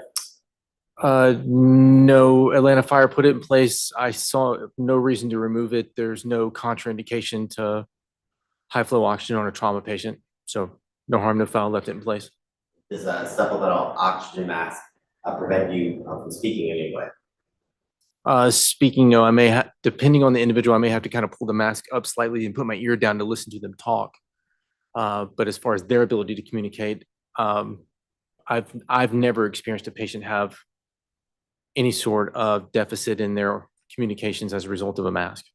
And Mr. Miller asked you some questions about responses that the defendant gave to members of the Atlanta Fire Department. Okay. But I want to talk about responses that he gave to you. In those responses that he gave to you, is there anywhere in your report where you indicated that responses to questions you asked to the defendant were not coherent and were not clear responses? No indication of that in the report, sir, no. And is there any indication in your report when you were treating the patient and asking questions as it relates to his pain and things of that nature, that any of his answers didn't make sense or were not logical answers to your questions? Anything other than abnormal or illogical gets documented, and I have no documentation to suggest that he was anything other than naturally and completely coherent.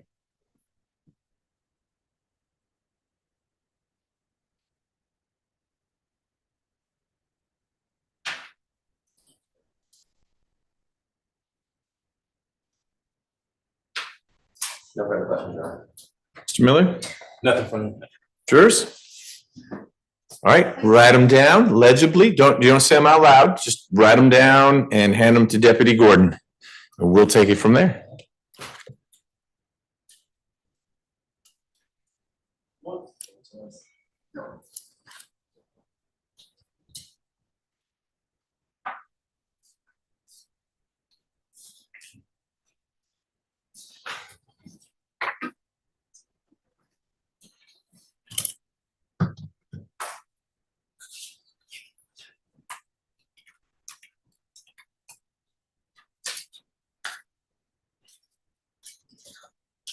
Thank you, sir.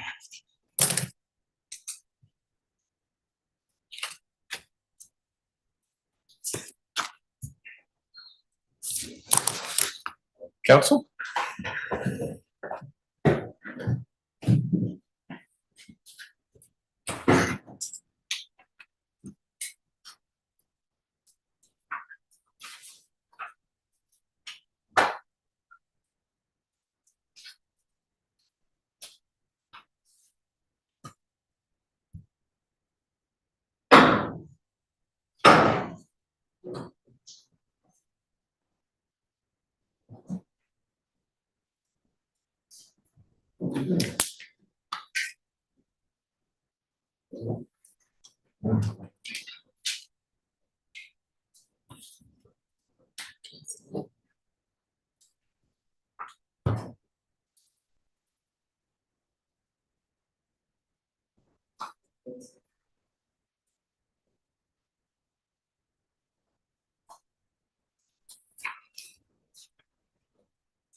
Mr. Barry, tell the jurors again what Glasgow score or rating you assessed Mr. Poole to be at when you evaluated him.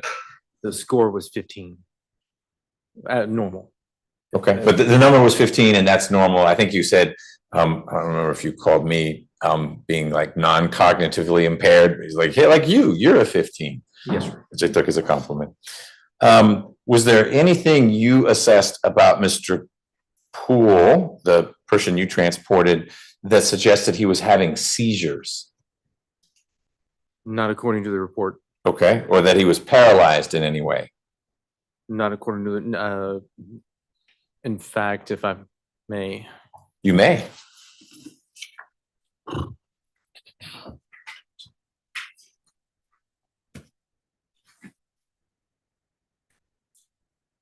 On the page, it's written at the bottom, says page 3 of 7. Can you stop for a sec? Can we put that exhibit up and you can?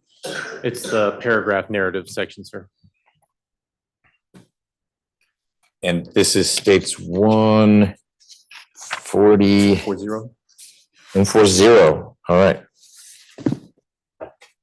So 1, 2, 3, 4, 5, 6, 7th line down. Left leg was unremarkable. Right leg had obvious deformity, fracture to midshaft femur with extensive pain.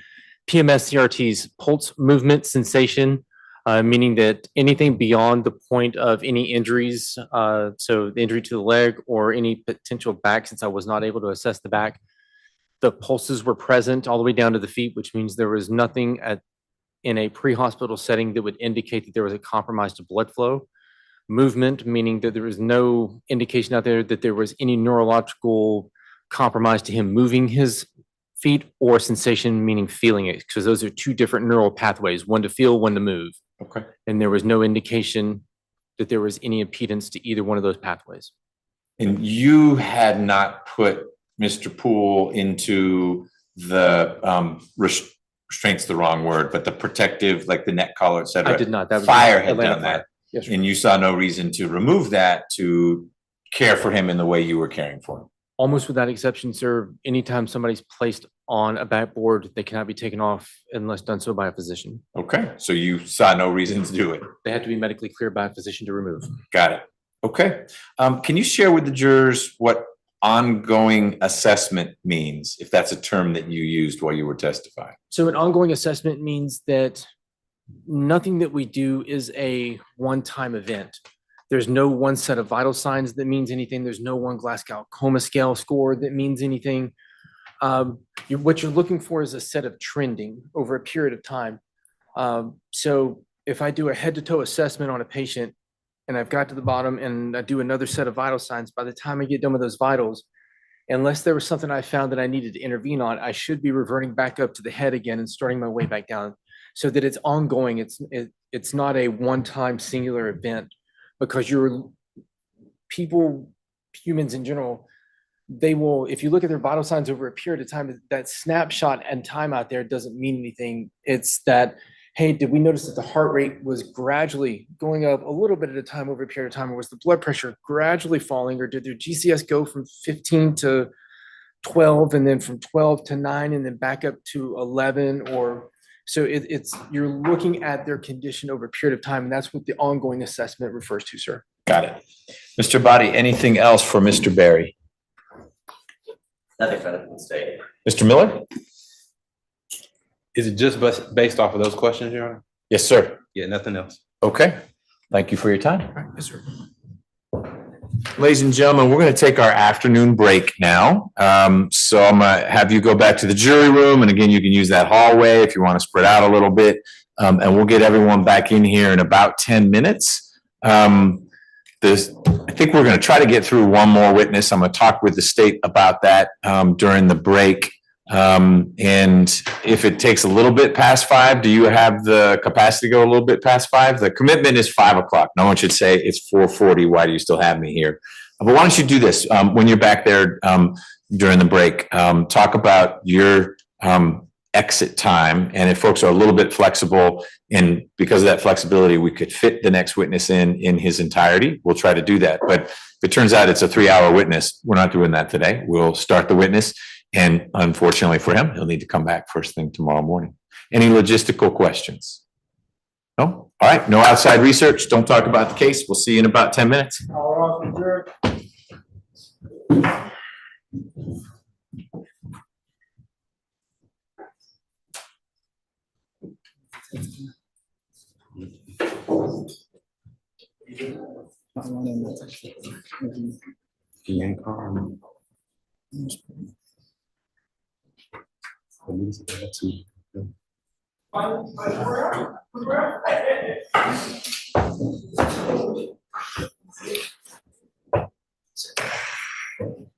So, Mr. Bata, here's my thought. My colleague can't have two people on the stand at once. So we'll have one of them here after the break. Hopefully that doesn't throw things off for you too much. But if Lee is still busy, Heninger can't be busy. And so he comes here and we do that today so that we use this time. Okay. All right. Thank you. Anything from the state before we break? Yeah, Your Honor. All right, Mr. Miller, anything? Okay. All right, we'll see you all in about 8 minutes.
Just can I indulge you for 5 more minutes? We were not intending for Dr. Michael Heninger to go today. Yeah. I'm just making sure that the exhibits are properly marked and ready to go. Okay, is that what's gonna happen? Lee is stuck in, okay. Sure, you have a few more minutes. We have one juror who can't stay super late, so we'll at least get started with Dr. Heninger. Did they say what super late was? Today it is not very late.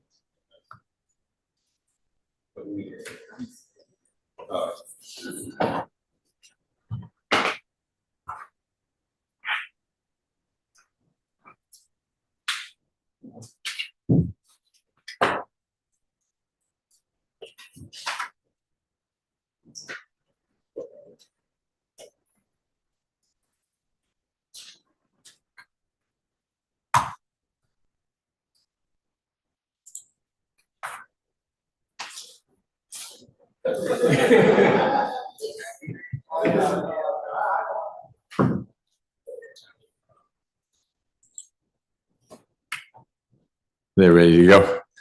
They did the light. Oh, they figured that out already. I'm not quite ready yet.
Latest Friday.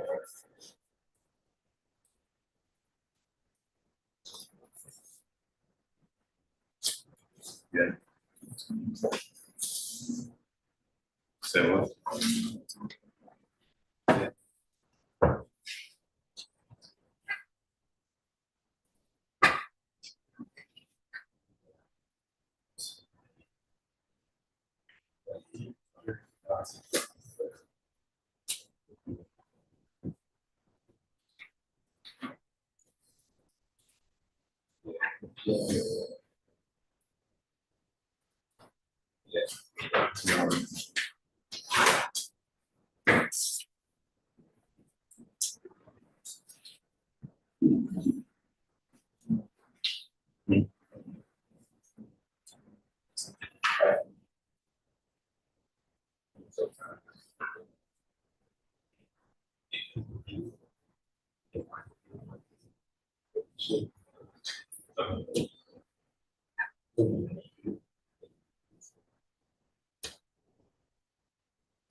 Your Honor, Yes, sir. I had the same opportunity to speak with Dr. Heninger You should go talk to him now.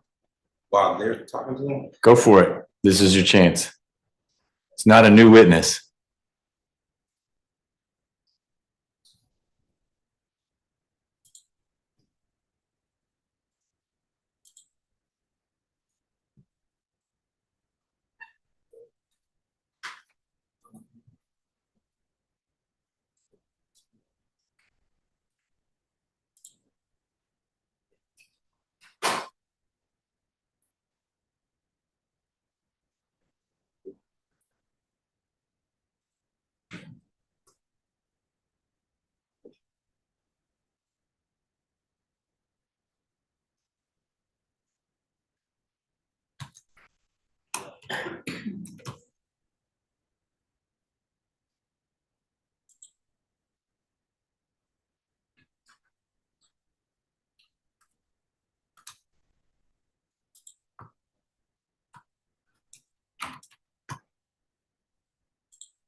Can you tell him we need to get rolling, please?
Judges, does this work, the Elmo, the virtual Elmo?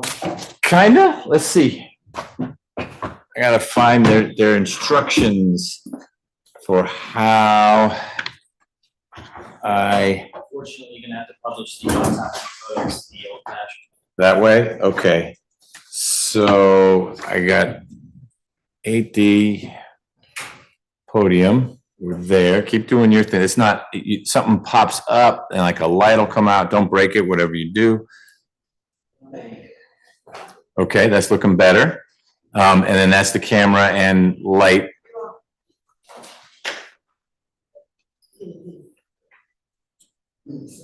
All right, and then we go to camera. Yeah, it's not, can you like tighten the cables? It's not showing up as an option here. Let's try again. Cameras, nope. Oh, yeah, you did it. Whatever you did, that connected it. Oh, it just went away.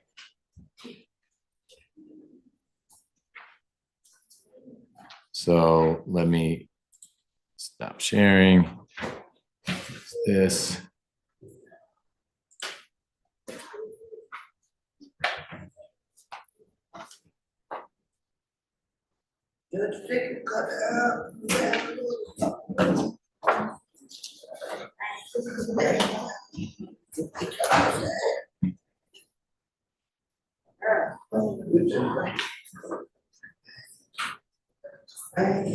Okay, it's connected right now. Let me press this and see. Oh, and it went away. Okay, what's your other plan? You didn't have the autopsy photo scan, or that was going to happen tonight? That was gonna happen this evening. Okay. Oh, it's back on. But whenever I click it. Ms. Hansberry, can you have IT come down here, please?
So, do you get into pictures in the, I've called up IT, and they'll come see if they can make this connection work with the, Elmo.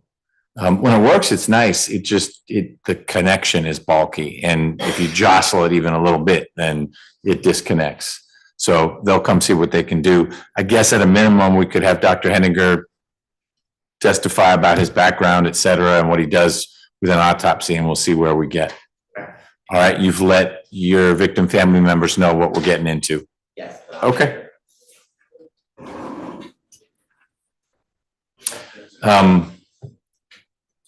You otherwise ready for the jurors? Yes, Your Honor. Okay, Mr. Miller, ready for the jury? Yes, yeah, can I have just a moment, Your Honor?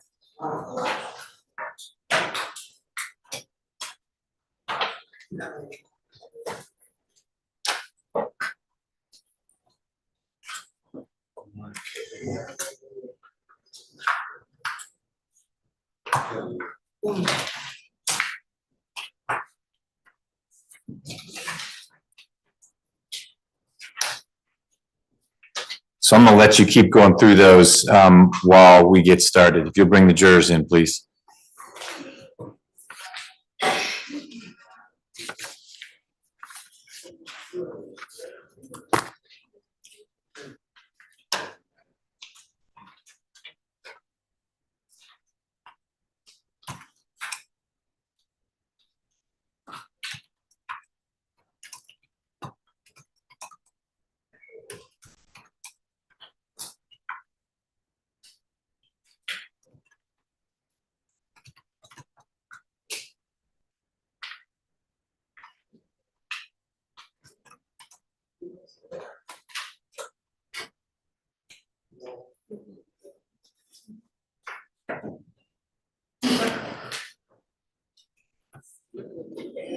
All rise for the jury.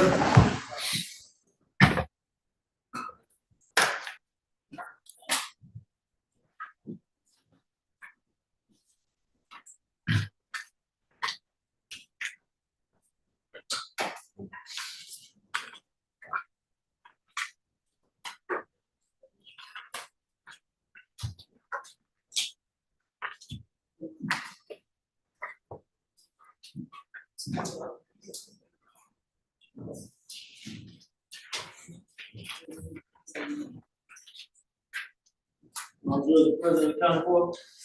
Thank you, Deputy Gordon. Everyone else can be seated. So thank you for your patience. I've not had this happen before, but we've collided with a trial on another floor where they've got two witnesses we need, and they got one guy on the stand. We were waiting on him. And so we're taking their next witness and going slightly out of order.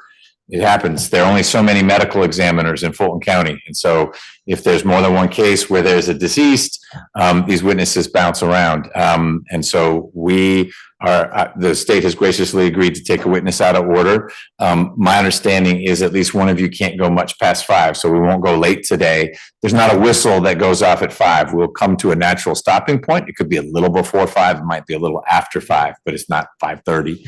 And we'll get as far as we can with the medical examiner. I doubt we'll finish today. And we've run into a little technical hiccup that will make it a little interesting. We may go back to the old overhead projector, but we'll see if our IT people can make it one floor down to get here to try to help make it work. Mr. Rao or Mr. Abadi, if you'd call your next witness, please. State Dr. Heninger today.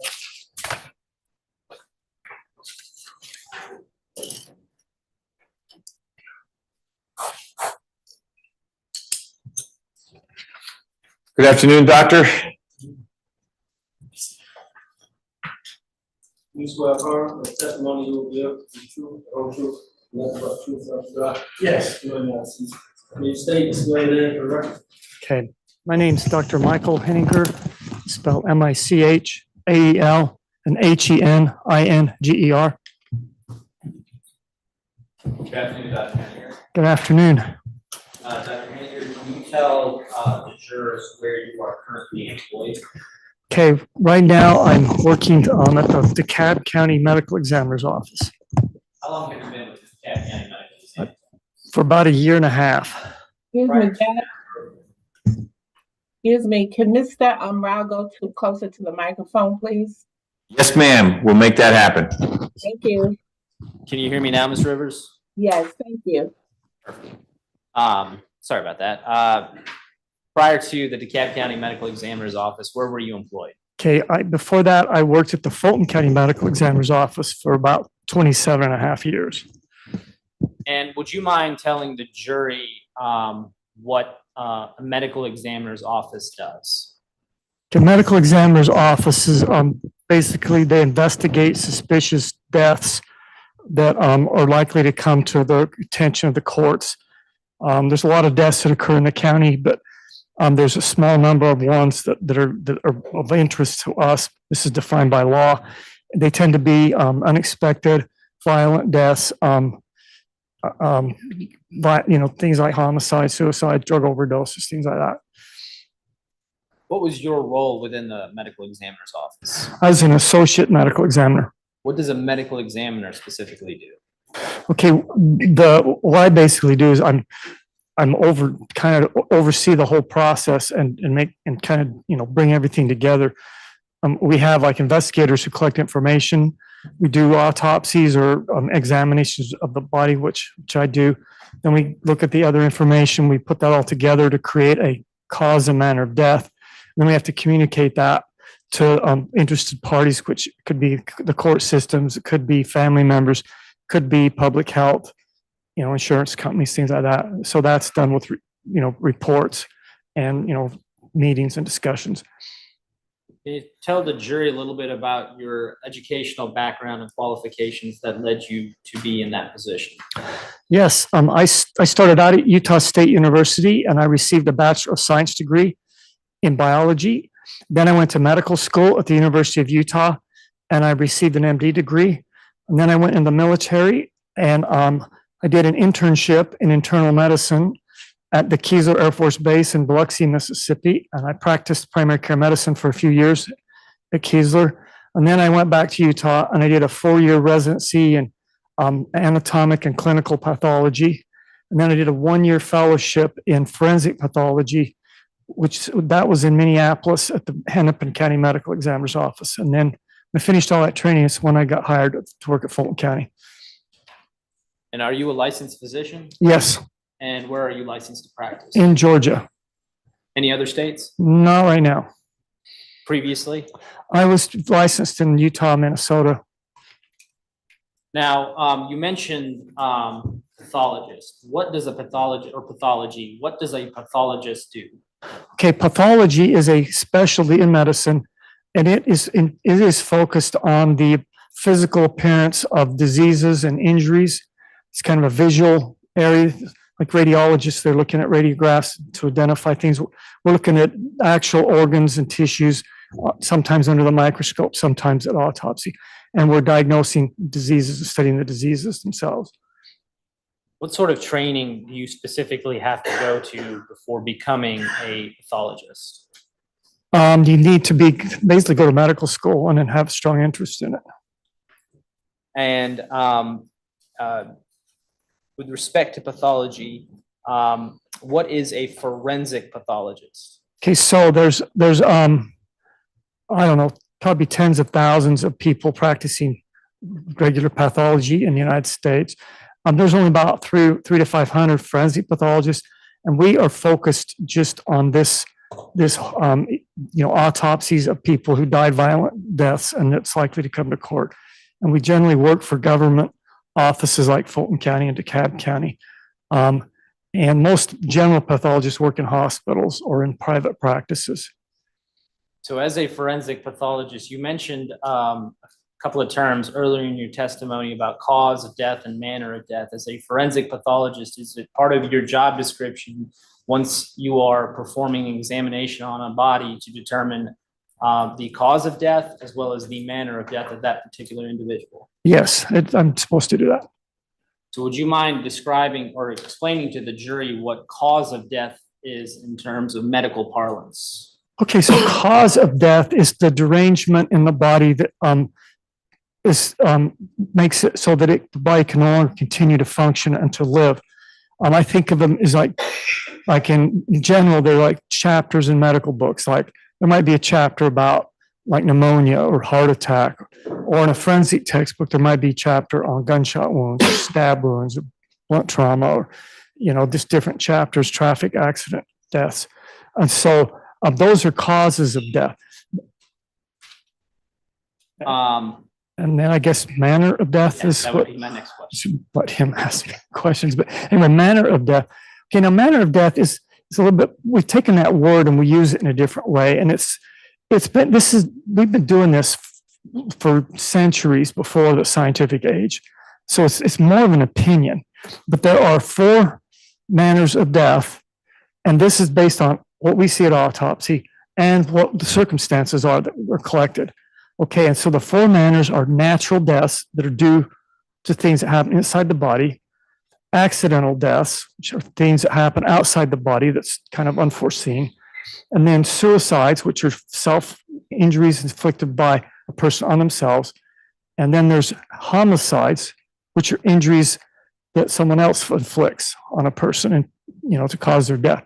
Then we have a undetermined when we can't tell. So what we're doing, you say, what is the manner of death? We're taking the circumstances, the autopsy findings, and we're rendering an opinion about which of these categories it fits into. And then that's useful. It drives public health statistics, medical research, and it also drives attorneys and, which cases they look at that as one of the factors as to whether they're going to prosecute or not, or what they're going to do, civil attorneys, things like that. One of the, subsets of manner of death you indicated was accident. Is that correct? That's correct. Now, in instances where there are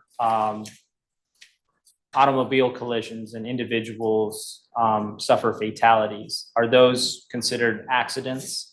Yes, they are. And there's a problem this manner of death doesn't fit very well with kind of the realities of the car. I mean, if you thinking about horses and buggies and things like that, and people that get hurt doing that, it's usually accidental. You know, there's just people riding down the road, something happens. But in traffics today, they have these rules that you have to follow, and if everybody followed all the rules all the time on the road, there'd be very, very few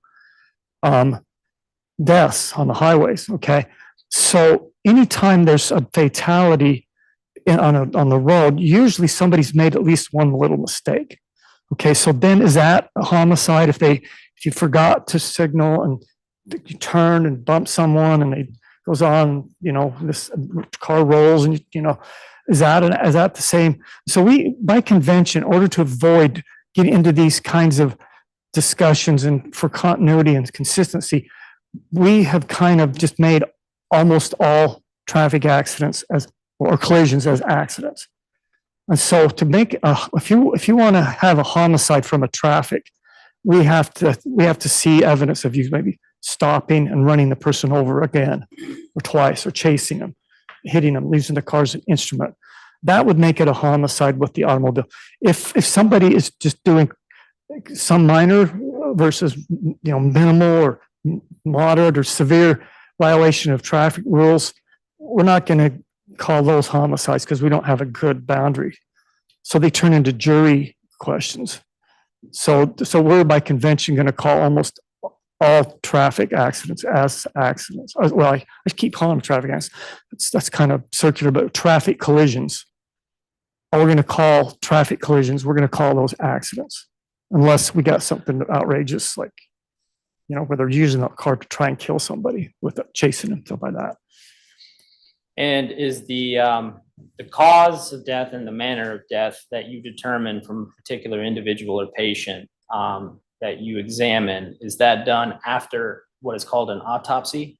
Yes. I mean, you'd be crazy to do a cause of death first and then go do the autopsy. Have to change it. But yeah, we do that after we've gathered, you know, the information as much as we can. And so the autopsy itself, prior to getting the conclusions that you do to make a determination as to cause and manner of death, what is specifically done in an autopsy? Okay, so the autopsy is like a medical procedure that basically it's only done on deceased people, and it's basically has two parts. There's an external and internal exam. External, you know, we look at the injuries or the, you know, the outside of the body, and then we open the bodies up and look at the injuries inside of the body. And then sometimes that's really, really crucial. You know, this little thing and that may make a big difference. Sometimes it's less crucial. It's just, you know, just documenting that there's enough injuries to cause the death. So there's an external component or external examination to an autopsy, and then there's an internal examination component to an autopsy. Is that correct? That's correct. And in every autopsy, is it fair to say, based on your previous testimony, that you don't always, essentially, I guess for lack of better phrase, cut into the body to draw conclusions to your autopsy? Yeah, sometimes we just do the external exam. Sometimes that's enough. If a person's like, say they're 75 years old and they have a scar on their chest from heart disease and they had chest pain and they collapsed and they didn't go to the doctor, and that might end up in our office. And so we'll just do an external exam and say, yeah, he looks, no injuries, doesn't look like he's got anything going on other than his underlying disease. So we'll send that one out based on an external exam. If we had more resources, or if they're younger, and those boundaries are things that are very much determined on how many resources you have, which vary from place to place. But so then when are you going to get an autopsy or not? And so yeah, that's kind of how we manage large caseloads. In countries where they have less violence, they do more autopsies. So it's kind of interesting. But how many autopsies would you say you've performed in your career? Okay, I didn't keep track. And I don't, like, my numbers aren't really high compared to some people, but Fulton County, we were teaching residents, and so we had kind of a moderate caseload. So I had about 250 autopsies a year. And I did that for close to 30 years. So it's, high 6,000, 7,000 something autopsies. And does that include the time that you spent both in the Fulton County Medical Examiner's Office as well as the DeKalb County Medical Examiner's Office? Just did something really bad. Yes. Okay. So I was, when I was at DeKalb, I was just part-time until recently. And again, I did over 250 cases over there, but they're a lot more externals and then I was also being assigned cases that way. So that includes all of them, but they were two different situations.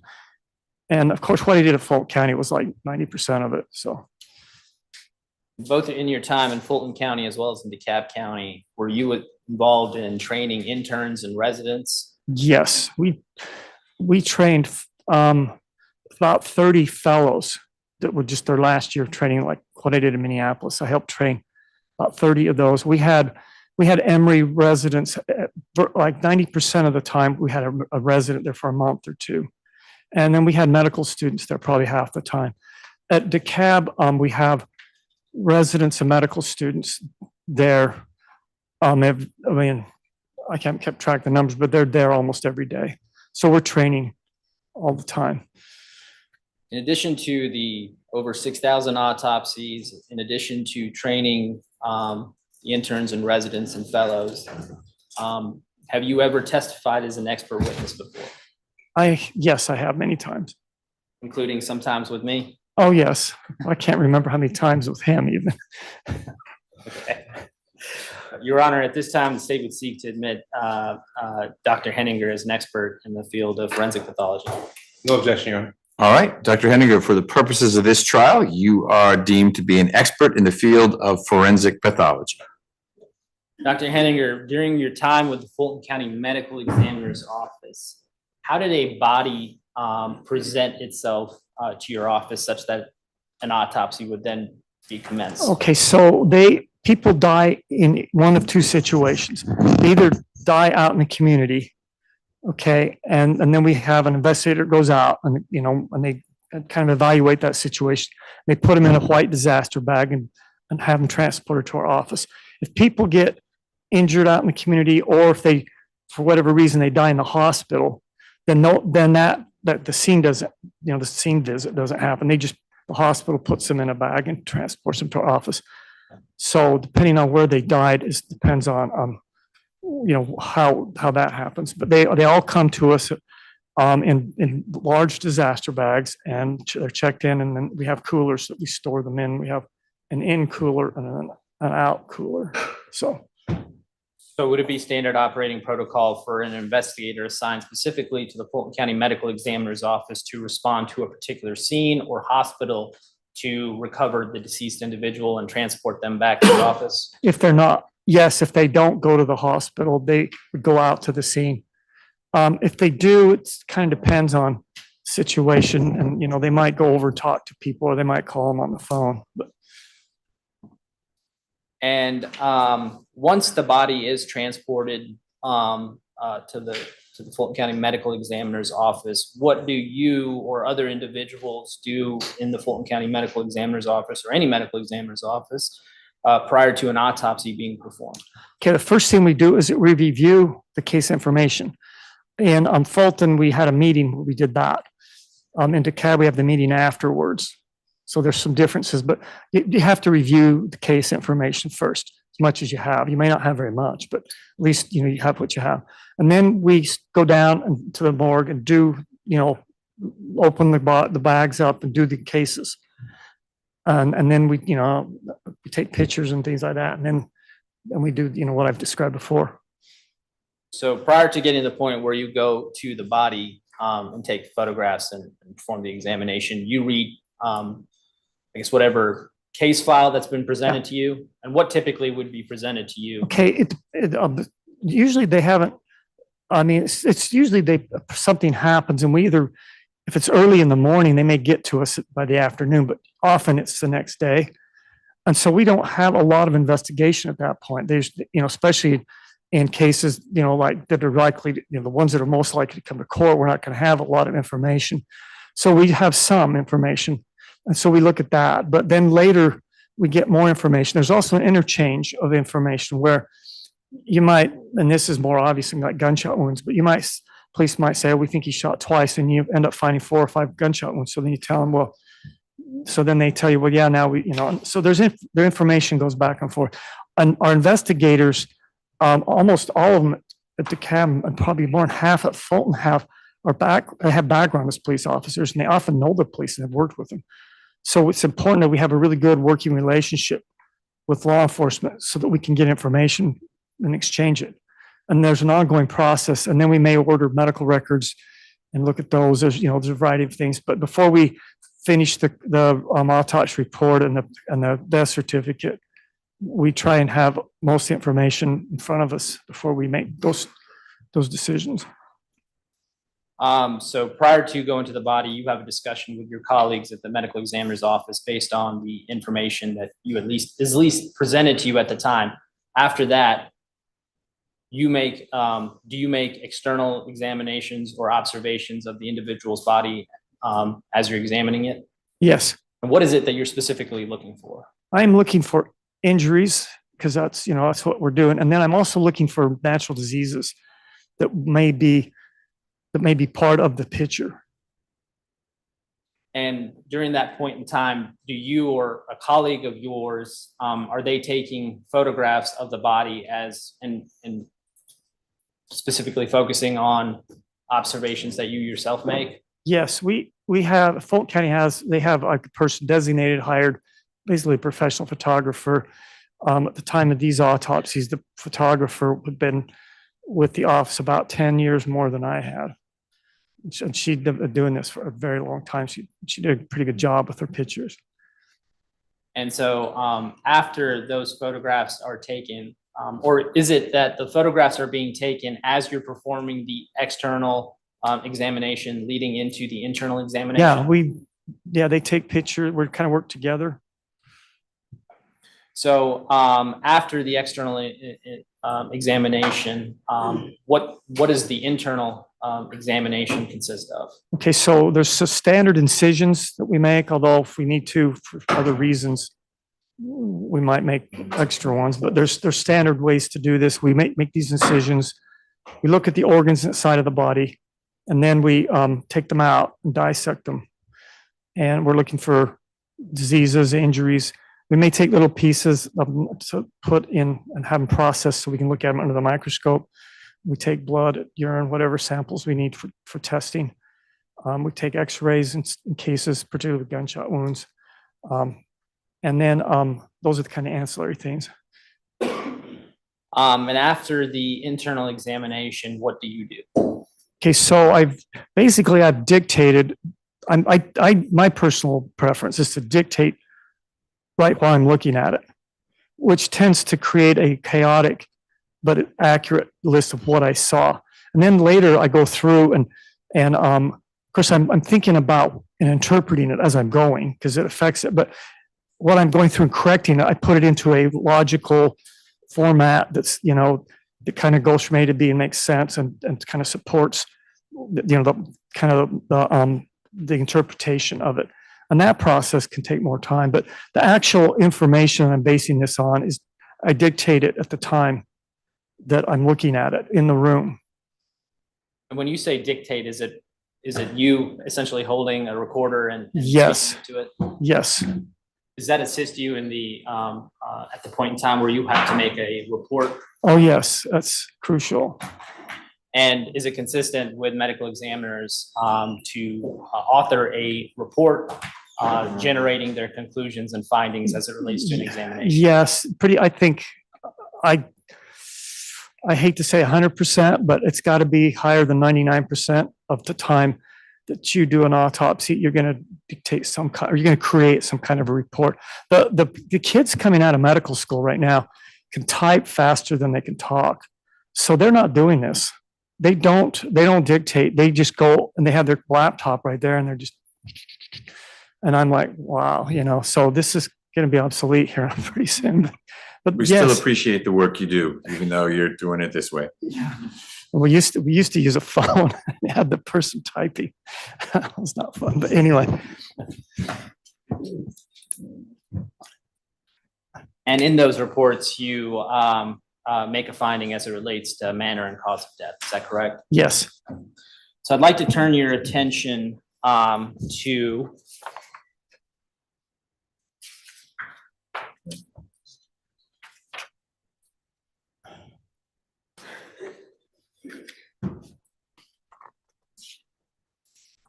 the autopsies performed in this particular case. Now, do you remember conducting an autopsy, two autopsies on a Deterius Minor and Devin Jones on April 10th, 2021? Yes, I do. Were those autopsies conducted in the Fulton County Medical Examiner's Office? Yes. And were they done to the best of your ability in accordance with the standard operating protocols and in the manner that you kind of testified to? Yes. And did you author reports as it relates to your conclusions, findings, as it relates to both those autopsies? Yes, I did. I'm going to approach you with what's been pre-marked for identification purposes as states 145 and 157. Joseph.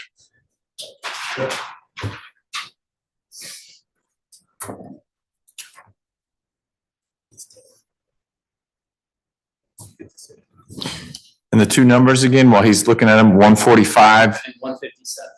Okay.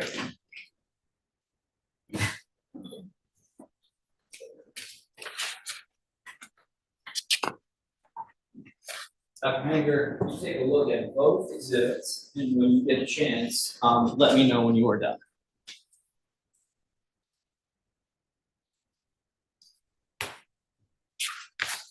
Okay. Okay.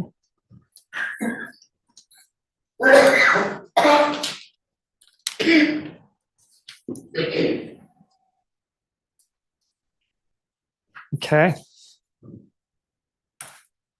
Do you recognize those exhibits, Dr. Heninger? Yes, I do.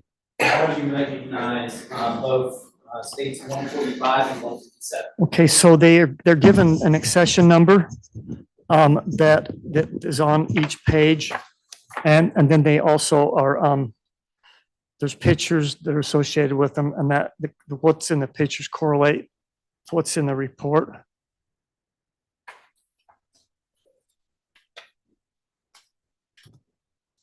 And so with respect to states 145 and 157, are they true and correct copies of the autopsies reports that you authored? Yes. Your Honor, at this time, the state would seek to admit states 145 and 157 No. into evidence. No objection. And 145 is which? Devin Jones. 145 is Jones. All right, and so 157 is minor? Yes, sir. Got it. Okay, they're admitted. Ladies and gentlemen, we're at 5 o'clock, maybe a little after. You may have seen a gentleman from our IT squad trying to connect the device. I think we're going to stop here. What is next is a series of photos. Not a great way to end a day. It's not going to be a great way to start a day either, but that's, we're at a natural break point. I know at least one of you has a 5-ish stopping point. If we pause now in the morning, all the photos that the state's interested in pursuing and any that Mr. Miller might want on cross-exam will have been uploaded on the computer, so we won't have to use the overhead projector, which we were struggling to figure out. Old school, sort of like the dictating machine. So we're going to pause now. That means when we start in the morning, Dr. Heninger will be back. Still under oath and still testifying about the two autopsies he performed. The state relayed to me and to Mr. Miller during one of our conferences back there looking over, I guess there's only been one, when you had some questions, that they only have a couple witnesses left after Dr. Heninger. So things are moving quickly. The other two witnesses are going to take a while. They'll take up a good chunk of tomorrow, but it looks like we're very much on schedule. And when the state rests, we'll see if the defense is going to put on any evidence. This will be your first night where you're jurors and you are operating in this space where you need to stay away from external influences. That doesn't mean that you have to sleep in a different bedroom from your significant other, but it means you don't talk about what happened today. If you're asked, how did it go? It was great. Or terrible, just thumbs up, thumbs down, one word, and explain. I can't really get into it right now because well-meaning people will say, oh, but let me tell you, when I was a juror, what happened? And this is going to happen to you as well. Maybe it will, maybe it won't. That was a different trial, different circumstances. I don't believe there's any media coverage of this proceeding at all. But if you're driving home and they say, next up, all about the case of State versus Poole, change the station and listen to something else. You need to stay isolated from information that you think may relate to this case, but isn't coming to you here in court. If you've got questions, you know how to ask them. You write them down, and some of them get asked of the witnesses. So we're going to stop now. Tomorrow, we're back to getting going at 9.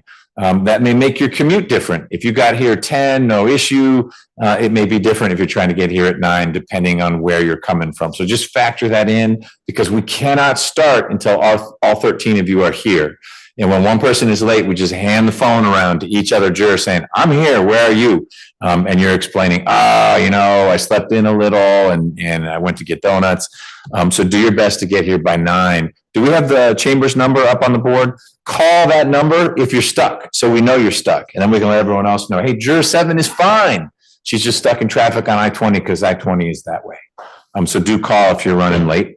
But we'll start at 9, press on with Dr. Heninger, and then what sounds like will be 2 more witnesses for the state. And then we'll see if there's going to be any presentation from the defense. Does anyone have a question about where we are right now? Not a question for the doctor, but a question about process.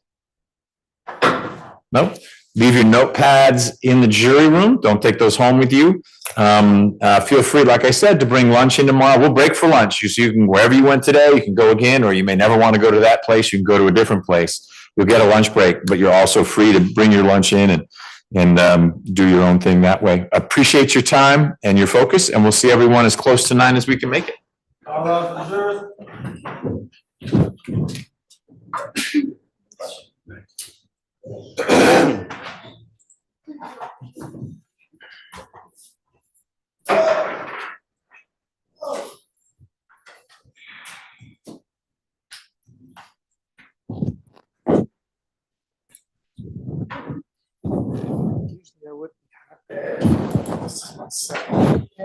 jurors.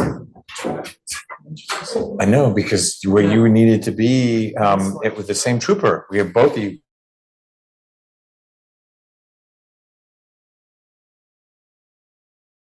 Two reports. I'll be gonna forget you on tomorrow. I'll be good. All right. Thank you for being here. We'll see you in the morning. Yeah. Thanks.